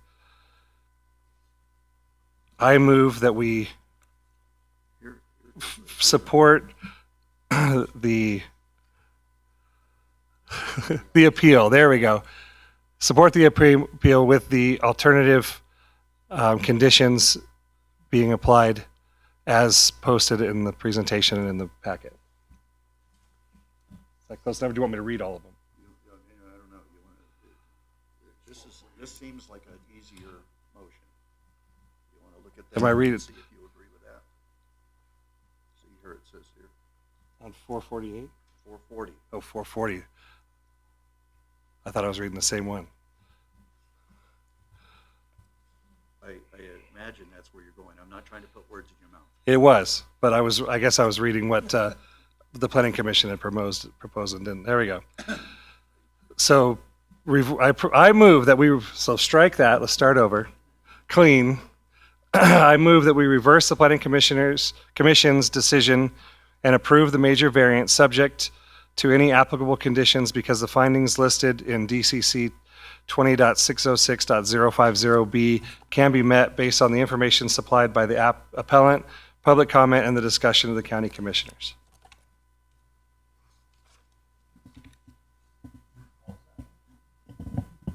Mr. Chair, Okay. can I ask a clarifying question on the Yes, motion? please. So we've had a motion by Commissioner Tolbert, a second by Commissioner Tarkanian, and do you have a question? Yes, thank you, Mr. Chair.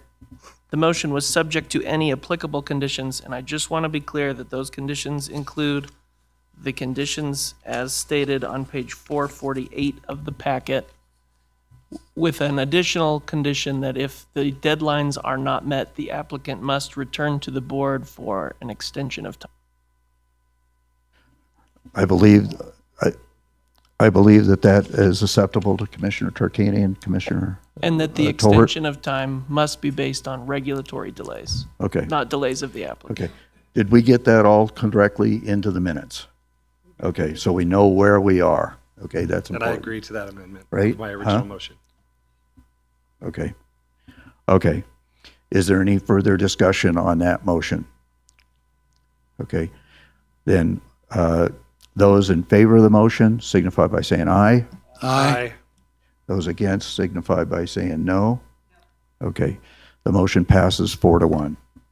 Okay. Thank you.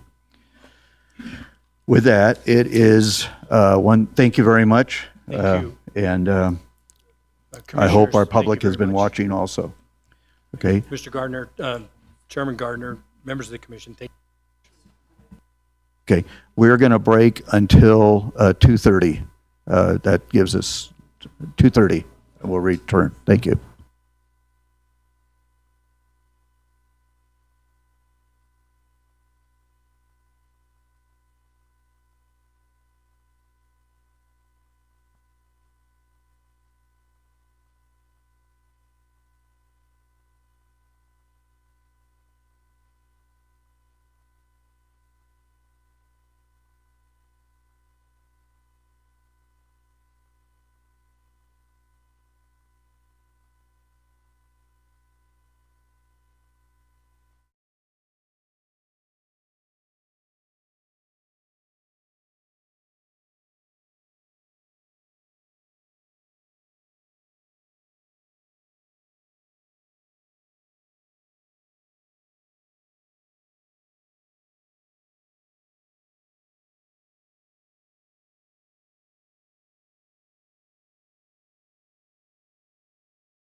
Okay.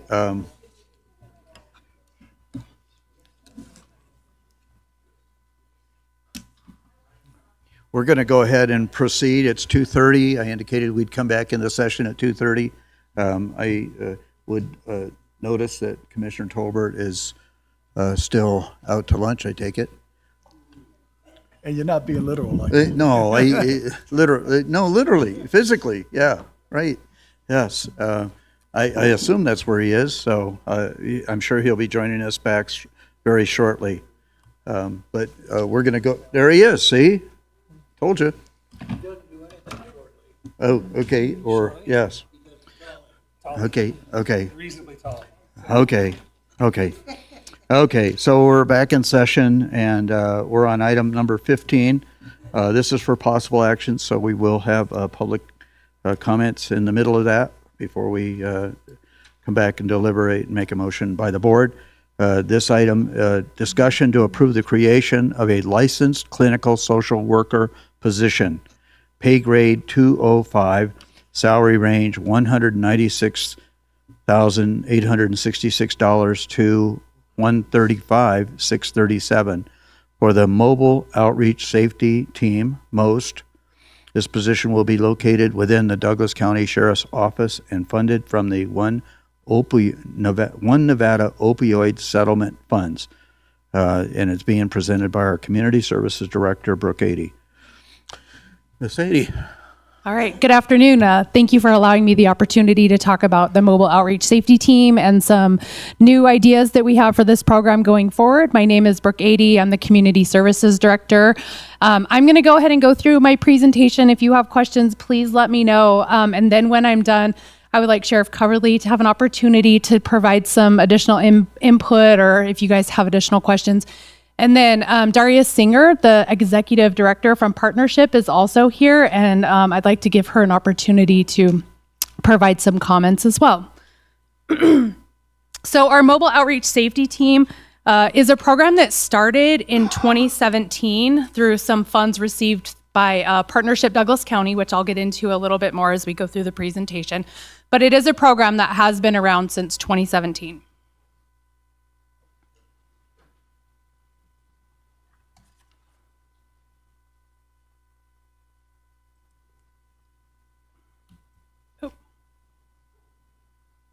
Our Mobile Outreach Safety Team, which I'll refer to as MOST from here on out, does meet some of our strategic plan goals that have been identified through the strategic planning process. It meets the goal for public health to build partnerships to support residents in accessing reliable health care, primarily behavioral health care. It meets the goal of our community vision to foster a thriving community through a collaborative approach to support individuals' well-being. So this is a collaborative approach between the Sheriff's Department, Social Services, and Partnership Douglas County. And then also to meet mental and behavioral health priority to expand access to mental health and behavioral health services, which includes some outreach efforts. MOST also achieves goals from our 2022 needs assessment that was completed when we received the One Nevada funding. We had some focus groups and outreach with the community to say, hey, what are some things that we could use this money for to help support behavioral health efforts? And one of the focuses was to be able to support MOST to address intervention needs and identify and be able to respond to critical behavioral health gaps.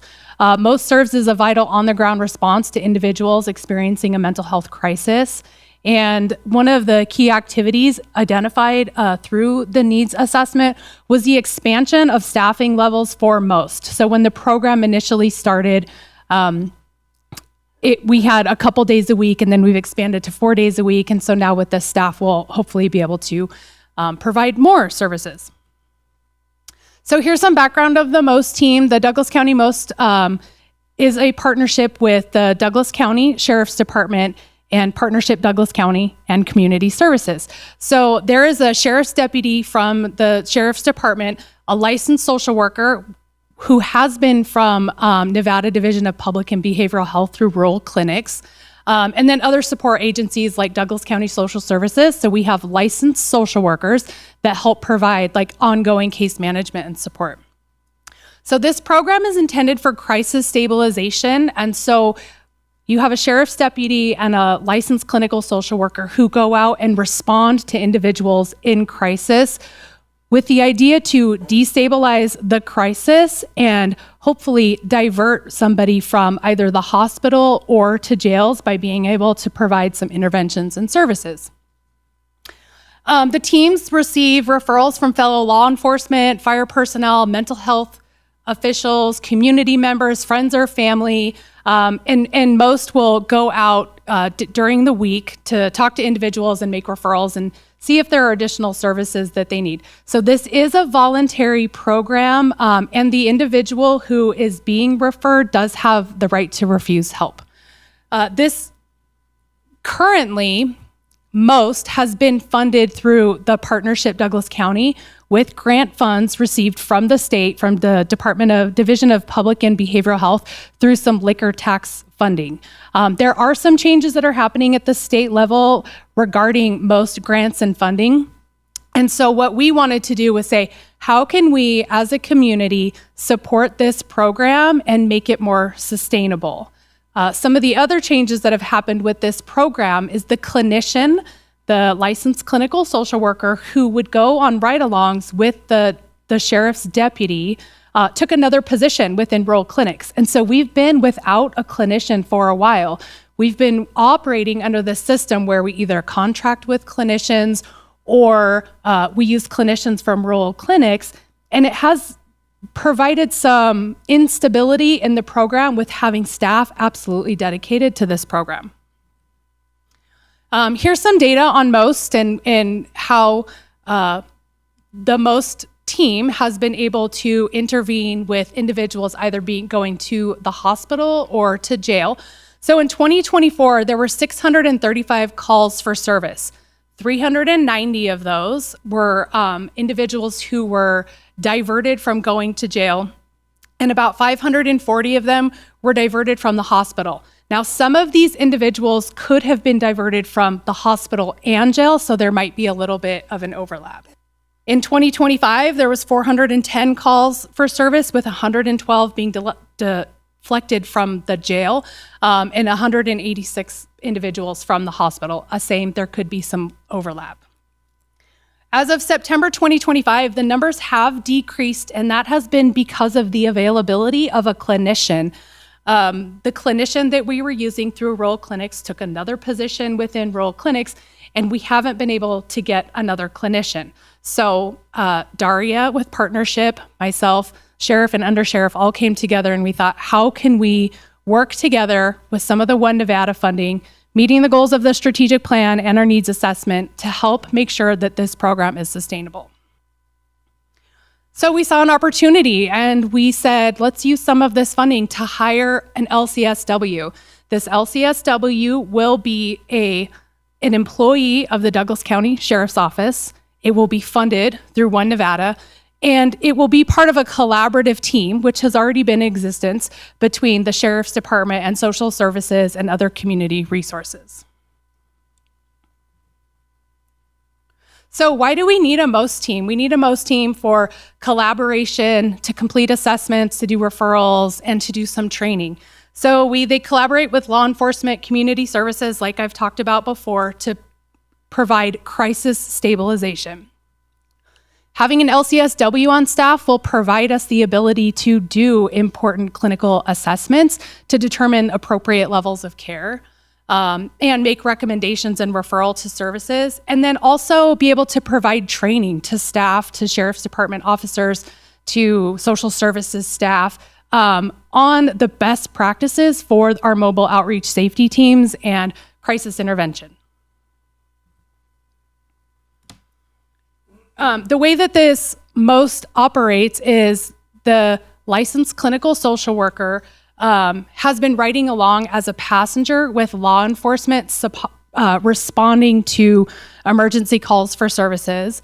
They will report, they provide information and reports to the sheriff's office as a subject matter expert.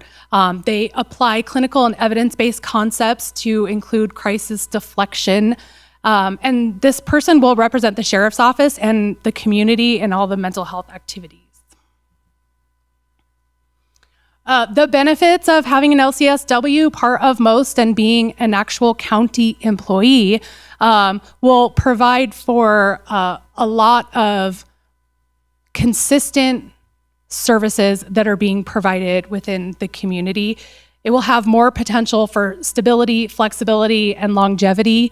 Some of the clinicians that we've worked with in the past have expressed to us they would be very interested in a position like this if it was with the sheriff's department. So our hope is that we get somebody who is able to stay for a long time. They're a part of the sheriff's department, and so there's more flexibility on when they're able to go out on calls. Let's see, social services will continue to assist in ongoing case management and support for the LCSW. I envision we'll have, which we already have right now, and I envision these will continue to happen, sort of these multidisciplinary team meetings where we have the LCSW, our licensed social workers, come together and talk about individuals within the community and make sure that we're providing them the appropriate referrals and resources. And that is it. I'm happy to ask or answer any questions. I would like to see if Sheriff Coverly would like to provide some insight as well. Thank you, Brooke. Dan Coverly, Sheriff, for the record. So this is a great program.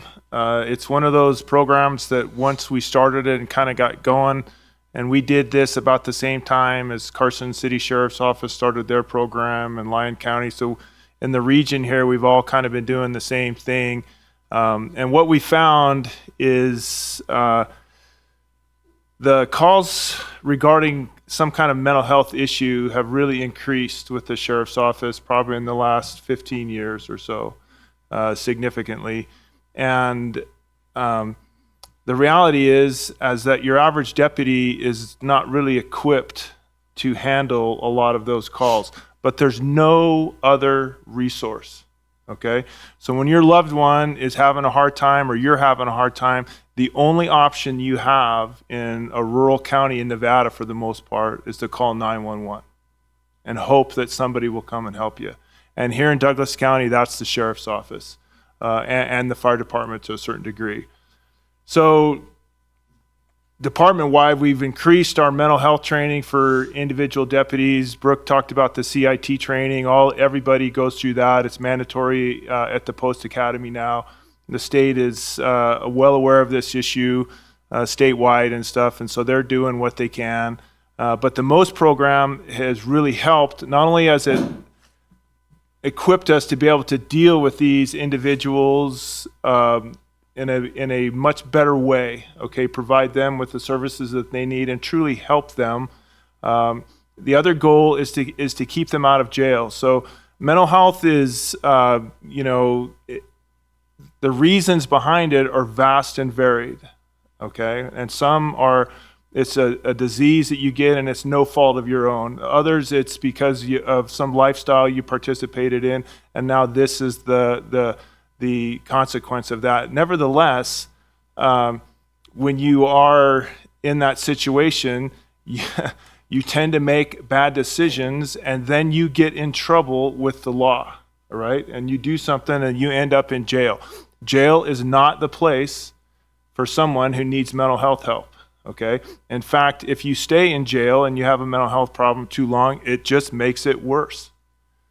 So the worst thing that I see occasionally is when I go back to the jail and I see someone standing there in the jail cell in the window who's waiting to get some help from the limited resources we have in the state, and I can see them deteriorating. Okay, they should not be in our jail, but they're there because they committed a crime, and now they're in the legal system.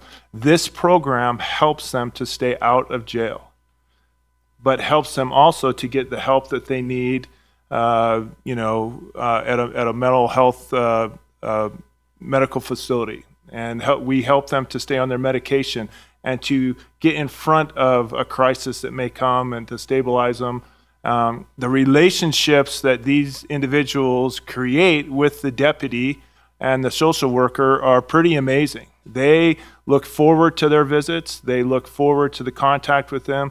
They reach out to them directly a lot of times. And it's just when this first started, and I wasn't the sheriff back then, but my first reaction was, this is another one of those touchy-feely, everybody feel good kind of thing. And, and I didn't want to have much to do with it.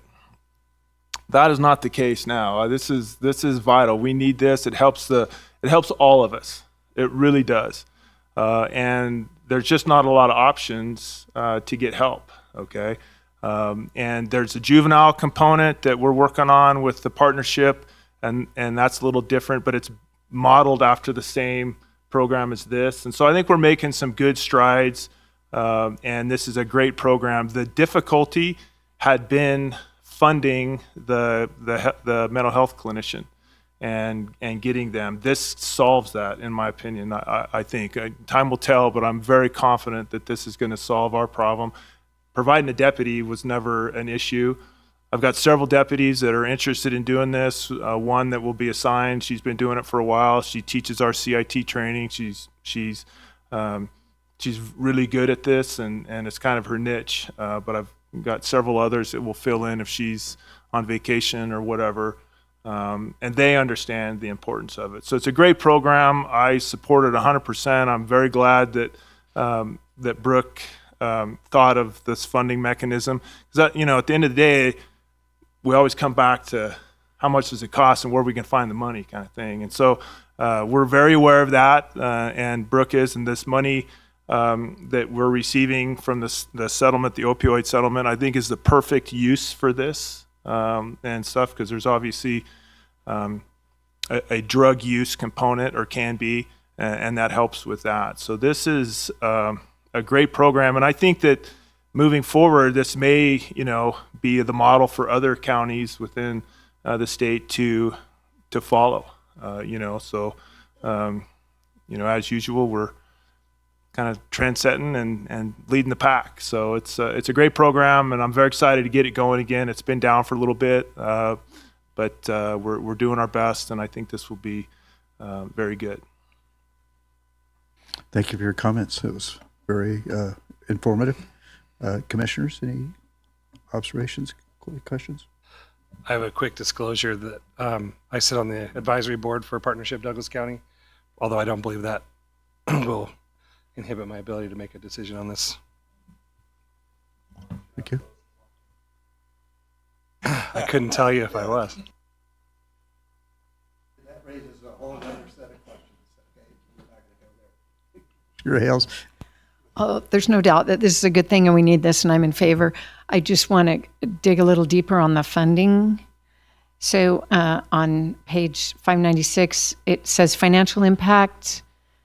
The total cost will be up to $177,000 annually. The position will be funded by transferring existing budget from the unanticipated services and supplies account into a salaries and wages account. But I also understand it says funded by One Nevada opioid settlement funds. So I was a little confused as to, are these ongoing funds, and why is the unanticipated service and supplies account being implicated here? Brooke 80 Community Services Director, good question. The way that the One Nevada Fund budget sits is the majority of the funding does sit in services and supplies. This is a service that would be provided. This is not a personnel that will be housed by the Community Services Department, so it's not in our salaries budget within the One Nevada Fund. That's why it will come out of the services and supplies. That is the fund that we use for all of the grants and stuff that we do. So this will be ongoing, funded in an ongoing way by the One Nevada settlement funds, but that money just will go through the unanticipated services and supplies account. Correct. Okay. The way that the funding is currently received is through community services, and then we would voucher it over to the sheriff's department. And this position will be available as long as the One Nevada funding is available. So it is contingent on that, and it is ongoing. That's helpful. Thanks. And as I understand it, I mean, the One Nevada funding is going on for decades, right? I mean, it's, I think, well, I don't know that I don't even know that all the settlements have taken place with all the drug companies and the distributors. I think only 1/3 of that equation has been resolved. So I think that's going to increase. But I could be, maybe Daria may have more information on that. It's so.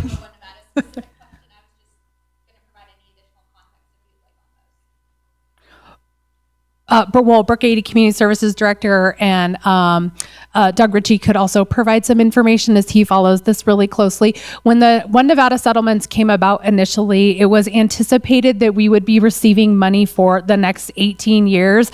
That was about 3 years ago, so we have about 15 years based on that, but we do get settlements throughout the year for various amounts, and so you are correct. That is sort of a moving target, I guess you could say, as we continue to work through all the litigation.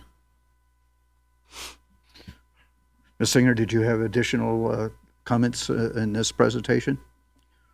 Yes, Daria Singer for the record with Partnership Douglas County. I just wanted to provide a little bit more background on MOST and some of the successes we've had in Douglas County. So MOST was created in Carson City in 2016 after the IHOP shooting. That is what started this program. There was a need identified to assess individuals experiencing a mental health crisis and get them connected to services so we don't have another tragedy like that in our community. That individual specifically for the IHOP shooting had ongoing mental health challenges and had multiple interactions with law enforcement over the course of his life. And so that's where they created the program first, and we followed right after with the program. In Douglas County, we've had several success stories where we believe that something like that could have happened here, and we were able to interact with that individual and get them connected to services to reduce the likelihood of having a tragedy occur in Douglas County. One of the other things with this program is we see that a lot of the ongoing case management saves money if you're looking at a cost analysis. We had one gentleman who would call 911 upwards of 900 times a week. He no longer calls 911 that much anymore. He now will reach out to the MOST clinician or the MOST cell, and our clinician will come back after a weekend and have like 300 texts from him. And so that's something where we can show that they're not using 911. You can also factor in the individuals not getting arrested and going to jail is cost savings. But we also know the longer we can keep someone healthy in the community, the more they can be a functioning, human in society, pay their taxes, be connected in the community, but also we see a reduction in violence. Long term, this was always planned to go back to the county. Partnership Douglas County stepped in and accepted this funding because we were best suited at the time to manage a state grant. However, it's been 100% a sheriff's office program. We have been more that back-end support of doing the data reporting, supporting the clinicians, and then helping put on the CIT training annually. And so transitioning this to the county really aligns with best practice. And like Sheriff Coverly said, for being trend centers, you would be the first in the state to have a clinician as a county employee that is under the sheriff's office. Other communities still have someone dedicated by the state. So yes, they have a full-time clinician, but they're still dedicated by the state. Or other counties don't have the buy-in between social services and the sheriff's office. So here we really have that collaboration where we would be the first in the state to move forward with this program. And lastly, I just wanted to say that Partnership Douglas County is still committed to support this program in any way that's best suited, whether that's continuing to support the crisis intervention training or help seek for additional funding to pay for other on-call clinicians so we can move towards a 24/7 model if that is best suited for Douglas County in the future. So thank you. Thank you, Ms. Singer. Commissioner Rice? When I was with Pasadena Police Department back in another life, we had what we called youth services, and we had a licensed family counselor, whatever his title was, who was given the rank similar to a sergeant. And we had 4 detectives that worked under him. And we worked primarily with youth, but they also handled crisis intervention. And I'm so glad to see Douglas County moving in that direction. And I would wholly support expanding into your youth services or juvenile department, and it really changed lives. And I'm thrilled to see this happen. Thank you. If no further comments by the board, we'll go to public comment. Okay. Is there any public comment on item number 15?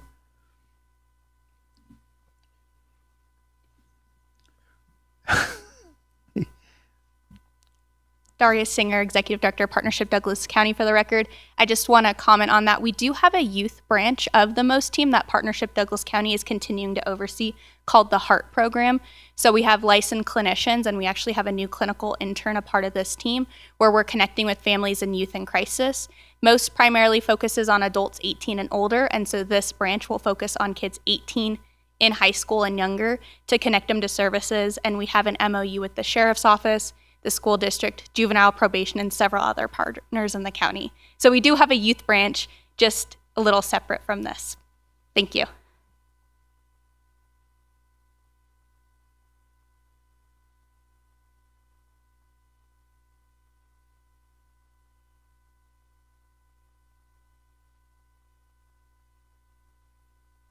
So, yes. Okay. Okay. Since no other further public comment, we'll bring it back to the board. If there's further comments or I'll entertain a motion. Would be Commissioner Hales, Commissioner Tarkanian. I'll make the motion to approve the creation of a full-time licensed clinical social worker for the mobile outreach safety team as presented. Second. Okay, motion by Commissioner Tarkanian, seconded by Commissioner Hales to approve the creation of a licensed clinical social worker position, pay grade 205, salary range 96,886 to 135,637 for the mobile outreach safety MOST team. This position will be located within the Douglas County Sheriff's Office and funded from the One Nevada Opioid Settlement Funds as presented. All those need further discussion? All those in favor signify by saying aye. Aye. Motion passes 5-0. And thank you very much. There you go.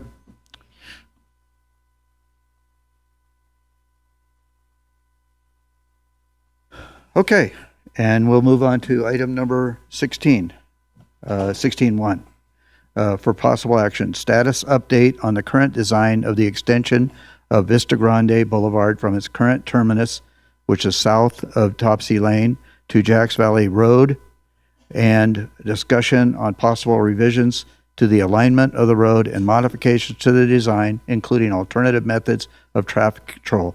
This is being presented by our Assistant County Manager, Wendy Lang, and also with our Public Works Director, Mr. Phil Richter.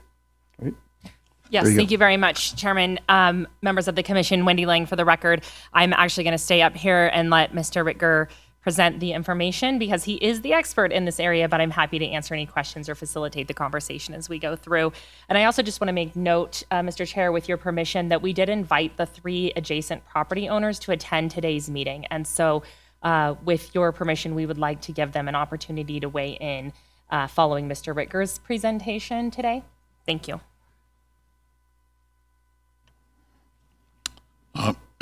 Chair and Commissioners, thank you. As usual, if a commissioner has a question as we're going through this presentation, I hope you'll indulge us with trying to answer that at that time. Absolutely not. Okay. I hope I'm clear on that. Does your wife ever interrupt you? Absolutely not.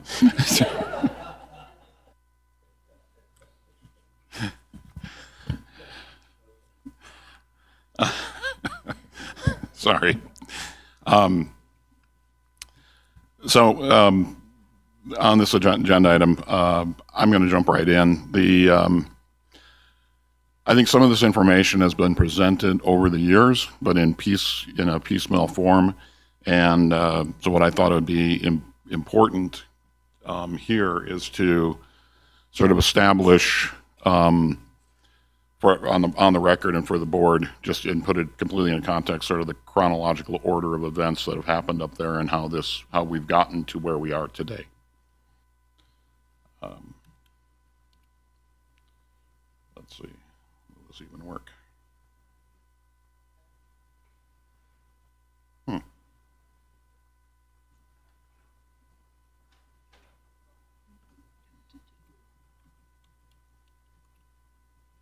Oh, I can do it. I can do it with the mouse. Sorry. Oh. Didn't realize that. There we go. Okay. So the impetus of this was, it goes all the way back to 1978, in the 1978-1980 timeframe, when the original alignment of what is now called Vista Grande, within the Indian Hills GID portion only, was created, and it was created, the northern side, which is the part that has not been developed yet, was created when a subdivision map for creating 4 parcels, which at that time was called the Jack Bay number 2 final map, recorded this document, which created these 4 parcels on the north of Jacks Valley Road. And the condition of approvals, basically, with this final map, by the way, were that section of the road would be built or constructed with concurrent, essentially, with the time of development of those properties. There was no intent back then to build this road independent of future development up there.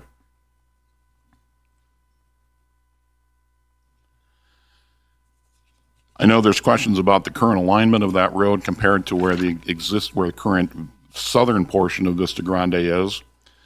In 1999, when the North Valley Plaza, which is commonly referred now, as the Target and the Home Depot Commercial Center, was proposed for development, the southern portion of Vista Grande that you see in red up there was realigned to its current location,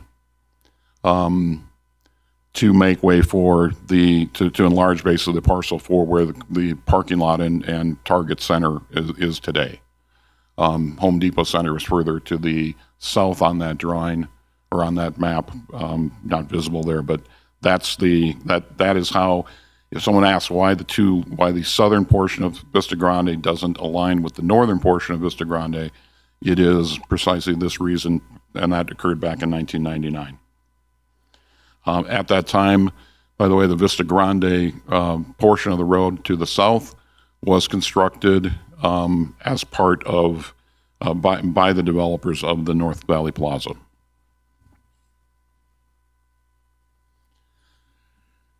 The northern portion of the Vista Grande Road, which terminates at the boundary with Indian Hills, so the 4 parcels on the lower end, 3 of them owned by John Serpa and 1 by the LDS Church back in 2000. Their northern boundary is the end, or is the boundary with Indian Hills GID. The parcel to the north of there, in green, was owned by the U.S. Forest Service. So if you're wondering why that road terminated so abruptly right there, it is the fact that there was U.S. Forest Service land. The green is to the north or south of where the LDS Church is? It's to the south, right? So everything is facing north. All the images I think I'm trying to show you, every image you will see here, functionally, they're laid out north to south, as opposed to. I wanted to make the orientation, so some maps are a little bit smaller as a result of that, but I wanted to keep the orientation as much as possible north to south.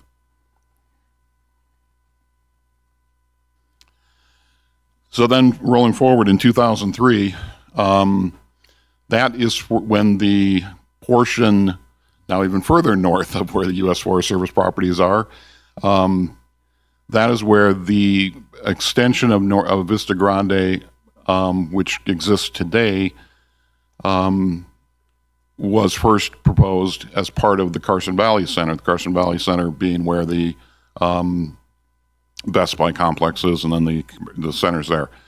That is when Topsy Lane, you've got Topsy Lane to the north there, the Vista Grande road on the eastern edge or western edge. It's bounded between the Bureau of Indian Affairs, Washoe Tribal Land, which is where the Sawmill Project is, and then where the Best Buy project is. Again, that road terminated right at the U.S. Forest Service parcel, which is on the south end of where this development went in.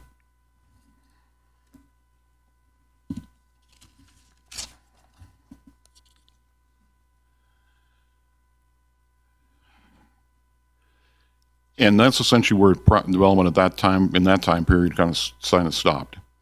In 2009, Douglas County began work on what is abbreviated as the Lands Bill, which is actually the Economic Development and Conservation Act. And that bill was, the framework for that bill was actually approved in February of 2012. In that that bill, and what's important about that bill is in that bill, one of the objectives was to petition essentially the Bureau of Land Management and the U.S. Forest Service to deed parts of their property over to the county so that we could conserve Carson River floodplain areas, open space, natural resources, and maintain rural character. What's important for this discussion is that in that lands bill, there were 42 parcels identified of various acreage, but in that lands bill, there were 5 parcels that they deemed what they call excess parcels in the lands bill. But those parcels were requested to be deeded over to the county with specifically the intent to have those to then sell those parcels and use the funding from those sales to acquire conservation easements in other areas within the county.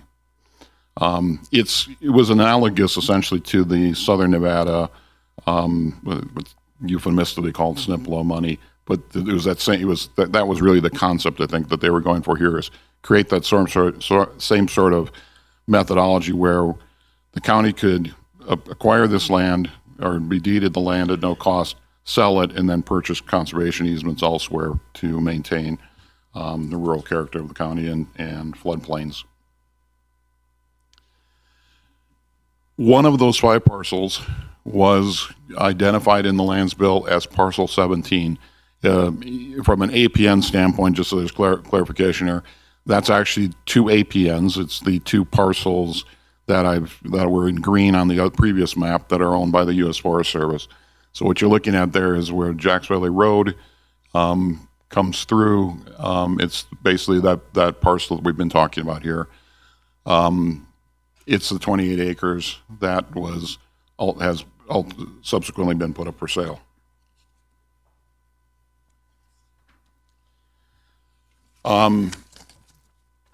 So in April of 2012, after the lands bill was put together and was submitted, Douglas County submitted to the U.S. Forest Service an application for what's called an application for a transportation utility systems and facilities on federal lands special use permit. Essentially, it was their way within the U.S.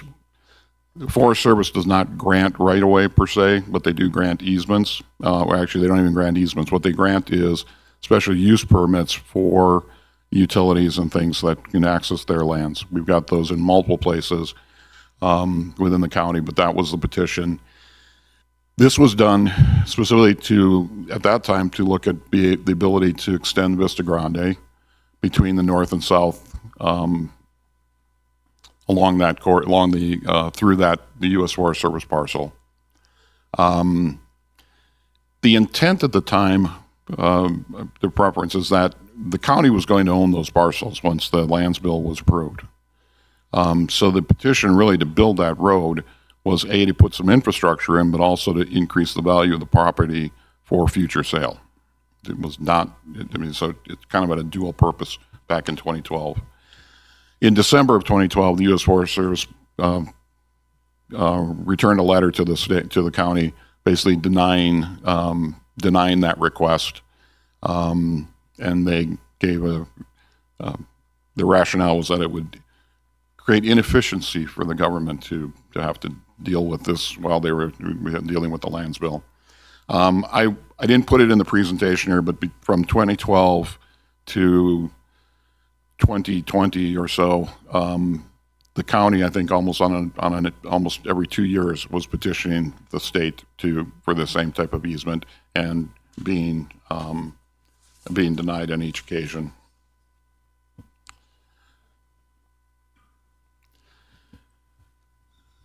So switching courses a little bit, we'll talk about the redevelopment area because this area was part of the RDA 1. And this comes down to some funding, some of the questions about funding. In May of 2018, the Board of County Commissioners passed Ordinance 2018-1505, which dissolved the redevelopment area number 1. And that dissolution was effective June 30th of that year. The stipulation or the motion that was approved, or the stipulation, was that, and I think it's with all RDA type money, is that the money that was collected or generated from the redevelopment area number 1 had to remain in a fund for RDA 1, and those funds expended on projects that were eligible for, would have been eligible if the RDA had continued to exist in that jurisdiction. There was only, redevelopment area 1 was a series of parcels or properties or areas within the county, northern part of the county, where those funds were collected from, and hence those were the areas that were eligible for disbursement of that funds. Those included the Genoa area, Genoa Lakes area, along that corridor, and then some of the North County development areas, including areas on the east side of Highway 395 in the North County area. It wasn't until May of 2019 that the Board of County Commissioners, so about a year later, the Board of County Commissioners, when they adopted the fiscal year 2019-2020 budget, is where they first authorized an allocation of funds from RDA 1 for future construction of Vista Grande Boulevard. At that time, when that budget was approved, they opened up a project. It was which still is on the books today, is Project 20R03. And at that time, they allocated $2.352 million for that project. The remaining funds from the RDA from RDA 1 were dispersed to other entities, Genoa being one of the principal recipients of money from RDA 1 when it was dissolved. And I think there were some other minor projects that were funded, but this is the portion that went to the road. And I'll move forward here, but recognize, by the way, when that funding was put in place, the parcel was still U.S. Forest Service, and there were no easements through that. So that it's not like the funding could trigger construction. The funding was just set aside. And it wasn't set aside to really at the funding, even in that day, at the time it was the money was put into that reserve.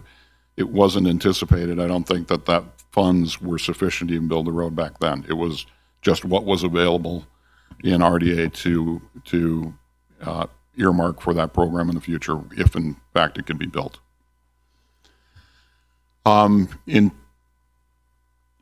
Shortly after that project was created and the funding and that board action was taken, the residents within the Indian Hills GID area requested a town hall meeting with County Manager Patrick Cates at the time, Commissioner Barry Penzel, and then county staff, principally myself, John Erb, and some others from community development. And they were concerned with the future for future proposed alignment for Vista Grande Boulevard. That meeting was held in March. Residents along principally the residents along the east side of Summerhill Drive, which is the western boundary with what was the LDS Church property and the U.S. Forest Service property to the north.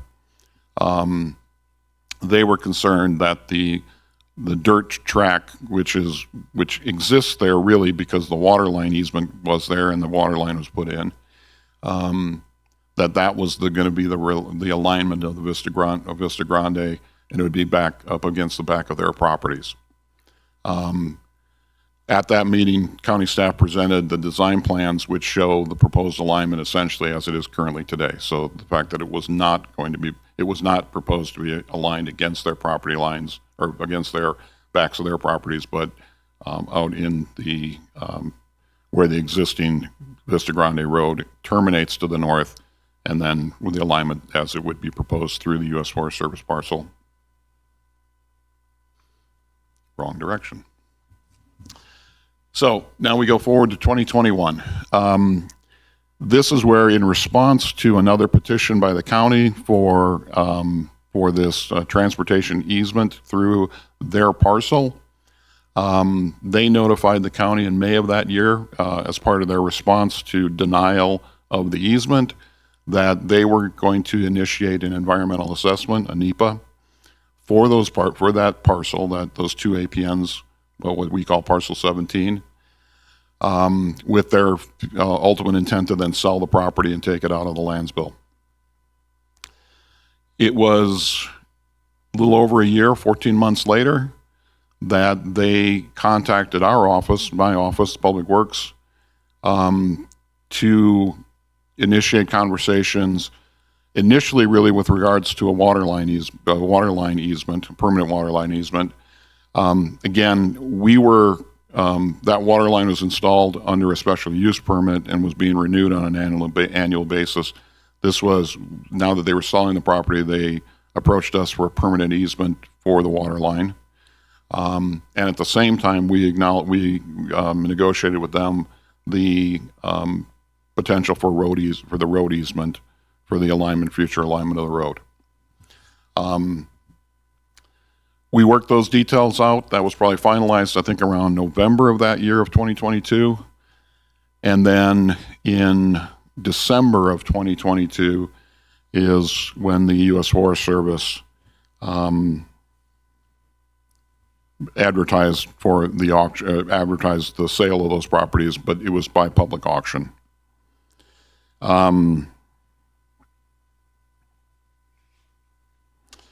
So there was no easement agreement. I mean, the easement agreements were in sort of the easement agreements in the contextual sense of it defined where the roads were, what the meets and bounds were, the legal descriptions of those. But those documents were conditioned, or the way they were put in place was that the winning bidder was conditioned to enter into those agreements. It was not an agreement between Douglas County and U.S. Forest Service. We were not involved in the auction or the sale of the property. That was strictly, that everything was managed and handled through the U.S. Forest Service. But I would assume that like any other government auction, that there was full disclosure of the requirement for those easements as part of the bid package and what people were purchasing.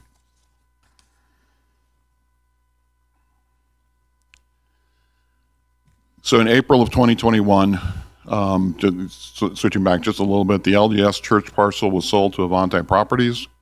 That's a current property owner. In January of 2023, the U.S. Forest Service parcels were sold to Consolidated Partners. And then in February of 2023, the easement for the water line and the public right-of-way for future Vista Grande Road was recorded with the county. Interrupt and ask you a question. Yes. You're saying it's like an easement or right of way. It's my understanding that the landowner had to, at least, I assume the whole one, had to transfer ownership of so many square feet for the road. It's not an easement, but actually a transfer of ownership. Is that accurate? I do recall this coming before this board. You and I and Commissioner Rice were on the board at the time when this easement came forward, the right-of-way. That had to be dedicated to us. I know that we got into discussions with Commissioner Noasad because he wanted he didn't want to accept this because he wanted a straight alignment that would encroach upon the Avante properties, and we didn't have access to that. So I think it was a 4-1 vote, if I recall, a 4-1 vote because Commissioner Noah Sad voted no, but that's, it was in 23 that we accepted that right-of-way to build for the possible extension of Vista Grande. Okay.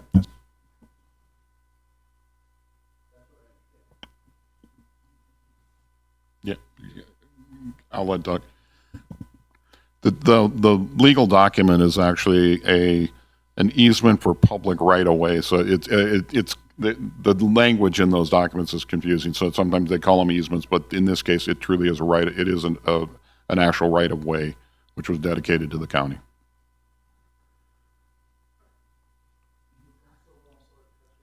No, that's okay. So what's to note, and this again just goes back to some of the, I think, perception within the public and stuff, and I want to correct that for the record, is February 2023 was the very first time the county had dedicated right-of-way for the entire length of what is ultimately going to be Vista Grande if it gets constructed. So the comments that we delayed building this road because we didn't want to, we didn't build it in 2007 or we didn't build it in 2008 or none of that could have happened.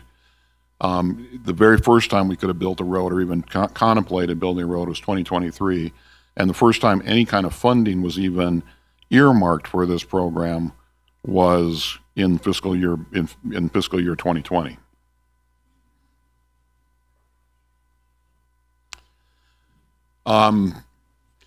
So in 2024. As part of working on continuing design, now that we had the actual easements in place and we could actually try to formalize where the true road alignment was or the road design. As part of that, we were notified by the design firm, it was R.O. Anderson, that the original 60-foot right-of-way that had been dedicated in 1978 for the southern portion, or that portion within Indian Hills JID was not sufficient to accommodate the current what I call the current minor collector road construction requirements or standards. With slopes, easements, and topography and stuff like that, it was going to the road exceeded the 60-foot width in terms of being able to construct that. Some of that is permanent right of way that was required. Some of it was also just slope easements. So in August of 2024, letters were sent by my department to Avanti Properties, Caliber Jack, and Dayton Hudson, which is the target corporation, to really just to initiate discussion regarding acquisition of that additional right-of-way. I've listed the quantities being requested from each of the property owners. Mr. Richter, I have a question about this, if you don't mind. And now, Yes. in 78, that right-of-way that was dedicated only was not from Jacks Valley Road up to the U.S. Forest Service land. Is that correct? That's correct. Okay, so that's the 60 feet wide. How many feet did we get from the U.S. Forest Service on that was dedicated for that portion? So the U.S. Forest Service, that right-of-way is 80 feet. It's an 80-foot wide right-of-way for construction of the road. So a way to look at that is this section, the lower section is 20 feet short on somehow within the boundaries. Yes. I was just confirming it's 80 feet you need. Yes, generically, yes, 80 feet is what would accommodate construction of the road. Anyway, so that was done in 2024. We did not receive any response from any of the property owners at the time in terms of their willingness to enter or to even discuss the need for this. It was then in September of that year, so a month or 2 months later, that the agenda item for Vista Grande Boulevard extension was brought to the Board of County Commissioners for an update. At that meeting, we provided we provided a background on the status of the project. And then it was there where we discussed the design engineer's estimate of probable cost at that time was $3.6 million, and that the RDA, available RDA number one funds, or the funds in that project, I'll be more precise, was $2.6 million. The motion in September of 2024 that this board approved was to direct us, the staff in the county, to work with the neighbor. This is verbatim as the way the motion was read, was to work with the neighboring developers, which is essentially the property owners, to find a way to fund the completion of the Vista Grande Boulevard, with the stipulation that Douglas County was only going to contribute the remaining funds in RDA 1, the $2.6 million. Okay, so I need to ask this question.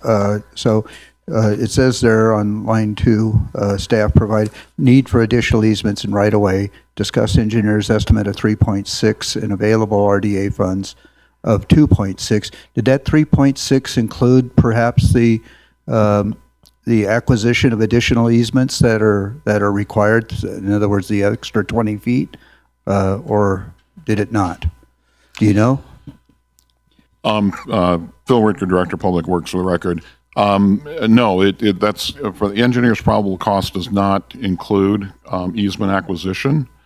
I think in principle, I'll put it, maybe I'll put it a little bit different way. I think in principle, how the $2.6 million that the county's contributing to the program gets spent is something that can be worked on with the property owners when they come forward on how they want to build the road. I mean, that's where we really stood at this. So the truth is, if they want us to use that funds to purchase easements from them, we can do that. If they want to donate the easements so that the money goes to construction, they can do that. I mean, we didn't get into the details. Regardless of how we get there, we need 80 feet all the way. That's right? Is that what you're saying? Okay. Correct. It's not in the presentation, but in November of 2024, so shortly after this, a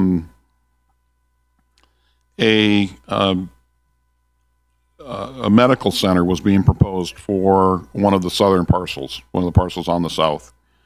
And as part of that development, or that proposed development for a medical center, they were looking at construction of only the southern portion of Vista Grande. By the way, they were not looking to build Vista Grande completely through, but they looked at just building the lower portion so they could access to their medical center facility.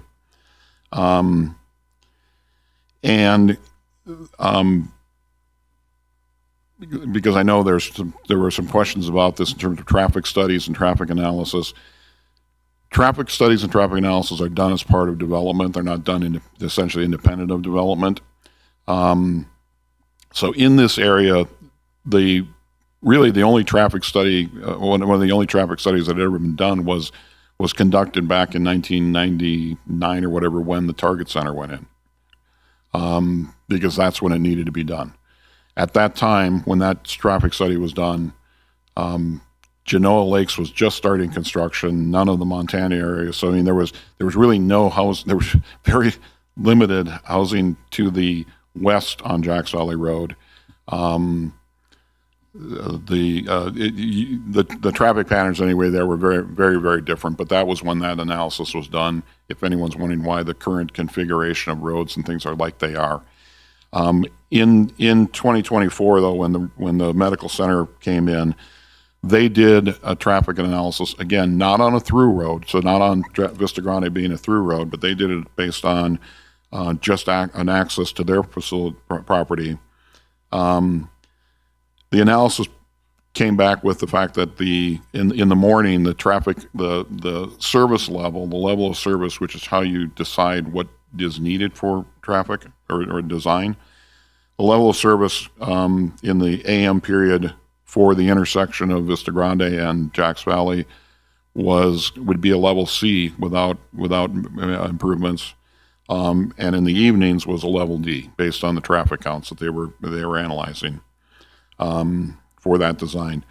As a result, their design was a roundabout for that intersection in order to get past that hurdle, because the requirements are that the level of service has to be greater than that. Can you explain that to me? Because you said level C and level D, which I'm not familiar with what that means. I assume that is an amount of traffic that's in there. Is there some determination of when you get to a certain level, you need a certain type of traffic device or function? Yeah, Phil Ricker for the record. And I'm not a traffic engineer on that level, so I mean how everything plays out like that. But the level of service, one of the major driving factors on level of service is what's called delay time or wait time. So a four-way stop, for example, at the time right now, just where those intersections are, it's really an entrance to the target complex, and then just a T intersection there. Level of service C just simply means that people are waiting greater than 20 to 30 seconds per car to be able to enter the traffic pattern and be able to leave. So, and the way to translate that is if you're looking at peak volume of 200 to 300 cars, it's how far back are cars stacking up before they can before traffic flows reasonably. Certain times of the day, traffic flows just fine. Other times of the day, it becomes a real problem. So level of service, so it's really a timing function, and each level of service has a window that it is defined in the in traffic analysis. I've always thought, Mr. Richter, maybe I'm mistaken, but I have always thought that the desire and intent and the thought process of the Board of Commissioners was that we weren't looking at just building Vista Grande into those areas. We were looking for a completion of Vista Grande from Jacks Valley up to the existing terminus behind the Best Buy shopping center, for lack of a better understanding. I always thought that was the intent, and I think that, if I'm not mistaken, the design was designed in that manner, and originally we thought we might have the funds to complete that, but we have discovered that it's not. But I don't see any benefit, I see very little benefit, if any, to the county for building the portion. Just then we're still going to have a leftover portion that we're going to have to figure out how we're going to get there. What benefit to the county or residents is that? Without it going all the way through. I apologize, Commissioner. I apologize, let me Commissioners. just jump in, because I know this issue a little bit. Is the medical center was going to go into a property that Chuck Bluth owned, which was inland.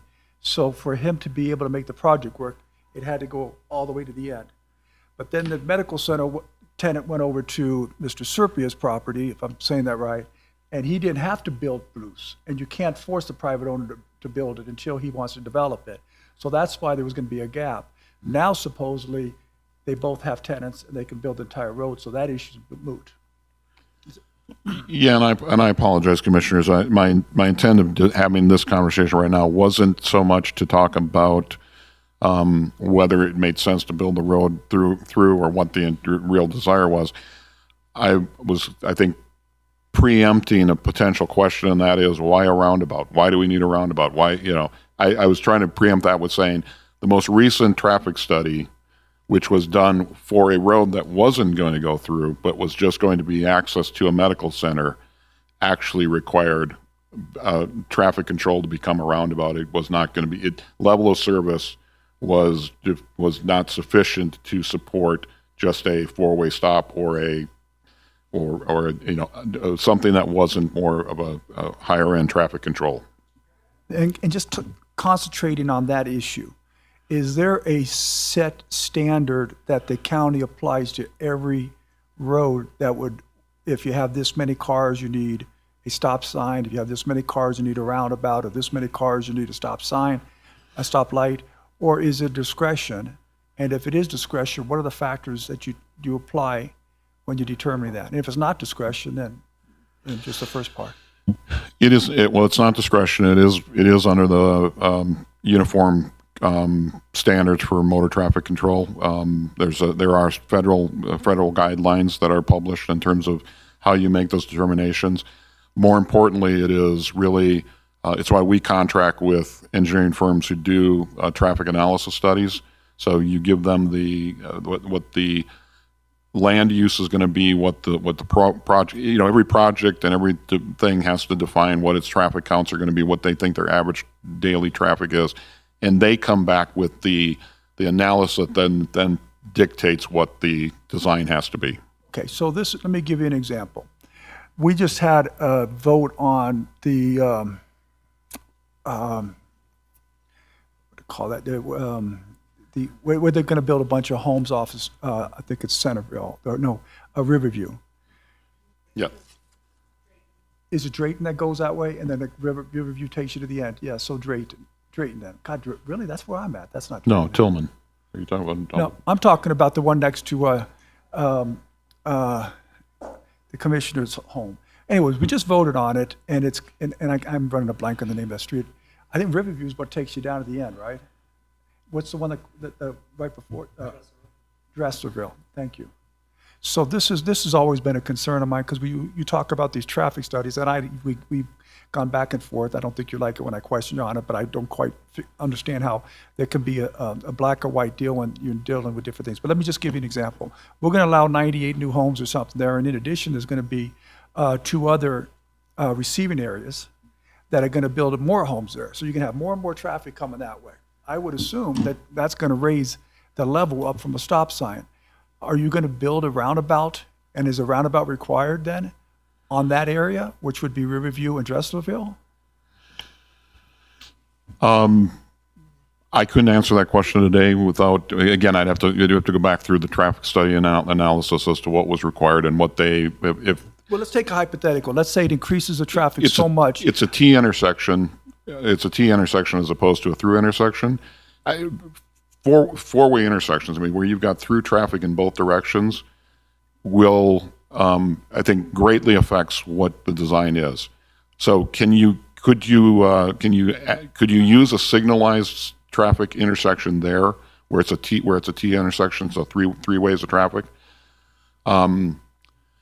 I think that would probably work from a traffic and safety standpoint, because you've got one major through road and you've got traffic intersecting into it. Where you end up with traffic probably balanced in both directions, it becomes more difficult. And the goal in a lot of these situations is to keep traffic moving as opposed to dead stops. That's a great distinction. But what I'm trying to get at is this a black and white rule where this uniform code that you say we have to follow on all instances, because we had this discussion about the Riverview traffic, is it a black and white rule that says, hey, if there's this many cars that come there and you're at an L, I forget what you called it, something L, whatever it is. Yeah, I know. Yeah, but there was a certain level. The level of service. But there was a certain level you said that required the roundabout. If you have that much traffic, even with the T, is it black and white that you got to build a roundabout, or is it discretion with the county to determine what best fits in each neighborhood? No, again, Phil Ridker for the record. I'm not the design engineer, and so we would be relying on those kinds of reports and design engineering reports. But as a general statement, there may be alternatives for any level of service. Whether it's signalized or whether it's a roundabout. But then beyond that, you get into other design considerations in terms of other conflicts. I will tell you, in the case of the Vista Grande one,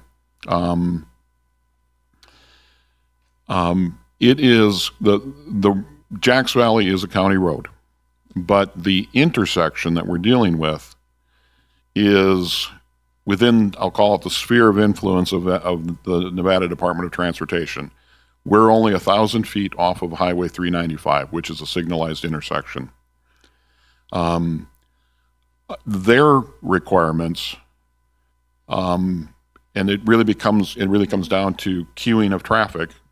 Their requirements are that they will not authorize 2 signalized intersections within 2,600 feet of each other. Okay, and that was going to lead me to another question is, they don't want 2 signals because the stopping and so forth, and the backup. They don't have the same type of feelings or requirements with the roundabout? No, because that's the unique property of a roundabout is that it has continuous traffic flow. There's roundabouts are, I mean, we're not accustomed to them here as much as in other countries or other places, but the beauty of a roundabout, once I figured it out, is you look to your left and then you enter. You don't have to worry about anything else. Well, unless you're waiting for people to turn into the school and you're backed up, 200 yards, and it takes you 10, 15 minutes. So there's not continual traffic. You're stuck there. And there is a school right near where you want to put this roundabout. Oh, it's in close proximity, but it's There's still going to be the people coming and going from the school. They are, and it's one of the elements. I can tell you right now, when we were doing traffic work on Jacks Valley Road, when we were doing a construction project just recently, our traffic control had to be shut down because during the school pickup and loading time when the heavy traffic was there. NDOT, we got notified by NDOT to shut it down because the traffic at essentially where the current Vista Grande South is, where that traffic road block went in, or control went in, that traffic was backing up onto 395. People couldn't get off 395 because the queue of cars. So the point being is a signalized intersection would basically do that on an almost daily basis. It would be a real problem in that location at peak hours. I don't want to get into I don't want to get into too much of the minutia because I'm not the design engineer here, and we're this is all hypothetical because we don't have the final projects in place. But I did want to just mention there are other concerns or reasons why roundabout is the design that's being proposed there. So in May of 2025, after the board directed us, we had our first meeting with actually Commissioner Tolbert is who orchestrated that along with staff, and then representatives from Consolidated Partners, Caliber Jack, and Avanti Properties. We had the meeting to discuss their partnership or whatever, how the partnership in terms of how we could bring them together so we could build the road. They were at that meeting. It was asked if they could complete the design and construct Vista Grande, and the upshot of that was there would be no reason they couldn't. But really, a precursor to that would be some sort of a development agreement, private development agreement amongst themselves, not necessarily with the county, as to how they were going to work together to construct the road and allocate whatever easements or whatever they needed to themselves so they could do this. And then the county would entertain at that point an agreement with them and sort of as a reimbursement on how we would then contribute the money to them as part of their program.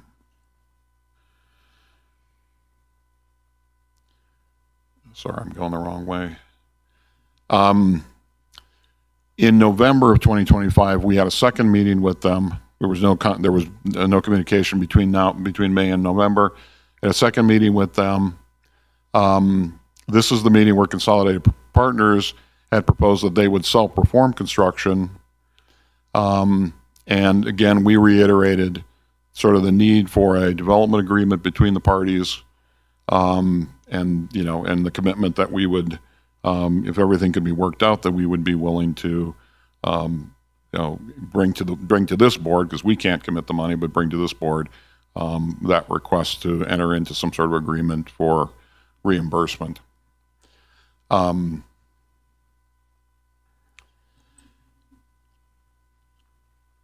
Shortly after that meeting in November, we, with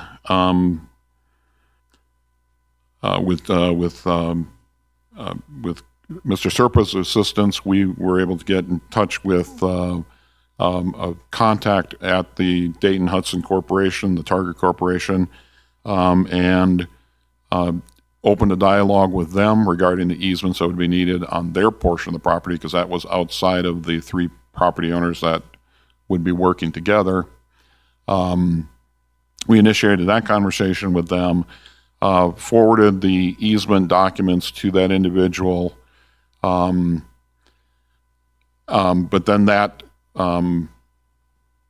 effort basically stopped at that point, because shortly after that is when we were notified by Consolidated Partners that they were considering a realignment and moving the road, and if that was going to happen, then the easements with Target would not be required. So where are we today? Current status is that plans are still at a 90% design level, and 90% design level is really just I'll call it a euphemism for the fact of, until you really know what the land use is or what the proposed development is going in an area like this, you'd be spending a lot of money on 100% designs for things that don't actually accommodate what the intent is for the properties around it, unless all you want is a through road that has no off ramps for businesses. The roundabout intersection on Jacks Valley Road to connect the commercial business is there to connect the commercial business centers and then efficiently handle the anticipated traffic demand. As I said, the road right now at Jacks Valley at peak hours is falling below level C into the level D. Our county standards, to answer your other question, is we have on county standards or county code that we have to maintain level, I think it's level B. Is it C? Level C. Level C or higher. So this road is actually starting to, would actually be falling behind what our own standards are at this point, even without development. Roundabout intersection, as I said, for the benefit of the audience, is that NDOT has minimum spacing between signalized intersections. They need 2,640 feet in their standard approval. To the intersection, which would be across from the Target, is about 1,000 feet. To where the south Vista Grande Road is today is about 1,400 feet. Either one is well within the limits of that. The 2024 annual average daily traffic counts, which is monitored by NDOT, those are published on an annualized basis. That Jacks Valley and Target entrance is a little over 10,000, bordering now on almost 11,000, I think, with the most recent numbers. For a frame of reference, back in 1998, when the Target Home Depot complex was being built, those numbers were down around 4,000, a little over 4,500. So it's a significant change in traffic patterns from when that complex went into today. And as we've discussed this in some detail, but again, any decisions on what's needed there, what the level of service and what the design has to be is really going to be based on a traffic analysis, and that's all contingent upon what's being developed or what's being put in to the north.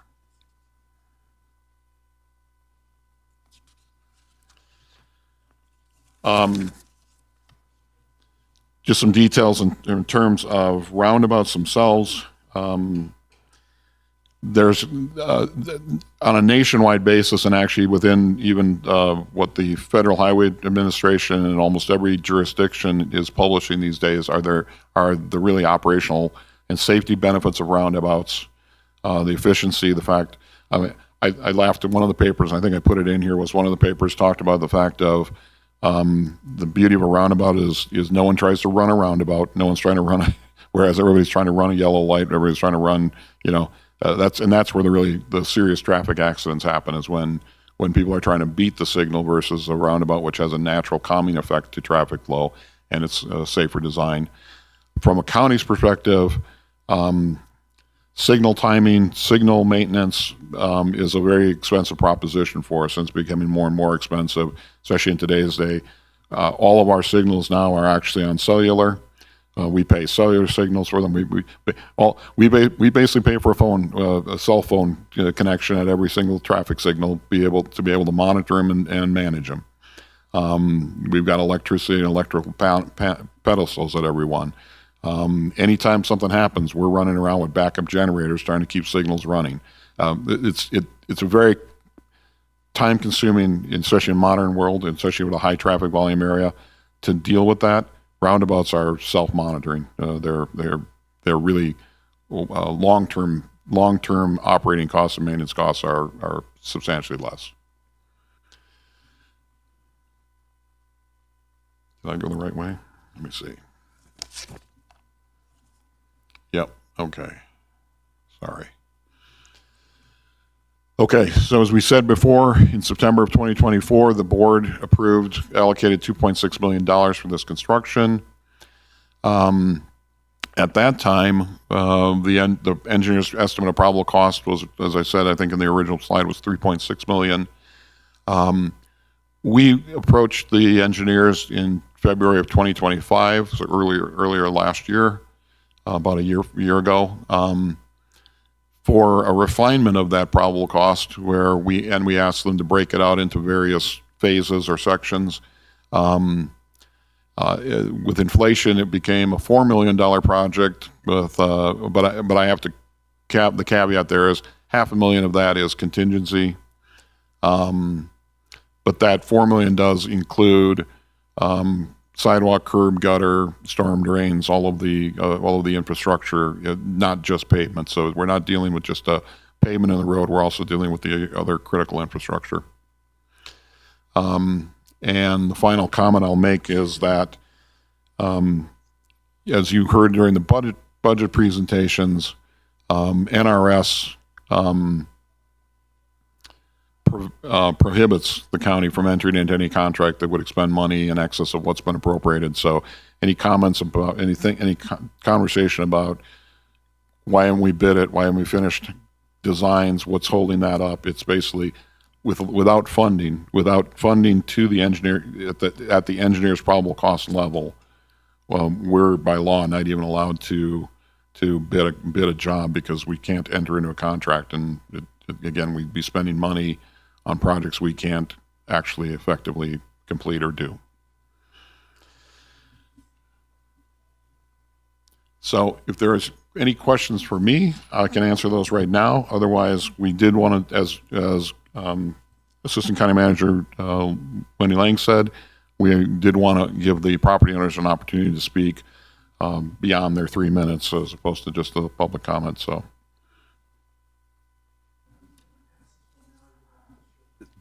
I could do it later, but so to do the roundabout, do you have enough land, or are you going to have to take additional land from each of the corners? The current design does require some corner radius land from the target property side, so the side that's on the south in the target area, and then yes, it would require additional easements. Part of the easements that we need in the design would come from the property currently owned by John Serpa. Okay, so with respect to Target, because you have Serpa can't build unless the road's done. So, but with respect to Target, they're already in. Have you talked with Target about them providing that land? And the second deal, have you talked to them about them being closed for? I forget how many months Mr. Blue thought it would be. Are they okay with being that entrance being shut down for several months? Have you had any discussions with them? As I said earlier, we initiated conversations with them, started a dialogue, but then that was put on hold because of the discussion of wanting to realign it. So there was really no reason to move forward with that discussion. We would have to reinitiate that conversation with them. The Target property has 4 entrances right now. It's got two entrances on Jacks Alley Road, one closer to 395, one at where the location would be. There's an entrance off of the South Vista Grande entrance. If you go down You go south if you come up Jackson Valley Road or on Jackson Valley Road to Vista Grande, go south, you can enter the Target complex between the Home Depot and Target. There's also a direct access to the Target complex from Highway 395. I would tell you that the statements that they will be shut down for 6 weeks is I think erroneous in the sense of with proper traffic control, and in an area like this, traffic control could be implemented with proper traffic control and with 3 other entrances into that complex to direct traffic around and move traffic through. I don't think it would have much interruption at all. The statement, I think, would be the equivalent of us having to sit down and say, by the way, we did shut down the entire town of Minden when NDOT did their reconstruction project on Highway 395, because that took obviously longer than 6 weeks, and obviously everybody shut down in Minden as a result of it. Traffic control is designed to make those things, while they may be a nuisance, they're not. They're not disruptive to business. That's quite a higher example with us shut down the entire part of Minden. But again, it was getting back to, do you need their permission, or can you? Why would they want to voluntarily do unless they're going to be compensated? Or can the county just say, hey, listen, this is a public process we have to use, and we have the authority to close this down? Well, in terms of you got 2 issues, I think there. One would be acquisition of the easements. Will acquisitions of the easements be something they would voluntarily do, or we would purchase? We would most likely have to purchase the easement. Beyond that, though, no. Road construction projects happen, and with proper noticing and proper traffic control, we do everything to mitigate impacts to the businesses. We're not in the business of trying to shut somebody down, but I don't think they have a right to shut down a project because of that either. If I may. Thank you, Chairman. Doug Ritchie with the District Attorney's Office. Mr. Ricker is correct. There's 2 issues there. As to the issue that you talked about, the county has absolute jurisdiction over the roads. So the county, within reason, can shut down access to allow construction. We have encroachment permits that do that. We have traffic control permits that are issued. The bigger issue, though, is that, and the owners are here, a lot of your questions are presupposing that the county is going to do this project. In our meetings with the private developers, they have expressed an interest of doing the project themselves for a number of reasons. In that case, they would be the ones that would design the road, finish the design, and build it, and acquire any easements they would need. As has been indicated, a lot of the required easements would come from the property owners themselves. But ultimately, it'd be their design, their construction, they would bring that forward. And they would be conducting the traffic control studies that would show what kind of traffic control devices are required. I will say this, you asked, and it's a good question, is there a black and white rule? A lot of this is driven by level of service, which the Board of Commissioners set. If you decided to decrease the service level to a D or an F, that would impact the type of roads that were built and the type of traffic control devices that are required. So, you hate those attorney answers, but based on the policy decisions the board has met, there are certain things that have to happen, but you have the discretion to change that, which will then impact the type of traffic control devices or traffic designs that are required.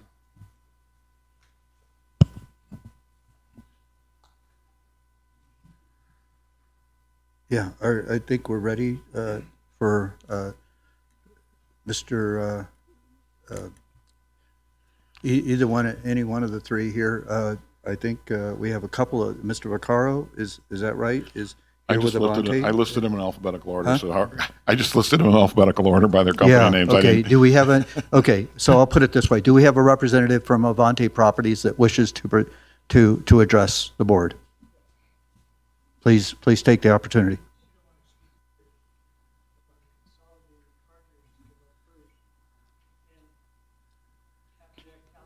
Is Consolidated, that's fine. Is Consolidated Partners here? I don't see anybody from Consolidated Partners. I know that Consolidated Partners, I believe, provided us with a letter, right? Okay. No, he said he came last meeting. He wasn't going to come back. He's 7 hours away.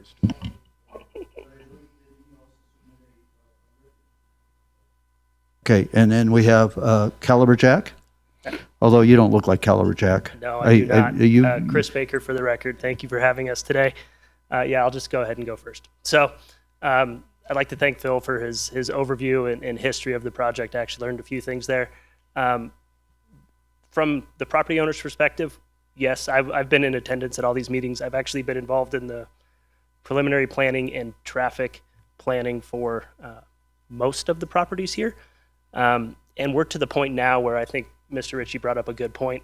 If we were to do this in the private sector, we would be required to do a intersection analysis, which, to your point, Commissioner Tarkanian, it analyzes the amount of background traffic, so existing there, the future land use traffic, existing and post-development, and then the life cycle, so a 20-year plan, a 40-year plan. So, the point here is to build a regional road that, to Mr. Gardner's point, is there to serve the residents long-term. We don't want a short-term fix. The money was allocated for a regional road, and it was in your CIP for a reason. So the goal here is to analyze that in that fashion and make sure that the control that is proposed, whether it be a roundabout, whether it be an interim stop sign, whether it be a light, is consistent with NDOT requirements, is reviewed by them, and is justified. We have a finite amount of money here. Roundabouts are really expensive. If a roundabout is appropriate, we'll build a roundabout, but no one's analyzed it. What's happened is, and I was involved with the process of the original traffic study that was done for the Remedy project. The preliminary design of the roundabout was actually already in place. The 60% and 90% plan set from RO was provided to the traffic engineer. So they didn't come up with the roundabout idea. It was provided, and then the trips were analyzed based on that proposed improvement. But no one ever analyzed a light. No one ever analyzed a stop sign. So we would like to start from scratch, make sure we're doing the appropriate analysis, and then come back to the board with recommendations. We also have to do a cost share agreement. We have to do, between the property owners, a development agreement and reimbursement agreement with the county. We want to be able to do all this stuff in parallel. So when we come back in front of you with that stuff, we have a recommendation of, you know what, a roundabout's necessary, and here's how it's going to work, and here's how much it's going to cost, or a light, or a stop sign. So that's all we're asking for today. Yeah. Are you familiar with the write-in that is being a write-in on that the NDOT's requiring a supplemental traffic study to do? Mr. Bluth had mentioned something about that, so he made it seem like NDOT was already looking at this. Are you guys involved in that? We were. There was evaluation of the potential of a write-in to the Consolidated Partners property to access that future site. That was submitted to NDOT, and there were comments provided. 95, or would that be off Jacks Valley? No, it would only be off 395. Yeah, and again, that was preliminary planning. Nothing was ultimately proposed. I think now our goal is to, utilizing the limit of the 2.6 million, and then the private property owners to supplement the remainder. But the point here is we have a finite amount of money, and we want to be as efficient and effective, but appropriately put in the right controls. But to date, it hasn't been analyzed. So we just want to analyze it. That's really all we're asking for. So thank you. Thank you. Appreciate it. Okay. And then Avanti Properties. I think that was. Yeah.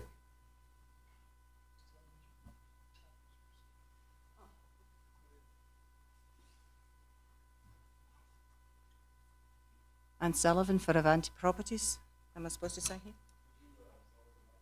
Oh, okay. All right.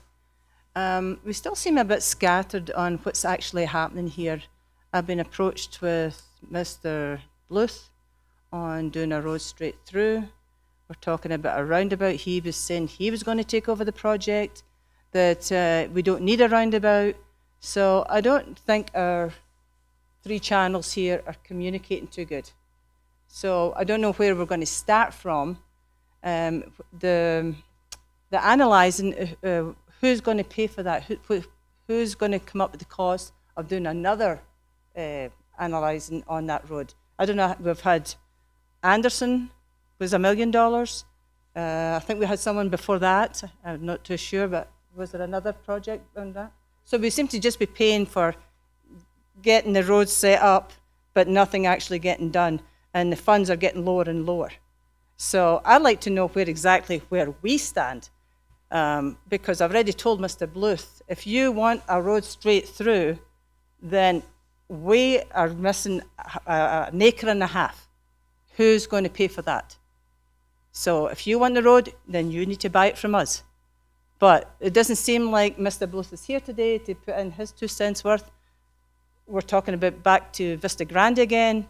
So I'd like to know just where are we going?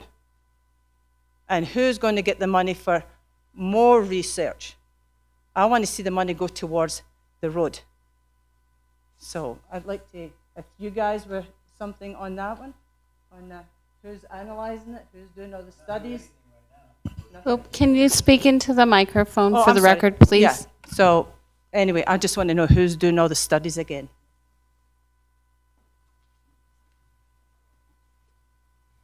Again, Chris Baker for the record.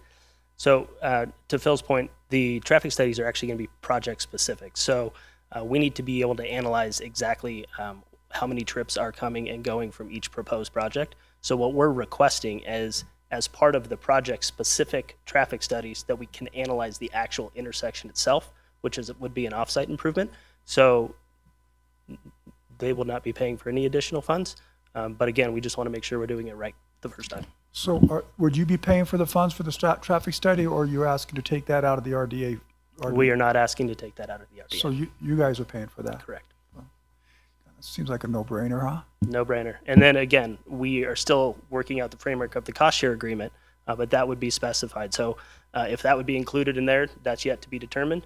But again, I think it's important to point out that we're just asking for the ability to analyze the future controlled need at Jacks Valley and Vista Grande as part of those traffic studies. I'm sorry, I just got one more question.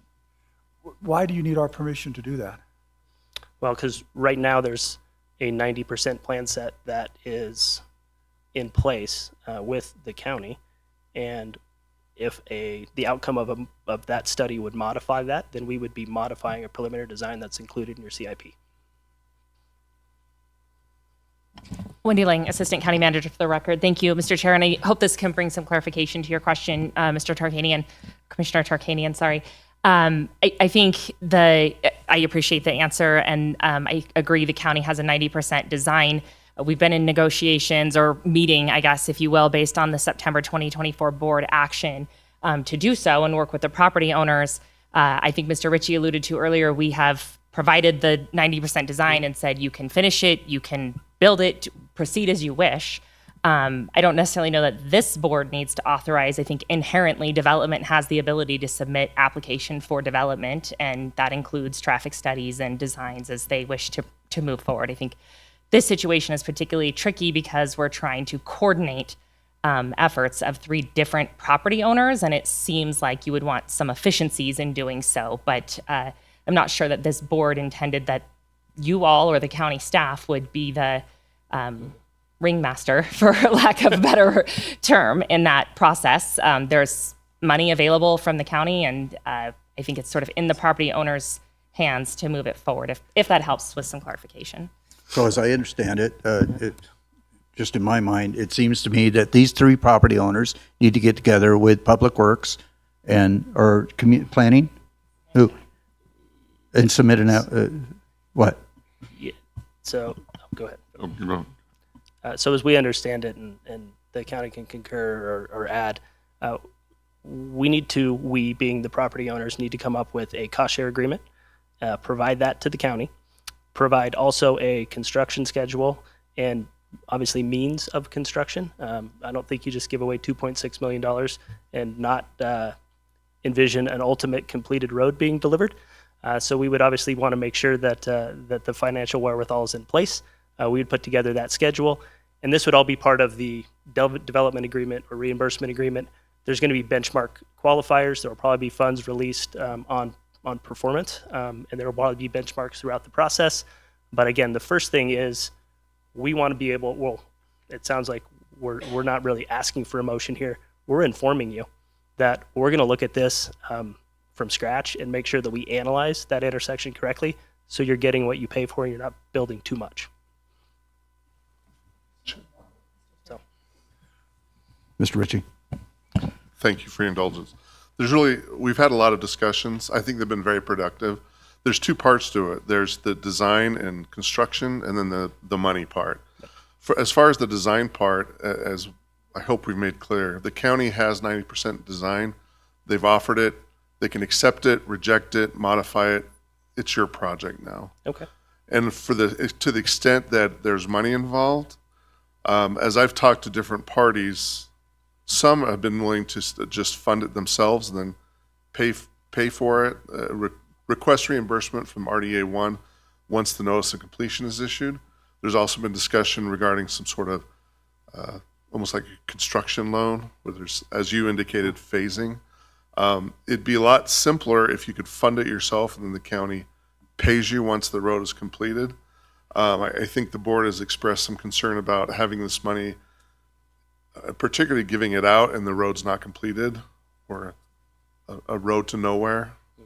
And so to the extent that this agenda item is intended to kind of bring a status update, I think for the design, it's very clear the developers are taking that ball and running with it.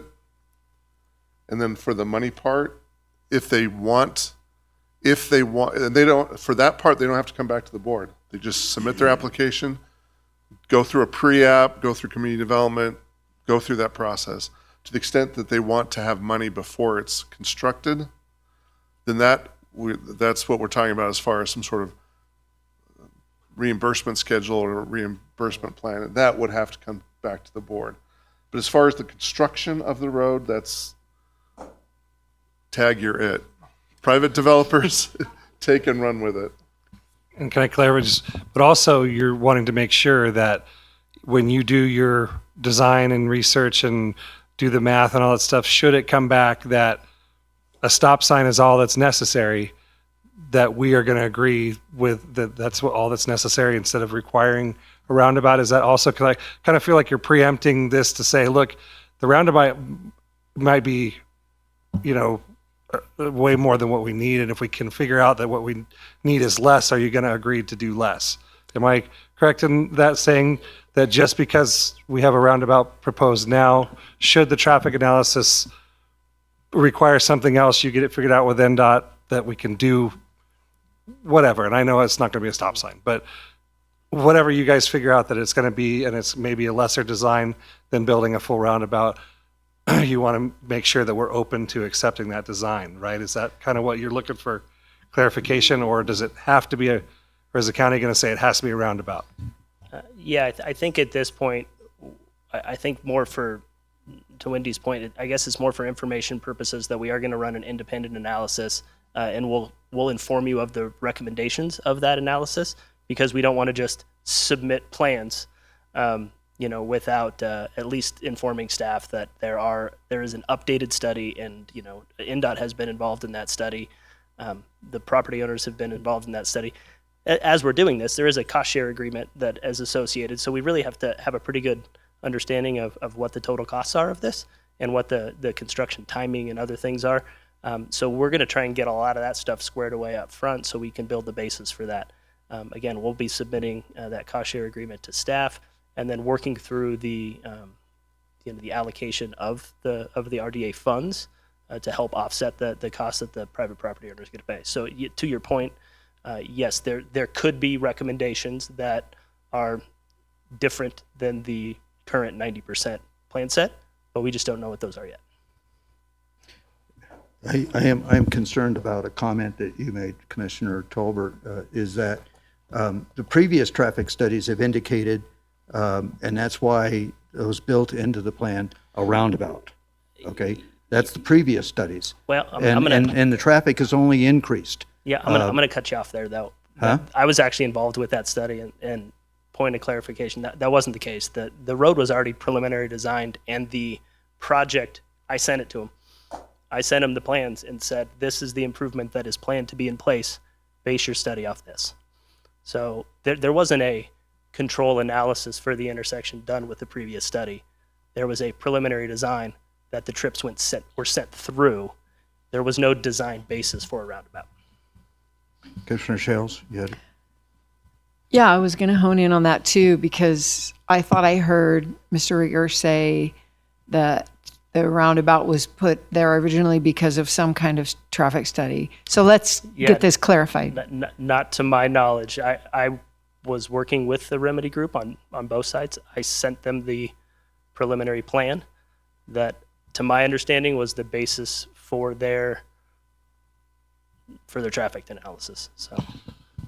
If you can appreciate my Richter. concern, I'm sorry, No, Mr. I Richter, but completely if get you, that. If one analysis if I says can the weigh in roundabout's just a required. second here, okay?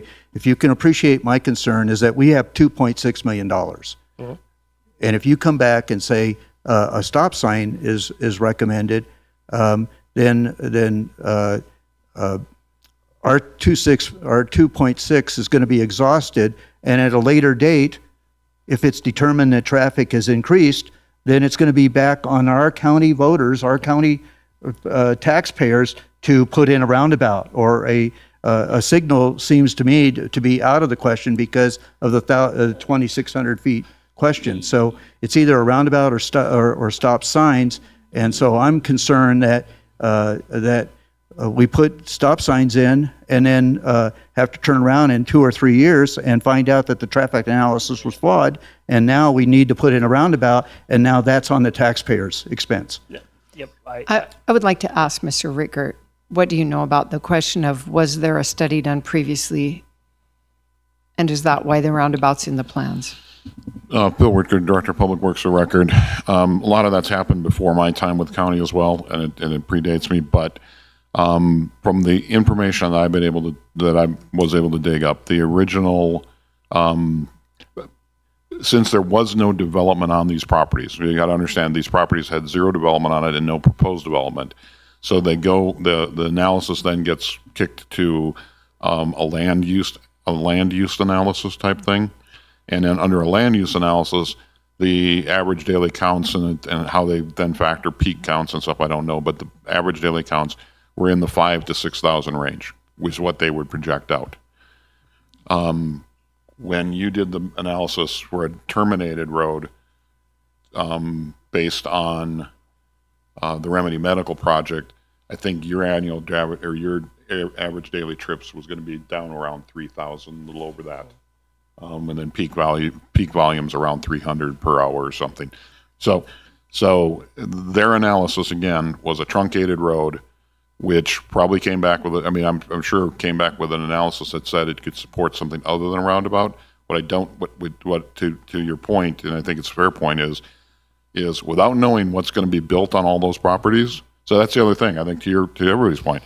If you don't know what's being built on there, you're going to have to assume high, because when the water park goes in on between Costco and the daily trips and you've got kids, and it's going to be just a nightmare up there. So I don't know what's being built there because no one's told us yet. So that's why I said a lot of these discussions on road development are so heavily tied to what is the property intended to be used for. Until you know that, if it's going to be a regional park, then it's a very different conversation. And Mr. Gardner, I completely understand your concern, and the provided spacings for qualifying controls, that's the NDOT baseline. Through the traffic planning analysis, for example, the Topsy intersection, that's actually 900 feet away. So the light between Walmart ingress egress and the Topsy 395 is very similar to this configuration currently. So it just does require a waiver. So I do agree that long term, through the life cycle of development, yeah, we're probably not there with the stop sign. So, but we do want to just make sure and investigate all of our options and involve the necessary parties and make sure that Fair we're enough. not unnecessarily spending money. Since everyone's chiming in with their thoughts, I want to share my thoughts or ask questions. The 2.6 million that we have, was that intended to get us a through road?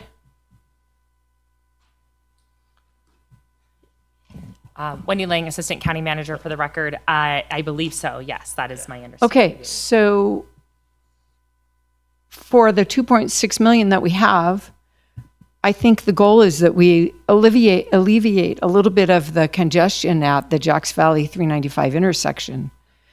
And so in order to do that, I don't see how a stop sign in any configuration is going to be useful in that way. I'm just sharing thoughts because we're sharing thoughts. Mm-hmm. I totally will defer to the experts on this because I'm not an expert. I'm just saying gut reaction is we're going to need more traffic flow than a stop sign will accommodate. There's a lot of traffic coming through Jacks Valley, and if we're intending to get something that alleviates a little bit of that intersection, it's going to need real traffic flow. So thank you. And I'd like to add in there that I apologize for saying a stop sign. I meant that as an extreme, never going to happen example. So I apologize for even throwing that out there. But Well, you're not the only one who said stop sign, though. yeah. So Oh, okay. Well, good. But whatever it is, we basically, the whole idea, I think, to round this all out is we all know that we need to do the due diligence and we don't want to overspend, but we also don't want to underdevelop so that we're on the hook later on. I understand that. I follow in the logic all the way through. And I think we're all saying the same things from the different thing, but we want to present something that is going to be buildable and amenable to the property owners and the county at the same time before we build it. But we don't have to know what that is before we can put a number on it. And we have to, all these things have to happen at the same time. So in order to get to that final presentation, the 100% plans, and get everybody on board. So I think we're pretty close. Okay. Well, and I think the good news is there's probably only one or two options, not 6, 7. It appears that Mr. Vaccaro has additional information for us.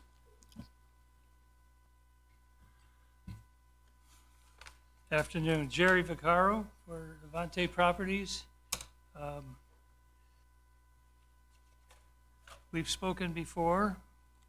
We've talked to several of you individuals. Can you pull the mic down just a little? Thank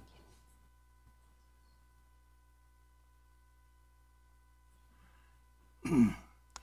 I met with Mr. Chris Baker when he had his boss come into my office, Mr. Mark Rauter. This goes back maybe 10 years ago or whatever, and he's had threat after threat after threat with what he was going to do with my property.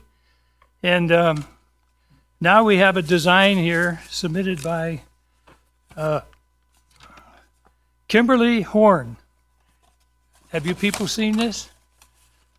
With the dedicated street? With the roundabout? Why was this submitted to us? Who spent the money to do that? And how many more years is it going to take for the county and planning and so forth to be able to figure out that you need a street from Costco to Jacks Valley Road? How many more years is it going to take? And where's the $5 million promised by Bureau of Land Management and the rezoning for all of that property for the Indian people there back in 2005? Where did the $5 million go? Bureau of Land Management promised Jack Etchegoyen $5 million if he would rezone the property, Douglas County. Where is it?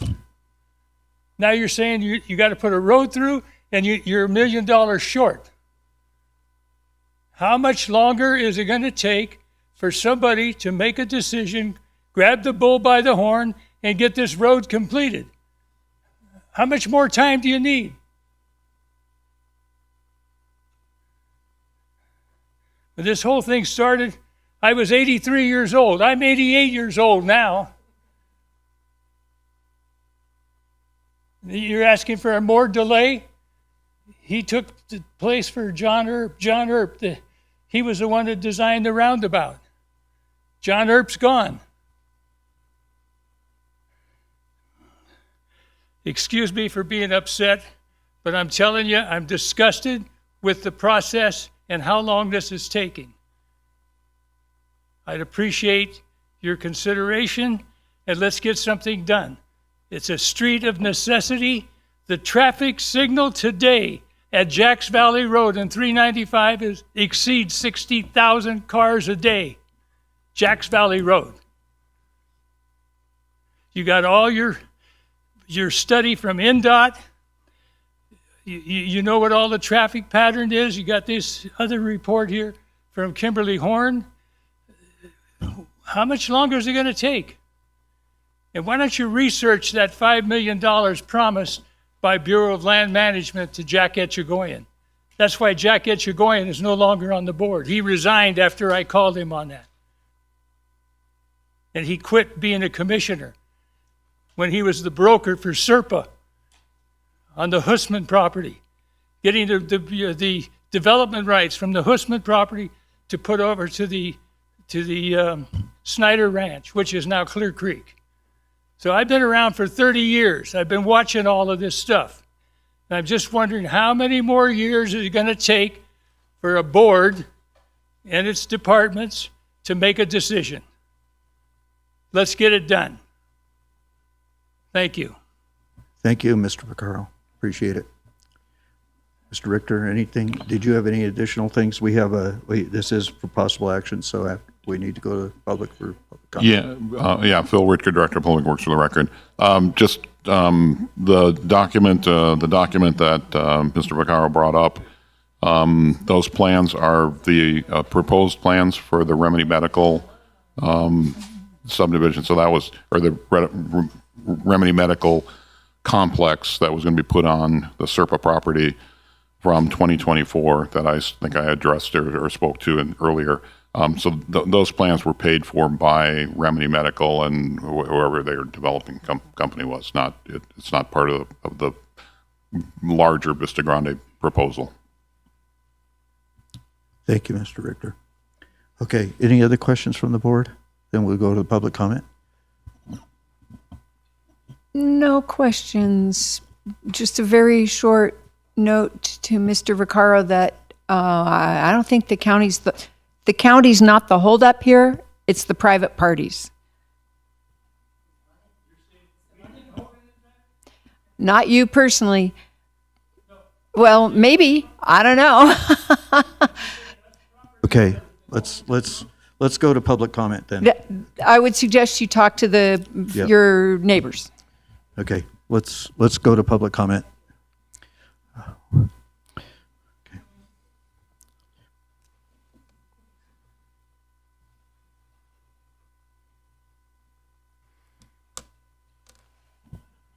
Jim Jackson. Sounds like you got a $5 million problem someplace. I have a neighbor that owns one of the businesses in the Target Home Depot complex. He expressed the same feelings. When are you going to get this thing done? How many years is it going to take to get this thing done? You were talking about the roundabout, stoplight, stop sign to relieve traffic on 395 and Jacks Valley. If you take and move down Grande Vista to Costco, that's a stop sign. You're going to change that too? So if you're trying to relieve the traffic at this end, all you're going to do is make a bigger mess down there because it's a smaller road, not as nice an intersection, because you got everybody that goes into Costco, everybody that goes into the gas station down there. Try going there Sunday morning sometimes, or Monday morning after a long weekend. There's a lot of traffic there. So whatever intersection you put over on Jacks Valley Road to relieve that traffic, all you're going to do is build it up down at the other end. I haven't heard any conversations on that, on what's going to go on there. everything. But he's right. This needs to get done. I've been here 14 years now, and I've heard about it every year. Now, I didn't start coming to these meetings that soon, but once I did, it seems like this came up every so often. Something is holding it up. What is it? Is it the county? The roundabout, I have an idea who planned that one and put it in. He's no longer here, everything. But it needs to get done, and it needs to get done now. Quit kicking it down the road. Don't blame the property owners. Everybody needs to get in on this and get it done somehow. But from one of the business owners there, his whole thing was, what is taking it so doggone long? He used different words, but I won't use them here. So, and he's right. And he said, if you think Target is going to give up land, or if they're going to allow that intersection to be closed for however long, he said, you're going to have an argument with them. The other entrances to the place don't work that well. I didn't know they had one on the backside for a long time. So, anyway, that's my 2 cents. Thank you.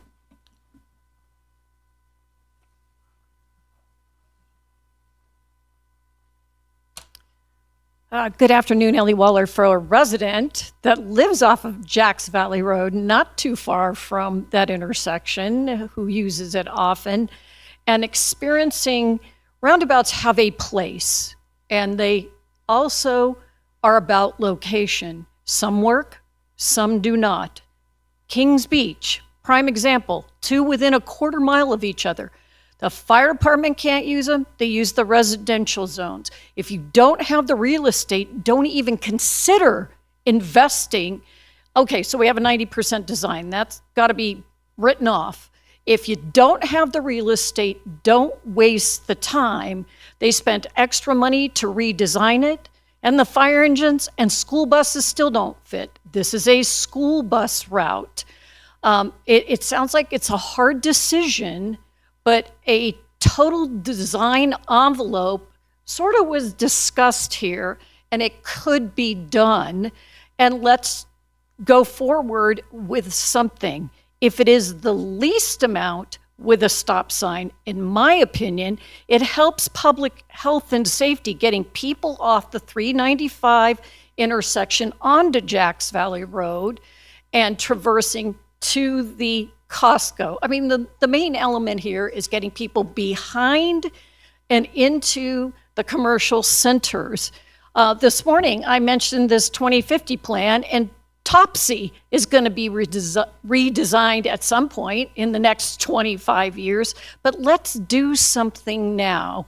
You can do it right, you can do it wrong, and we hope you only have to do it once. Again, I'm not encouraging whatever goes in there. Whatever happens, it puts more traffic on Jacks Valley behind my home, which is fine. I can deal with that. But the public health and safety issue here really needs to rise to the level of importance, and something needs to get done. It sounds like the property owners have tried to get together. It sounds like you, Commissioner Tolbert, have worked a little bit with this. It sounds like we have a lot more work done by Chris, if I can just call you Chris, before this, when it was a different project there. So I'm hoping that this can go forward. If the county is determining that they want the developers to come forward, give them a timeline, and let's all move the ball down the road. Thank you. Thank you.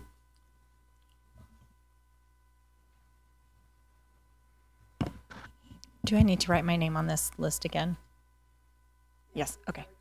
Okay, I didn't know. We don't do it at the school board meeting, so. Yeah, but you only give the public 2 minutes, too. Nope, 3 minutes. Oh yeah, since I've been president, it's 3 minutes. Okay, so my name is Yvonne Wagstaff. I am with the Douglas County School Board. I'm the school board president, and I just want to hopefully keep in mind, the school is a mile from where you are talking about putting this intersection. So it's not going to have immediate impact, but in the event that we are forced to consolidate Jacks Valley, there could be increased bus traffic in that area as they come down the highway. So that's something to be mindful of. Also, to keep in mind that as the timing of construction, I know we're not anywhere near starting construction, but be mindful of when school starts, when school ends, so that our school year is not heavily impacted for our families. It would be greatly appreciated. Thank you. Thank you. Is there any additional public comment? Okay, we'll bring it back to the board. Mr. Chairman, I do not want to prolong this. I'm really happy with what's been said so far, but I owe it to this lady. She emails me all the time. She's 75 years old. Now, I wrote in my newsletter she has a motor scooter, and she chastised me and said it's a mobility scooter, and she wanted me to show the difference. Are we able to do that? She asked me to show the difference. I made the mistake, so if we can, I'd like to. If not, then I'm going to move on to her statement. Well, why don't you go ahead and do that while we work on seeing if we can get that up So on then the she screen. sent me an email. She couldn't make it today because of her disability. I don't think it's in the packet, is it? Because I read the packet. It would be added as supplemental today. I read the supplemental, that at least the one that It would be added today now that it's been received. Okay, okay. Well, if it's in the supplemental, then I don't think I need to read. I just wanted to make sure it was in there. I didn't see it in the one that I had, but you guys keep updating the supplemental. Maybe I missed the most recent. Okay, that's it.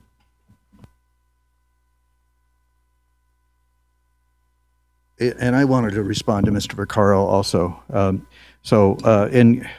Quite frankly, you mentioned $5 million back in 2005. I have not a clue about what that refers to. But I will reach out to Mr. Jocks Extravoyan and find out about it. I will. Okay, thank you.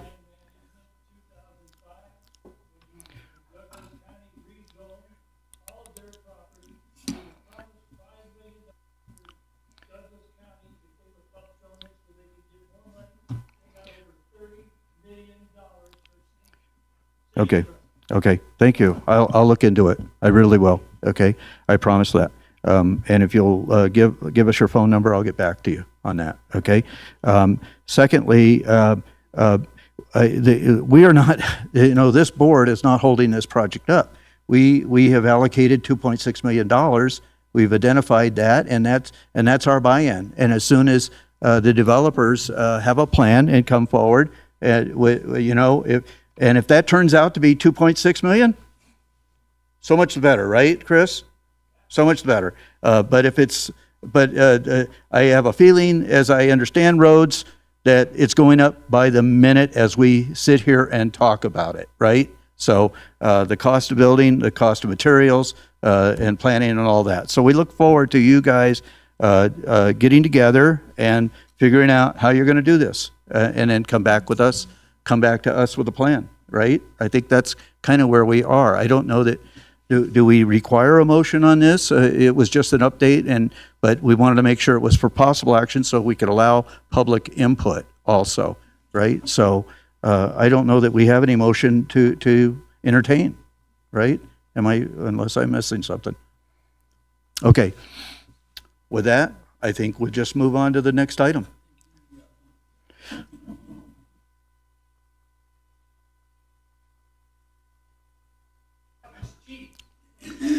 Well, you're right. And Mr. Mark Twain said, whiskey's for drinking and water is for fighting. Okay? So one of my most famous quotes. Okay? He did, Yvonne. He did. We are now going to move into 16.2 for presentation only, announcements, reports, updates from county commissioner members, including updates on the various boards and or commissions that may be a member of or a liaison to, and any other meetings, functions they have attended, and any requests by a commissioner for discussion on a future agenda items. And before you leave, Mr. Richter, thank you very much for your presentation. Okay, I kind of glossed by that real quick, but we really appreciate this update. So with that, Commissioner Hills. Yeah, two quick things. Yesterday at TTD, the board voted to manage the Emerald Bay Shuttle So we are already consolidating efforts on transit at the lake a little bit, although that is still a fully funded private pilot project for 2 more years. The second thing I want to mention is the Carson Valley Arts Council and Community Services Visioning Workshop for the Ironwood Cinema. It is February 11th from 5 to 7 at the Community Center for everyone to share their vision of what they want to see in the... I refuse to call it that 5-6 word name. That is too long. I might need an agenda item. That is too long. I would even say the Art Center, and if community has to be there, then Community Arts Center. But anyway, yeah, February 11th. Thanks. But we are going to be, one of the focuses of that is performing arts. Let's get someone to name. Performing arts. You said Community Arts Center. If community has to be in there, I don't know, there's some people who think the word community has to be in there. I think that can go. I think it's implied. But it's too long. It's unacceptable as We is. hear you. Okay. Commissioner Rice? Yes, the board met as the Board of Health. Most of us were there. And again, we elected Mr. Holman as our chair.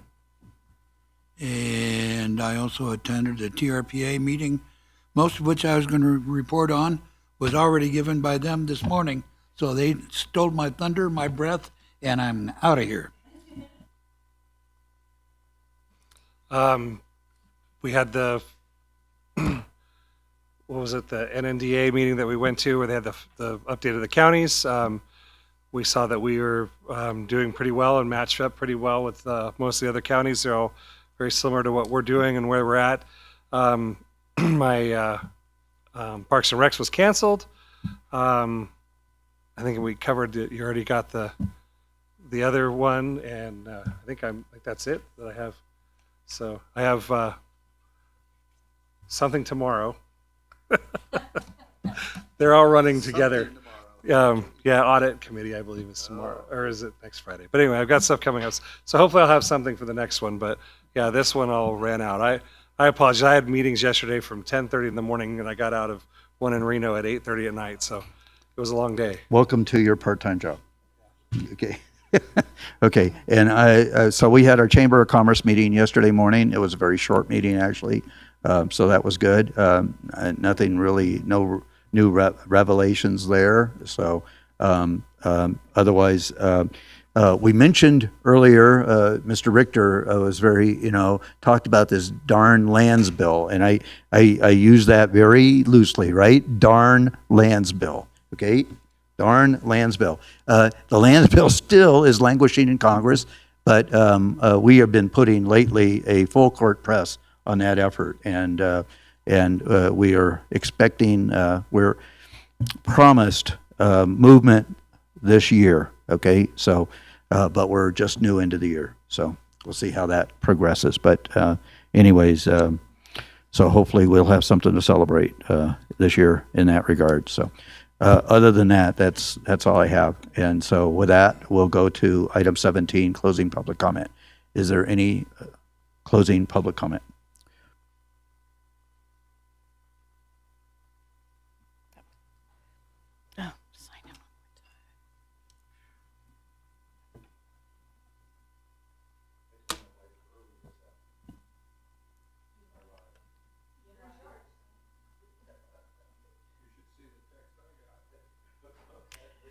Oh, Ellie Waller, I'm going home to cook dinner. I get it. I wish the event center were under Douglas County approval jurisdiction and not just the approval of TRPA. This was as related to with the variance that came up today, just like the glamping project. There are issues that are underlying from lots of projects that we didn't get to come to a board over the years. I've only been here 6, but I always found a way to look around the lake and see things. I'm not just Douglas County. I go to Washoe meetings, I go to Placer, et cetera. And I will be going before the Legislative Oversight Committee on the 27th of February. There are a couple other issues with the event center that I'm not going to bring up here that I am going to bring up before the legislature. I know I'm a broken record. I know that we have limited funding for staffing and community development. I get it. I live here in a small county, but really it's unfair to the Tahoe Township people not to be able to come before you as a board and hear your discussions about what you think the future of Tahoe should be for those residents, along with those residents. The Latitude 39 project, many of you may not even know what that is. There was a Wells Fargo bank up there. Now it's a for sale 39-unit, 40-unit luxury condo complex with a dog washing station and all of this. TRPA put that on their consent calendar. This is going to be in my craw the rest of my life. And I got to take it off that, but it didn't change the result. None of you or the past boards got to hear about that project either. So I'm hoping somewhere in the future, in my existence in this town, we do get better representation for those people. Thank you for all being involved at different levels of Tahoe projects now. I will say thank you, but it's still not enough. That's enough today.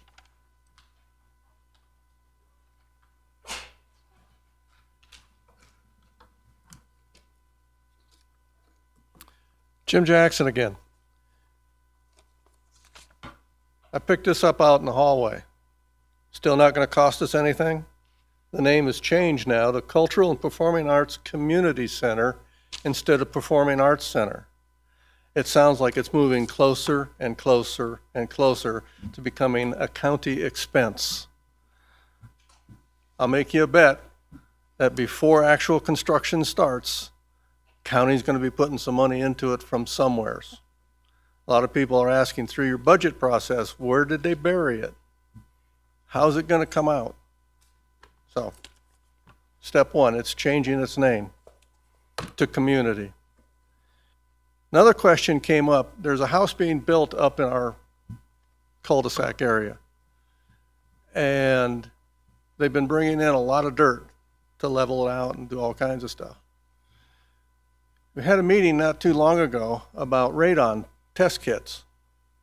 So this person isn't from the area, at least I don't think so. I haven't really talked to him that much. And one of the neighbors was saying, did you get your soil tested? And it was like, why? Do you know where it came from?